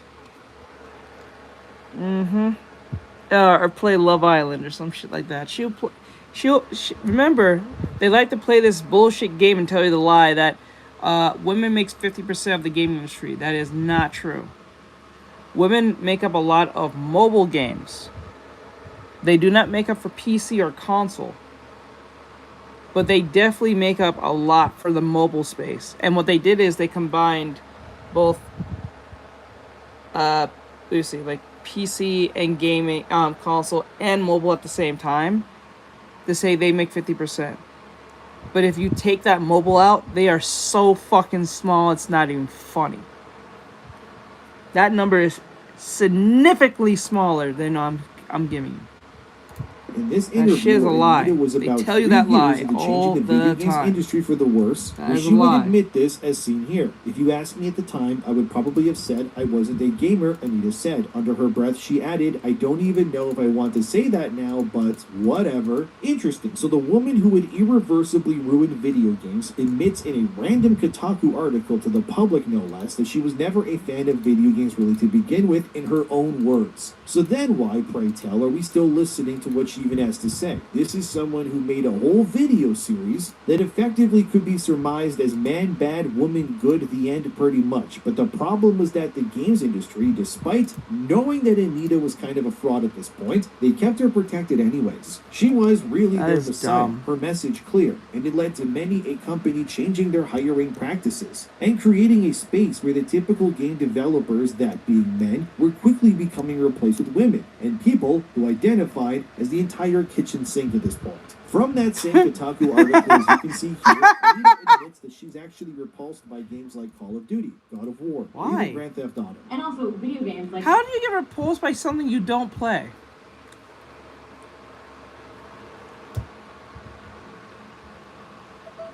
I don't get repulsed at the shit that my girlfriend likes, the romance shit she likes. It just ain't for me. I ain't gonna talk shit about it because it ain't for me. It's not. I am not the target audience. Now, do I think those things that she watched are realistic? Fuck no. But that's why it's called a movie or a show. It's not real. So from that point on, why am I complaining? The fuck? That is crazy. How do you get disgusted by something you don't even participate in? That makes no fucking sense. I would love to play video games, but I don't want to go around shooting people. And You don't have to play the games with shooting people. You girls like to put yourselves in positions where you are not wanted and or needed or not asked for. And then bitch when you get into that space and then act the way you do. That shit's crazy to me. You notice that women always pushing themselves in men's spaces, but men never push themselves in women's spaces? And then when men are in women's spaces, there's some gay man that overrun them completely. You notice that, right? Every dude that's in spaces that women are, they dominate them with. I'm not talking about sports either. I'm talking about like makeup and shit. I'm pretty sure I can name probably more gay men who are like known in the makeup space than women. I can tell you more men that does cooking than women. Probably like I can mention like a Martha Stewart and a Rachel Way, and that's it. Every other woman after that doesn't exist. That shit's crazy. That shit is fucking crazy to me. ripping off their heads, and it's just gross. So, as a leading expert in this field, I'm regularly Shit. sought after for media commentary on gaming topics and hired by developers and publishers to consult on upcoming titles. Careers in the game industry. Claiming, as you also saw in that clip where she admitted that she's not a gamer in the first place, that she also finds it all disgusting, the gore and the violence part of it. Yes, you're definitely a gamer, Anita, who doesn't like some of the most popular video game series in the world. Very cool to admit. But during one of Anita's presentations to the video games industry, she had a talk titled, as seen here, 8 Things Developers Can Do to Make Games Less Crappy for Women. One example... This is exactly the saying, hey, what kind of... do you like Marvel movies? Ew, Mario movies? Oh my god, I don't watch that shit. Oh, okay. Why? What? You don't like them? It's not that I don't like them, I just don't watch them. What? Hey, excuse me, you talk ill about it like you watched them, but you don't watch them at all. So how are you disgusted? That's like saying... That's exactly saying... Right? It doesn't make any sense. That's like someone saying, it's like, we all know a chick who does this, or a person who says this in high school. We know a person who says, oh, that person? Ew, fuck them. I don't like that person. Oh, why, you got beef with them? No, I just don't like them. What? That is the most retarded shit you can ever say to someone without realizing how retarded that sounds. That is beyond retarded. Why the fuck would you say you don't like someone when you have no inkling of having any communication or interaction with them? Stupid. That is beyond... And the irony in that might be someone you might actually vibe with more better than the loser friends you're hanging out with. Because they're letting you say this stupid shit. She brings up is the game Fucking The Wonderful dumb. 101, where there's 7 colored-coded superheroes that you can play as in the game. Anita claims that this game is sexist because the female hero is color-coded as pink, because pink is for women. Anita calls this concept that developers should avoid as the Smurfette principle. The idea is that Smurfette in the Smurfs is the only female Smurf, if you don't know that. So she's singled out, obviously. So like the pink superhero in The Wonderful 101, they are also singled out as well because they're color-graded by a feminine-like color being pink. Maybe that's a valid argument, but either way, it wouldn't end here, of course, because Anita, during her presentation... What is she talking about? There's a lot of superheroes who don't use pink. Wonder Woman does not use pink. Black Canary does not use pink. Scarlet Witch, that's debatable, but it's more like a scarlet red. Yes, there is a pink ranger in you know, Power Rangers, but there is a yellow one. There's been a light blue one.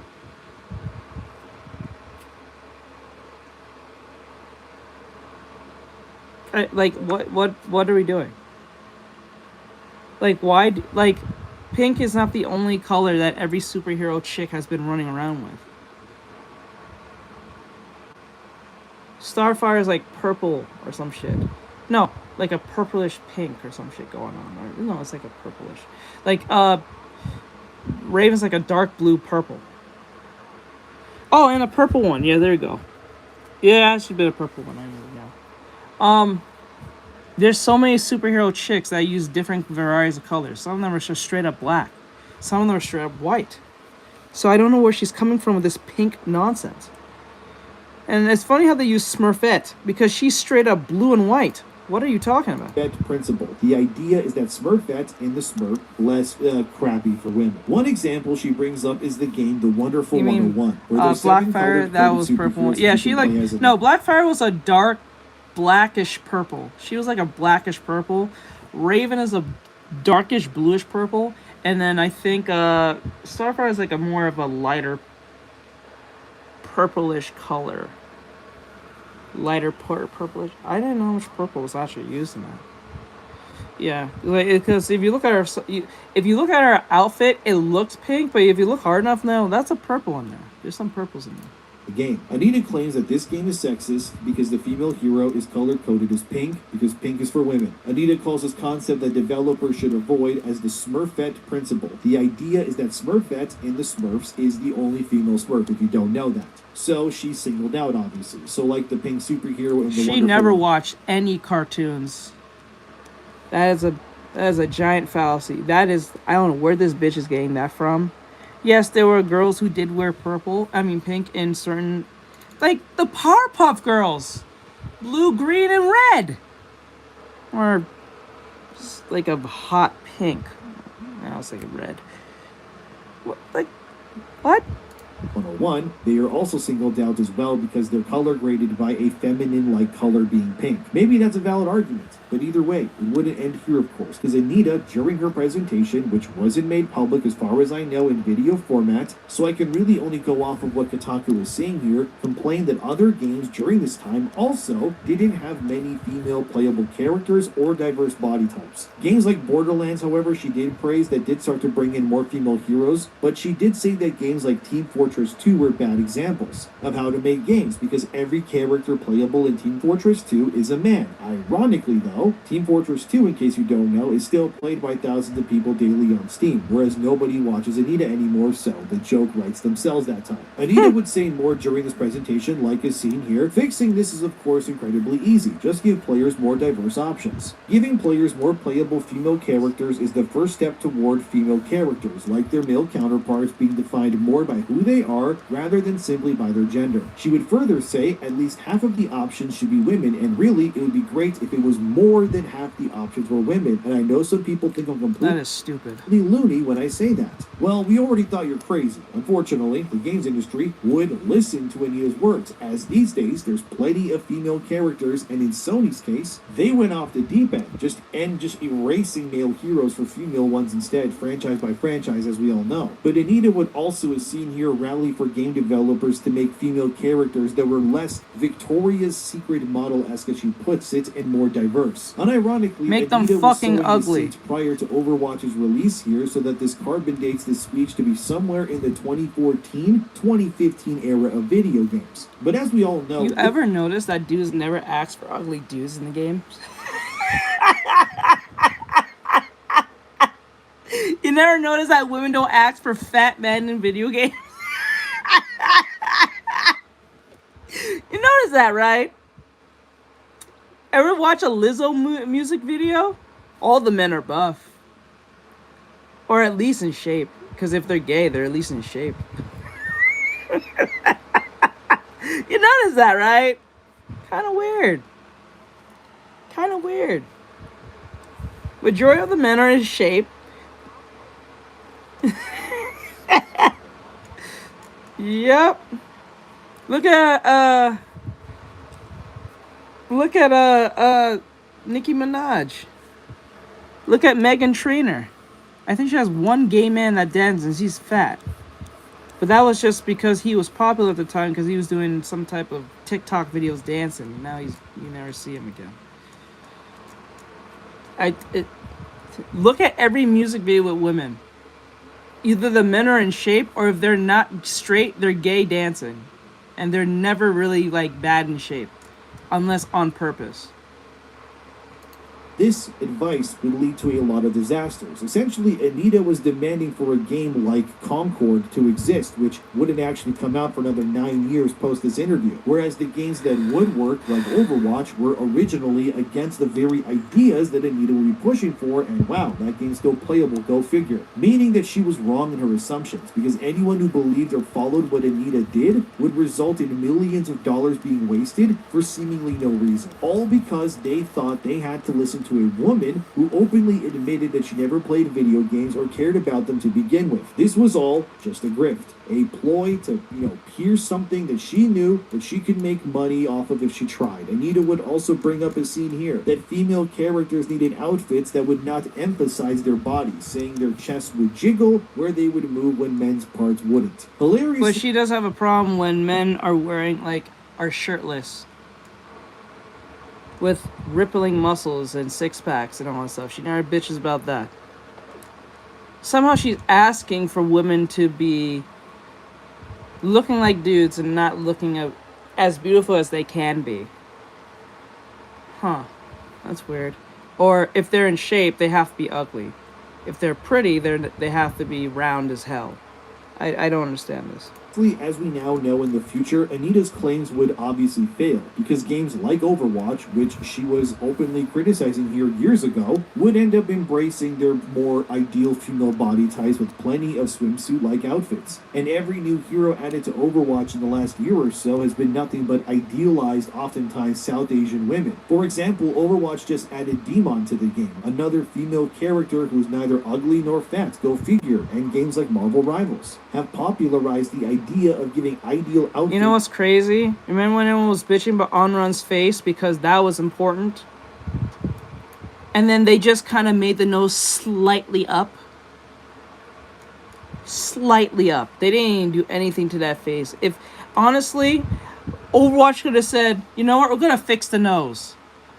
And then they do it like a fake update. And then people would have went back and looked at like, the nose looks different. They will not see a difference. I'm telling you. I'm dead serious. When everyone was complaining about Onrun's face looking too cute-like, for some odd reason, that was a problem.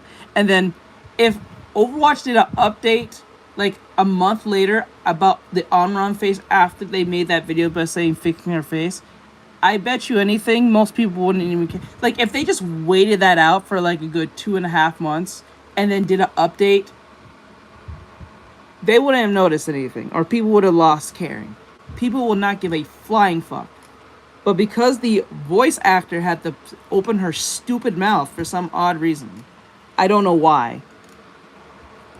You women are the detriment of your own selves. I'm dead serious. It's for both their male and the female heroes. I mean, Rivals you girls is don't fuck up for men. You girls fuck up for each other. You don't even know it. You guys are your worst enemy. In scandalous outfits for everybody. You can put Punisher in a Speedo just as much as Black Widow in a skin-tight bathing suit. Even games like Fortnite of all things recently have also added skins like Poison Ivy, Harley Quinn, and even Batman in bathing suits, revealing their bodies even more. I like to think that the rise of the culture war, which did stem from Gamergate, and the direct refusal of Anita Sarkeesian's teachings have actually led us to where we are today, for better and worse. You would not be having the Western games industry to some capacity self-correcting itself if the people who pushed back against Anita and her kind did the way that they did. The truth was that what Anita was advocating for would not work in the long term. Every decision she made for the games industry has led to a net negative reaction. Games like Concord existing, Dustborn, or even Spider-Man 2 with its humiliation of Peter Parker are all games that were designed to appease to someone like Anita in mind, uplift and again, you didn't need Anita to do that. Marvel does that on a daily. They love fucking with Peter for some odd reason. They love fucking with this man. I don't know why. Which is the irony, because I believe Spider-Man alone is the most iconic hero of all time. I think he's more iconic than Superman. I think he's more iconic than Batman. If you have to name like 3 or your top recognizable superheroes of all time, not your favorite, but top iconic, like recognizable off rip by the most basic of person to the most sweaty of like comic book fans, the 3 will be Superman, Batman, and Spider-Man. Those are the 3. I think right after that is Wolverine and probably maybe Wonder Woman. I'm dead serious. Those are the 5. You can bring up every other hero. It's not that they're not iconic or they're not recognizable. They just ain't that hero. You know, they just ain't that guy. You know what I'm saying? You're not that guy. You're the guy, but you're not that guy. Spider-Man, Superman, and Batman are the most 3 iconic heroes of all time. You can't tell me. They're the most recognizable amongst everyone on this fucking planet. And I think B tier under that is like Iron Man, Captain America, who else? Just the Avengers in general. But if we're talking about all-time recognizable, Spider-Man, Superman, Batman, off. That's it. Those are the top 3. You can't tell me. And I think the number 1, Spider-Man.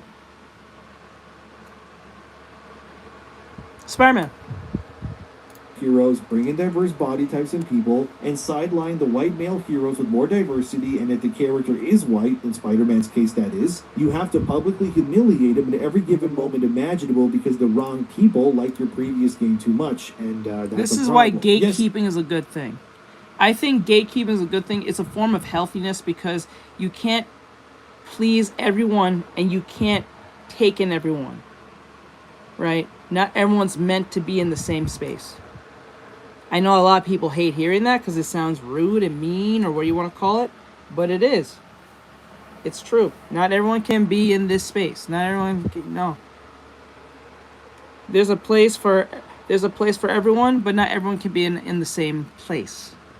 I know Anita didn't work on Spider-Man 2, but she has unfortunately worked on plenty of games and ruined them already. Bungie, for example, which was her first exposure to the industry, has gone on to become a shell of themselves, and that's putting it lightly. All of their idealized character models were gone. They ruined their characters, and appeased simply to make people like Anita happy. Does anyone even remember the character called Nimbus in the Lightfall expansion for Destiny 2? Nope. Nimbus, in case you don't know, was a gender-fluid warrior riding like a surfboard that had a horrific design that Destiny fans just rejected outright. Yeah, I remember seeing this character. I played Destiny before. I dropped Destiny after a while because that shit was pissing me off with the shit they was pulling. So I stopped playing Destiny on Xbox. And then when I heard about this character, I didn't know. When I first saw this character, I honestly thought this is from a different game. I thought it was some just way off woke ass game. When they told me it was Destiny, I was like, I am so glad I stopped playing this shit game. I didn't have to witness this bullshit. What is this bullshit? Get out of my face with this stupid shit. Oh, God.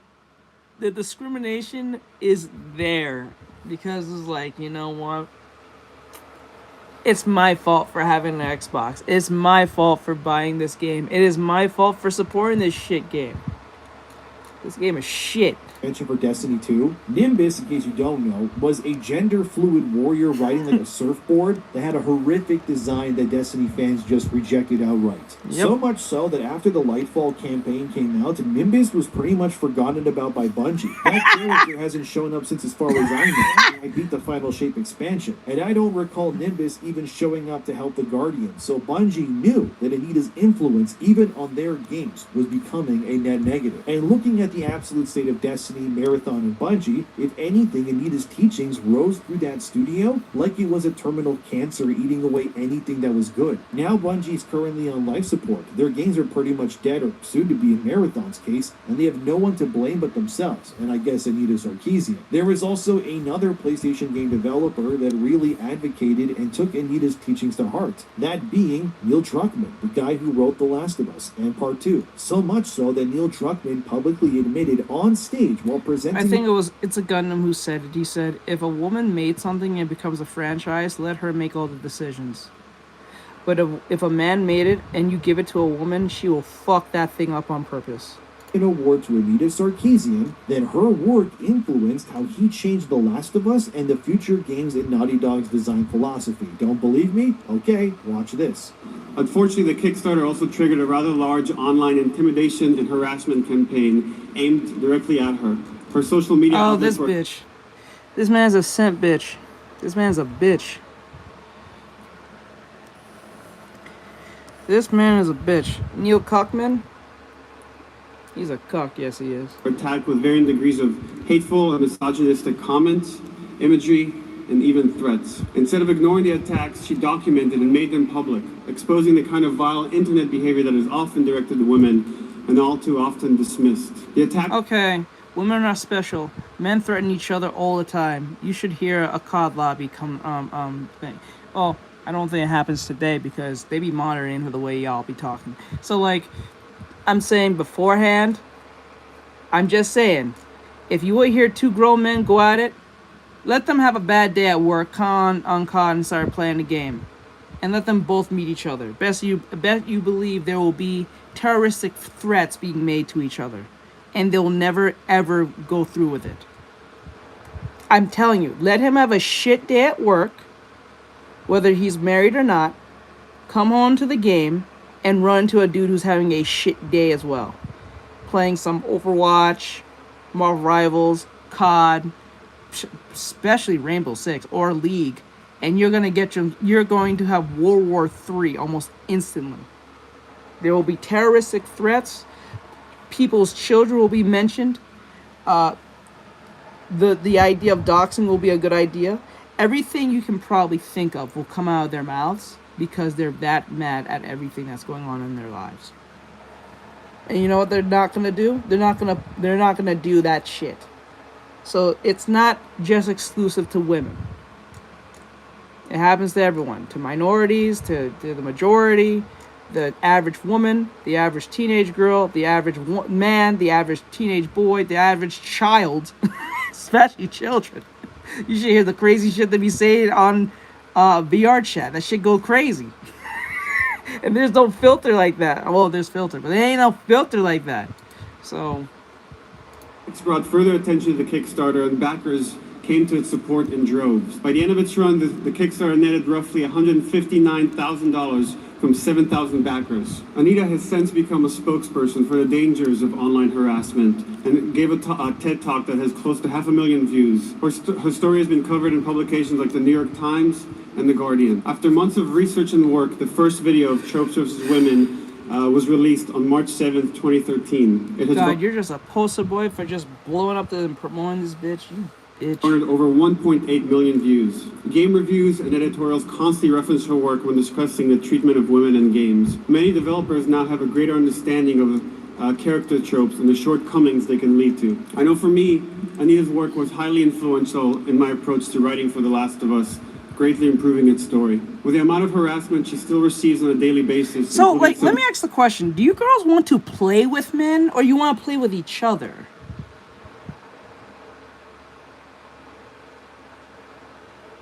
That's my question. That is ultimately my question. Is the goal to play with other women?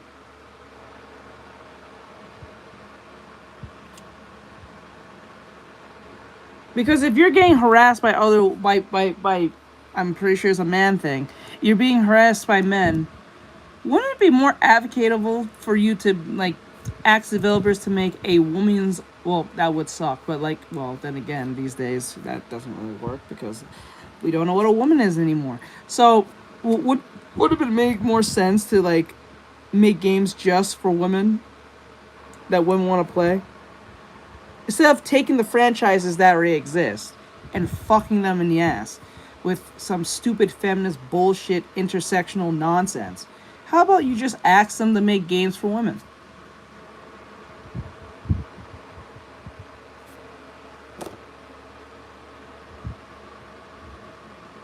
I don't see the problem with that. Kratos don't get touched. Spider-Man don't get touched. Every other franchise don't get touched. You just make something different. For women. And see if that makes money. But we all know that's not going to make money. But if you're willing to shoehorn a bunch of nonsense into into my game, I'm also shoehorn it independently, right? Logic is in there playing. You're right. Today, I've often wondered why keep doing this. And having discussed games with her on several occasions now, the answer became abundantly clear. She loves video games. So it's not exactly a fandom. I'm not a fan of video games. I actually video games in the process of making this. She's so passionate about them that she feels they're worth fighting for. It is my honor to present the Game Developers Ambassador Award to Anita Sarkeesian. It's become very clear that Anita influenced Neil so much that he literally just gave her an award, since The Last of Us Part 2 would also eventually embrace all the qualities and teachings that Anita would endorse for modern video game writing. And as we all know, Part 2, compared to Part 1, sold far less as well. Because the reality is what Anita Sarkeesian believed is not economically viable. Instead, all it has done is change the games industry into something it was never meant to become. And because of that, thousands of jobs have been lost, billions have been spent trying to enforce these ideas, only for most modern game developers to then realize that the old ways, ironically, have always been the best to make video games either way. To create This is why there's a reason why the old ways always worked and the new ways never stayed around. There's a reason for this. But you know what?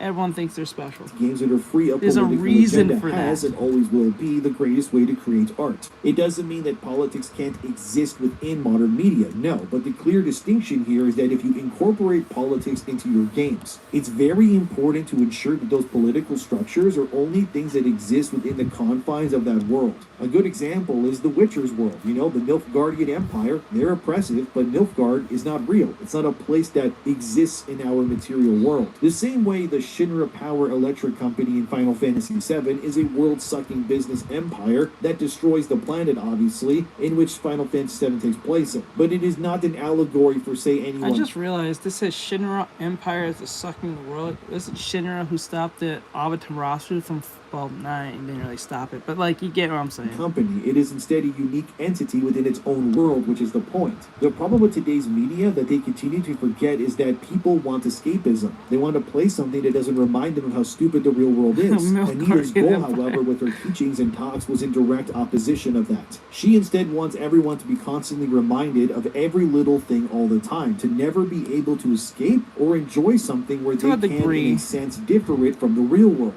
Every fantasy world, no matter how removed, must be a representation of something happening in our world. Every bad guy must be an amalgamation of something that Anita disagrees with, right? Whether that be the current president, some other YouTuber, or whatever else it is. This is why games like Dustborn, for example, are a clear thing of what Anita Sarkeesian would actually want more of to be made. Dustborn, in case you don't know, is about a group of people of color fighting a right-wing oppressive government using their voices. I'm not even kidding, that's actually what it's about. It's the exact sort of game that Anita would love to see more of. Unfortunately for her, such games are not economically viable, and they only exist to further expand the concept of being nothing more than thinly veiled propaganda. It's not like players have a problem with... They should have never called it Dustborn. They should have just called Woman Thoughts, the activists.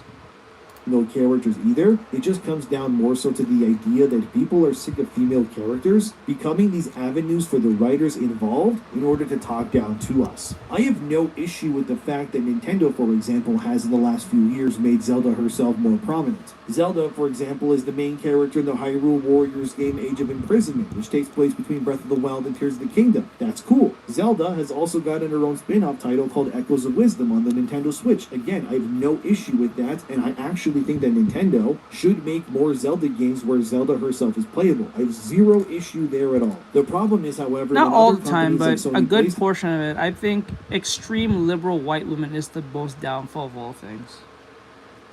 I'm not even talking about conservative women. I'm not even talking about women who are in the middle. I don't think women in the middle and the women in the far right is the problem. I think it's the women in the far absolute left socialist individual. I think they're crazy as fuck. I think they just passed a bill that you can kill a kid up to birth or some shit. Just recently. Which was crazy to hear. I'm like, up to birth? You can abort a kid up to birth? That's fucking crazy. Stations start erasing their male heroes for female ones instead of just they making passed new... that to, I think, 3 days ago.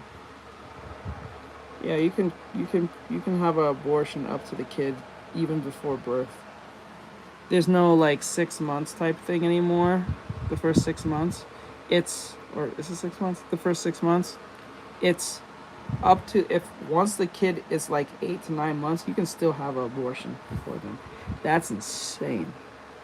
Franchises, and again, I firmly believe that this design philosophy is directly tied to the involvement of Anita Sarkeesian and what she's done to the video games industry. For every positive effect she may have had... Oh, just to let you guys know, just because, you know, just to let you guys know, I know you guys have been wondering why am I taking so long to finish this. It's not that I'm taking long, and I'm not even trying to imitate it anymore. I'm trying to get the vibe. I think I got the vibe, but I don't think I have it all to one, because there's some changes that needs to be made, like the face. The face needs to be a little bit more rounder and chubbier.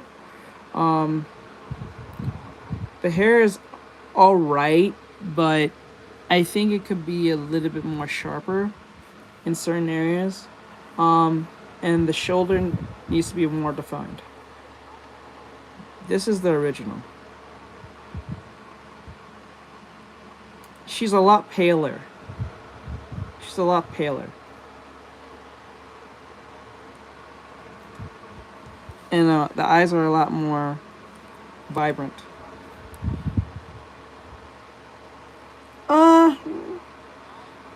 We did start it yesterday, so that's progress, because this type of thing will take me like 7 days. It only took a day and several hours. But I'm not even trying to copy exactly everything here. I'm just trying to understand mindset-wise, how did I get the point A, point B? It's easy now for me to understand it. Now I have to, the reason I'm doing it again is because it's to cement in, it's supposed to cement the experience, and then I can translate it in a way for you guys to understand without confusing y'all in a YouTube video.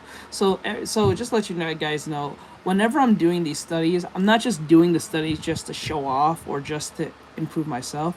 I actually do these studies to improve, so when I do the next video, I can construct it in a way for you guys to understand for the next YouTube video. So whenever I'm doing studies, it's for the YouTube video. Now, the studies won't be in the YouTube video, but it's based on my experience, what I've learned, and then I construct the video in a very digestible way that is not too long or not too short, and it gets the crux of what you need to focus on and doesn't waste your time. That's why it takes me so long to make a new tutorial.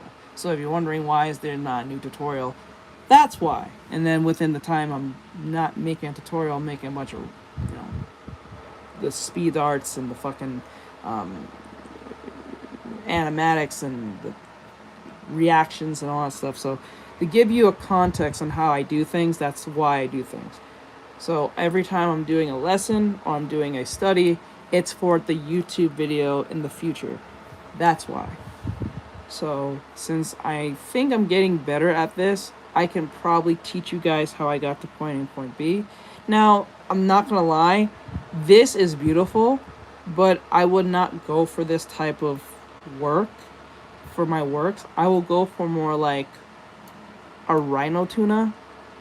Now you can see the difference between mine and its.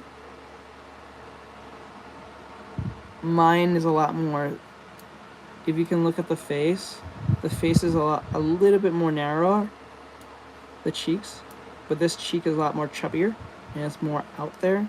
That could be fixed with a little bit of deforming.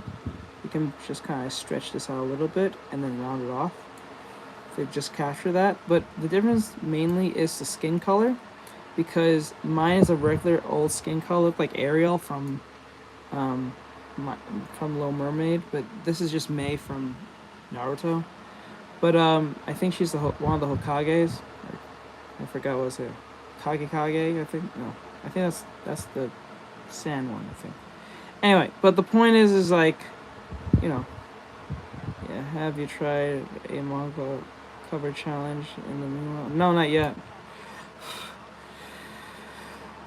No, not yet, because most of those was just compositional Mizukage. Okay, that's good. But most of this is all focused on color theory. Now I'm understanding how this works, because now if you look at her hair, it looks more like glass, like it's self-surface scattering. Like if you put light on, like, say, like on your finger or something, and you can see like the light brimming through like one here to over here.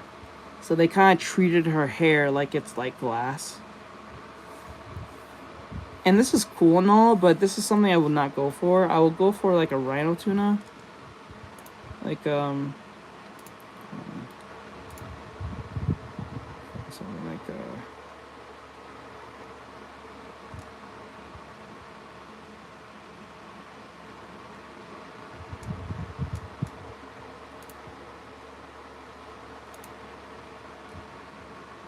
like, see how they look? They look really glossy. And this is great, don't get me wrong. But sometimes this type of artwork can look a little too plasticky. And some people will mistake this for AI art. So I would avoid this to a degree. I would go more like something like this. Or something like this. Or like this.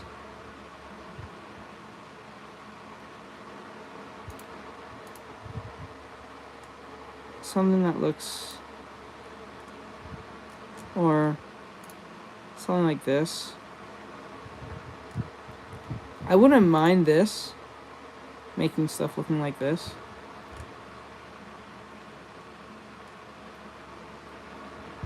But when it looks too glass looking, I could not figure out this angle till I looked at it. Okay.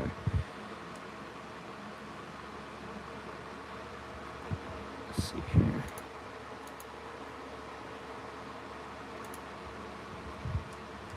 Here.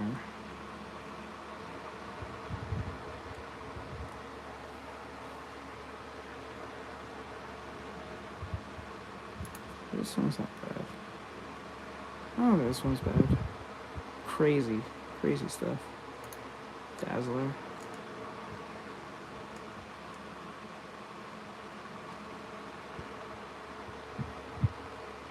I'm going for the semi-realism type stuff.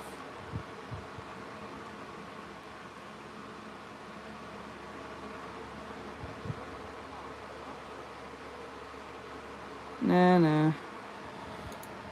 Oh, this is cool. Yeah, something like this. Or like this. I wouldn't mind this. I would like making stuff like this. This looks cool. Or like this. This would be it for me, I think. This would look cool. To make stuff like this. That's what I'm trying to aim for, is this type work. The painterly look.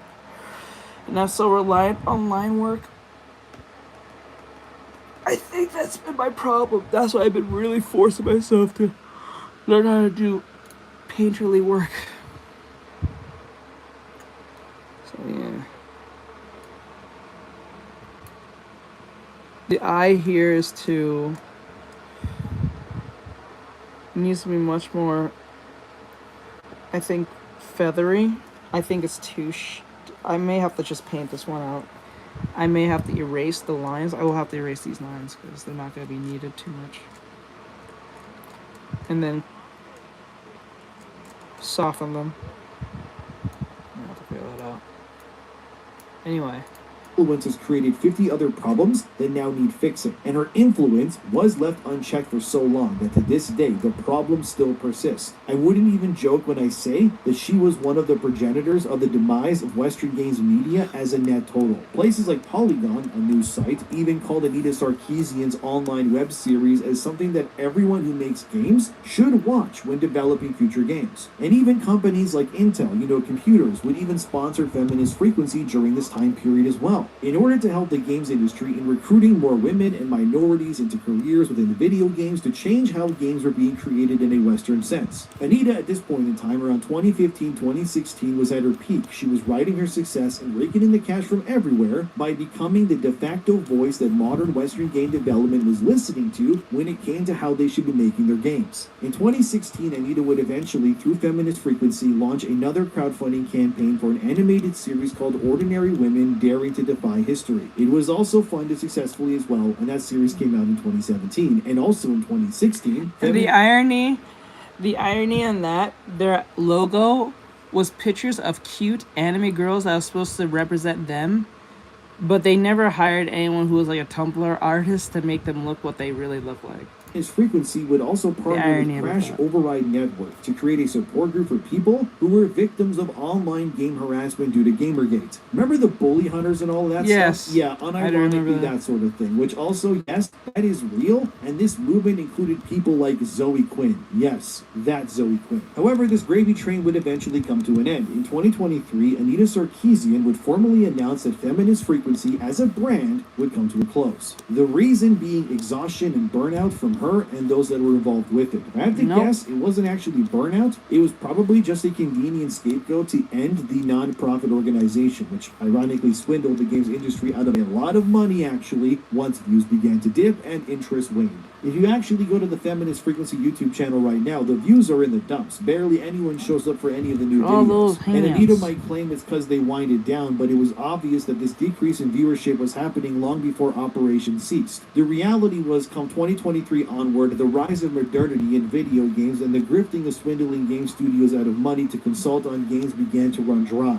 Because people finally, to some capacity, started to realize that Anita's involvement led to nothing but the absolute annihilation of entire franchises and their profit margins. I'm not here to say she wasn't harassed by people, she was, but the point still stands that what Anita did to the games industry was nothing short of a thermonuclear bomb washing away decades of goodwill and progress in the name of feminist revisionism. Her effects are also still felt today as companies like even Double Fine, which is led by Tim Schafer, still believes as seen here that inclusivity makes for better games. Ironically, Tim Schafer's studio Double Fine has also had layoffs recently because nobody actually buys those games. It also doesn't surprise me that Tim Schafer would be an advocate for inclusivity since Double Fine's previous game Psychonauts 2, if you don't know, was consulted on by none other than, oh yeah, Anita Sarkeesian herself. As seen here, Double Fine confirmed they lost over 20 of their staff, but I thought inclusivity leads to better sales. Oh, but not really better sales. Well, imagine that one, Tim. Whoops, I guess you got swindled again. Where she still to this day offers her services to consult on video games so she can help you bring them to a wider audience. Yep, Double Fine has been used by Anita's services before, as Ubisoft has too. And imagine that, Ubisoft, the company that lost so much money they had to basically sign a deal with the devil in Tencent to keep their doors open. Yet Anita wears the badge like it's an honor. I do blame Anita, however, for the grifting snake oil salesman approach that became popularized by a lot of people in modern game development. Because the sad reality is that what a lot of consultants in games would be doing is realizing that there were no actual problems for them to fix. So in true grifting fashion, what you ended up doing was creating the very problems and then offering your services to fix them. By Anita claiming there were problems with gender stereotypes, it then sows the doubt needed. But since she claims also to somehow know how to fix this as well, you would have many copycats appearing in the future that would do what Anita did as well. This is largely why modern Western video game development was ruined, why they're full of people who hate the consumer base that they're tasked with providing for. All of this stems from an origin zero of what Anita helped foster in the first place. Anita has also stated in her lectures that she doesn't spend time debating people who oppose her because she thinks that it's a losing battle. So instead, she would rather focus on the people in the middle of the ones on the fence. She does this because it's easier to get people to listen to her than those who have their minds already made up, but I disagree. I think the real reason she doesn't discuss these topics with any of her detractors is because she knows that her belief system would be pulled apart like meat from the bone if it's placed under any actual scrutiny. She claimed in a lecture that I can't show or I'll get copyrighted, unfortunately, that one of her goals is to combat what she calls white supremacy, and this ties into the larger picture of games as well. The idea that the problems in media is created by white people, which again, I don't agree with, because objectively speaking, video games were better and more unique when it wasn't quotas being checked on a list. Again, Feminist Frequency and all that was made in 2009. All the games that are made before 2009, all the Halo games, Mass Effect, even Call of Duty 4 Modern Warfare, not to mention Oblivion and more, all those games existed before all this nonsense began. And guess what? Draw the thing that you have most trouble with. But instead, people who were not good at what they were doing were being hired to make the games instead, believing that you need, let's say, a certain shade of developer to make a game because they look like the main character is stupid. An infamous example is the Black Panther game at EA, that if you don't know got canceled, that had an entire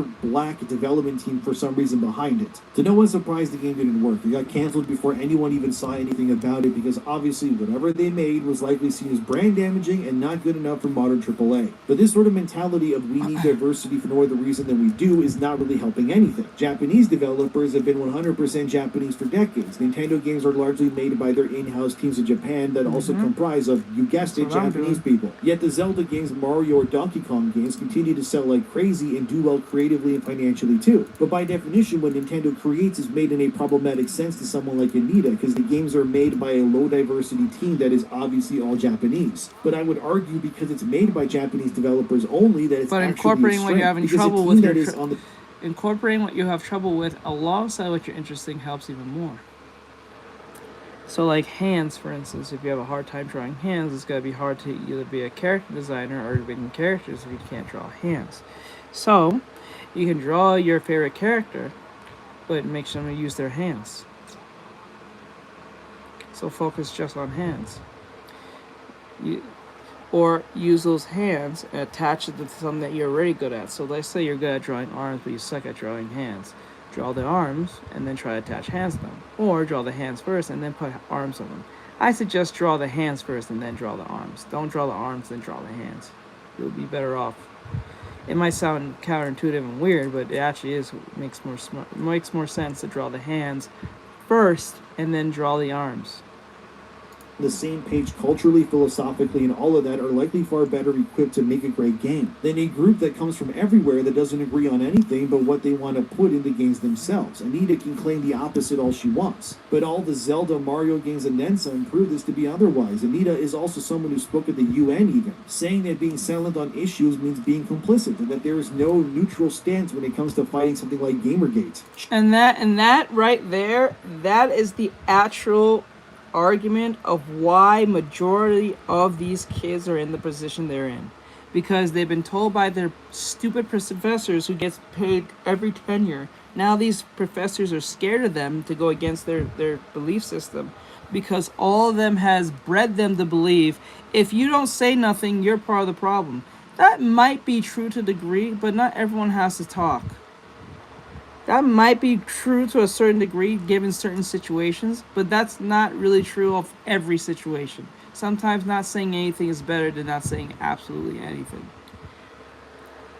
It just sounds better. My dad taught me that sometimes you don't have to have the last word to win. Sometimes saying absolutely nothing wins better than actually saying something. Speaking to stupid people is a waste. It is.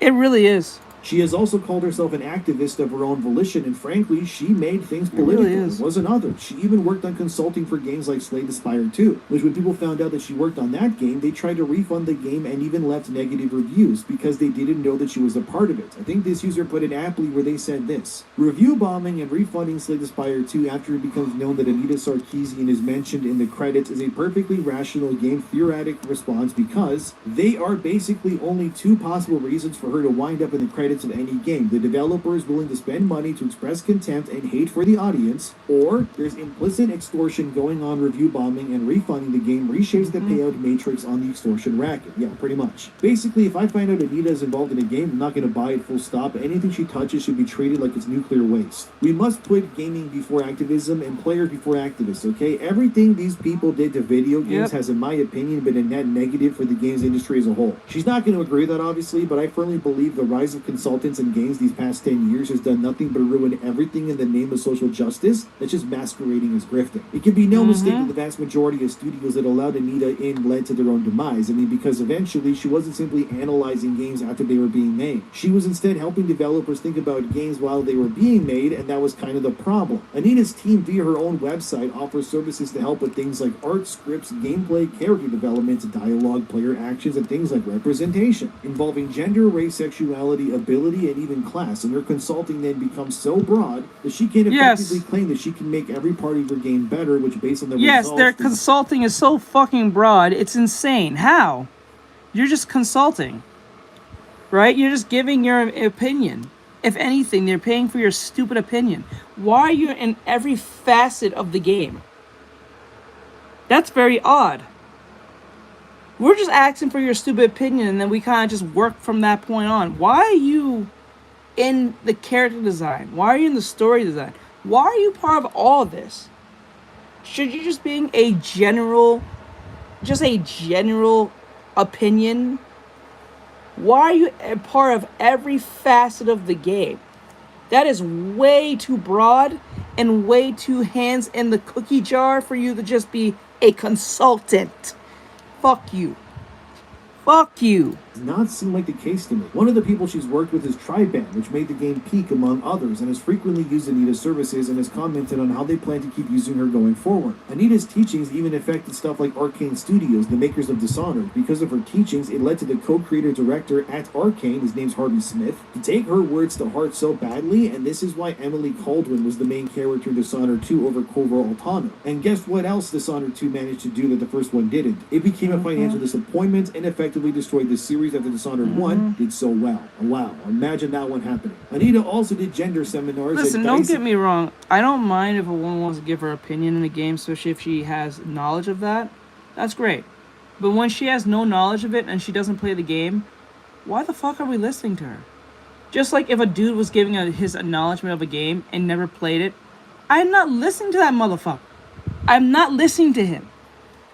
He doesn't know the story. He doesn't know the lore. He's just going to call it a Gunner game, turn around, and walk out of this room. He does not give a fuck. He's not going to play it because he already calls it a Gunner game. So if we made it into what he wants, he's not going to touch it. He's never going to touch it. It's like when people come on my stream and they see me draw a woman, they instantly say to me, "Oh, it's a goon. It must be gooner art." Instantly, they'll come in 2 seconds, see a woman's head, and so I know someone came in here earlier. It was like 2 hours ago. They asked the question. No, they said, "Why are you always drawing naked women?" Bro, where is she naked? You're seeing from the top of her head to her shoulders where she's naked. You don't see titties, you don't see ass, you don't see puss, what we're doing. But now I come to the conclusion, anything as a woman, it has to be sexual. It can't be just a character just looking down her shoulder. It's the eyebrows. Oh, you remember that? It's the eyebrows. Yes, her strap is right here. In the reference, her strap is right here. I just didn't paint them in yet. I'm trying to get the hair right. But because they see woman and don't, I can understand if it was a finished piece. That's a difference. But when you see me working on it, you're mentally ill. I think you're mentally ill when you. It's like someone who comes it's like you're making cookies. Someone goes into the kitchen and start eating the dough and says, "Ew, this cookie tastes weird." It's the fucking dough. You don't call the dough the cookies. Like, are you dumb? Like, you see what I'm saying? This shit's crazy. I'm not done. I can understand if it was done, then you see some big ass titties, but there's no titties to be seen. You know what I'm saying? It's frustrating as hell. And then when I'm drawing a dude with muscles showing, rippling and everything, they don't complain. They don't even exist. They don't say, "Why are we drawing this, bro?" Quick, they don't even say, "Why are you always drawing men?" Shit is fucking weird. It just tells me if it has a woman in it, it has to be goonerish. That's how much we have bred our young kids or young youth to believe anything involving a woman instantly is sexual, almost off rip. Brother said, there you go. See? You didn't even finish. They quick to call it naked or whatever before you even finish. Let them finish first before you make that soundage. Jeez Louise, it's insane.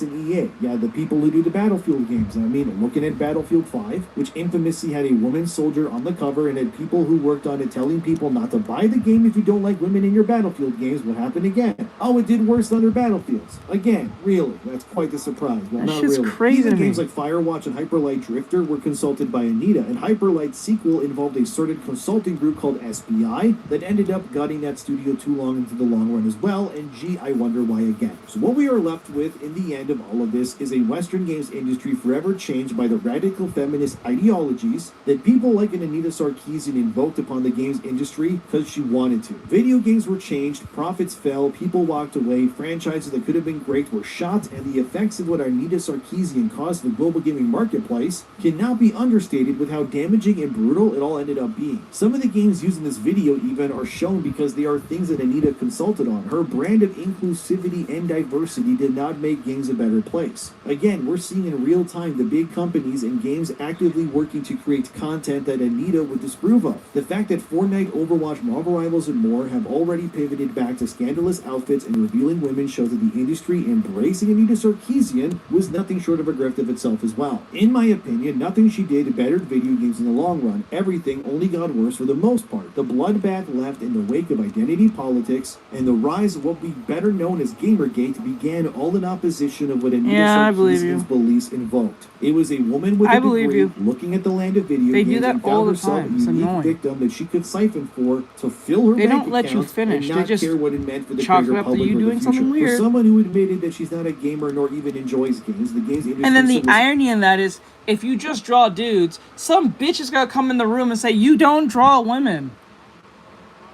No, it doesn't. Age does not actually represent wisdom. You'd be surprised.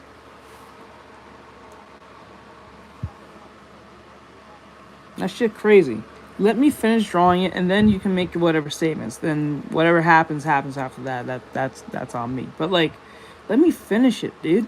to her anyways. They saw her as a symbol. But now, over 10 years later, only one thing has become clear, which is that Anita Sarkeesian destroyed and ruined the video games industry, and many studios were complicit in that ruination by adhering to her teachings while ignoring the actual lifeblood of the games industry, the paying customer. I don't know when we'll finally be rid of her teachings and the many copycats that sprung up in her place to further ruin everything, but there is one thing that is clear, which is that Anita Sarkeesian definitely is the woman who ruined the video games industry, and this is her story. And also, to add a little last slap to the back of the head, Anita these days, she's still single, childless, and even resorted, and I'm not kidding, to marrying herself in a wedding ceremony. Yeah, when women do this shit, they're usually a very alone, insufferable individual. You never see men say they marry themselves. Shit, you don't even see gay men say this. Why is that? Why you don't see a high influx of gay men saying they're marrying themselves?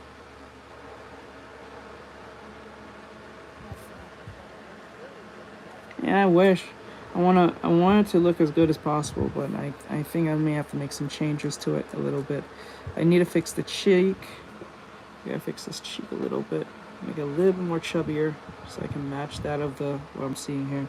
And then I gotta fix the eye. Gotta get rid of this. I won't do it now. Might as well just do it now. Yep. Yeah, I know.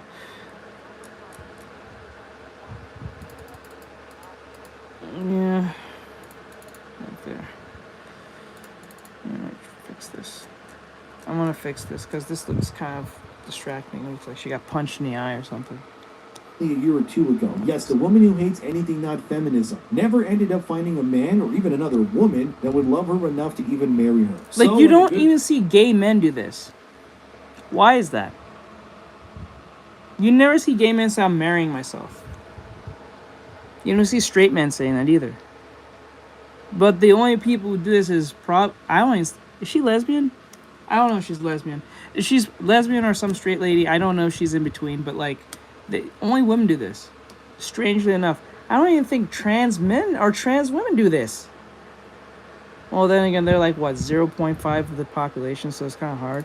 Feminist, she ended up marrying herself, and that, my friends, is probably the most ironic and pathetic part of all of this. No one even wanted to deal with her on an emotional level, so she married herself, man. That is bleak. Finger licking good special. That's what I'm talking about. What all this tells me is, man, I gotta invest in some stocks with cat food, because I can make a fortune off people they can eat in the coming years. But what do you think about all of this? Let me know. I know a different video. Should I do more of this and cover other people in games? Let me know, I guess. But thanks for being right. Like to no, that just yourselves. If you have to marry yourself, you are insufferable as shit.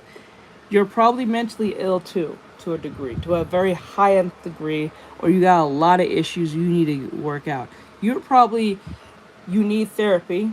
You need to look within yourself. Probably get good with God to a degree.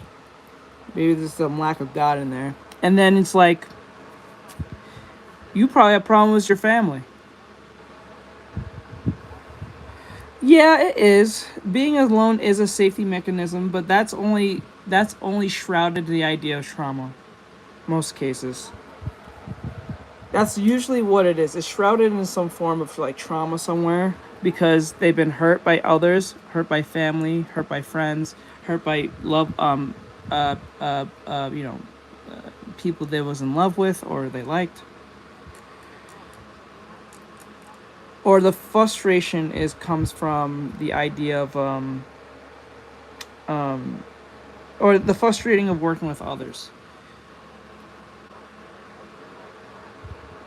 Some video games, because Anita sure won't, because she likely never did in the first place anyways. Did you, Anita? Yeah, I'm not a fan of this bitch either. She's very annoying. She ruined gaming.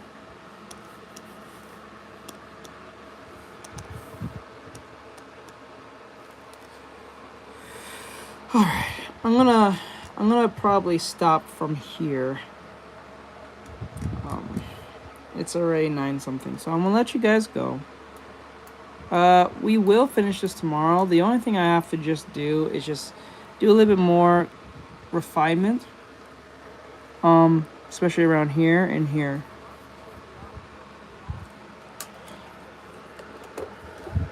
No, I'm done. I'm done. Alright, guys. I'm gonna turn this up. My neck, my leg. It's, yeah, I gotta go. It's 9 something. So yeah, we're gonna finish this tomorrow. Hopefully we'll get this done tomorrow. I'm hoping, because the last one took me 7 days. This took me about 7+ days to finish, but that was a whole body on like a half a head to a shoulder. So we're gonna finish this one tomorrow as well. So this progress, speed and progress. Let's go, guys. Let's go.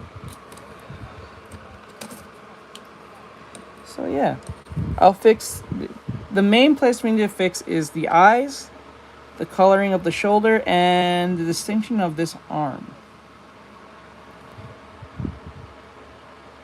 Alright, later guys, have a great night. Stay safe. Thank you guys for coming. I'll see you guys tomorrow. Alright, later guys. Bye-bye.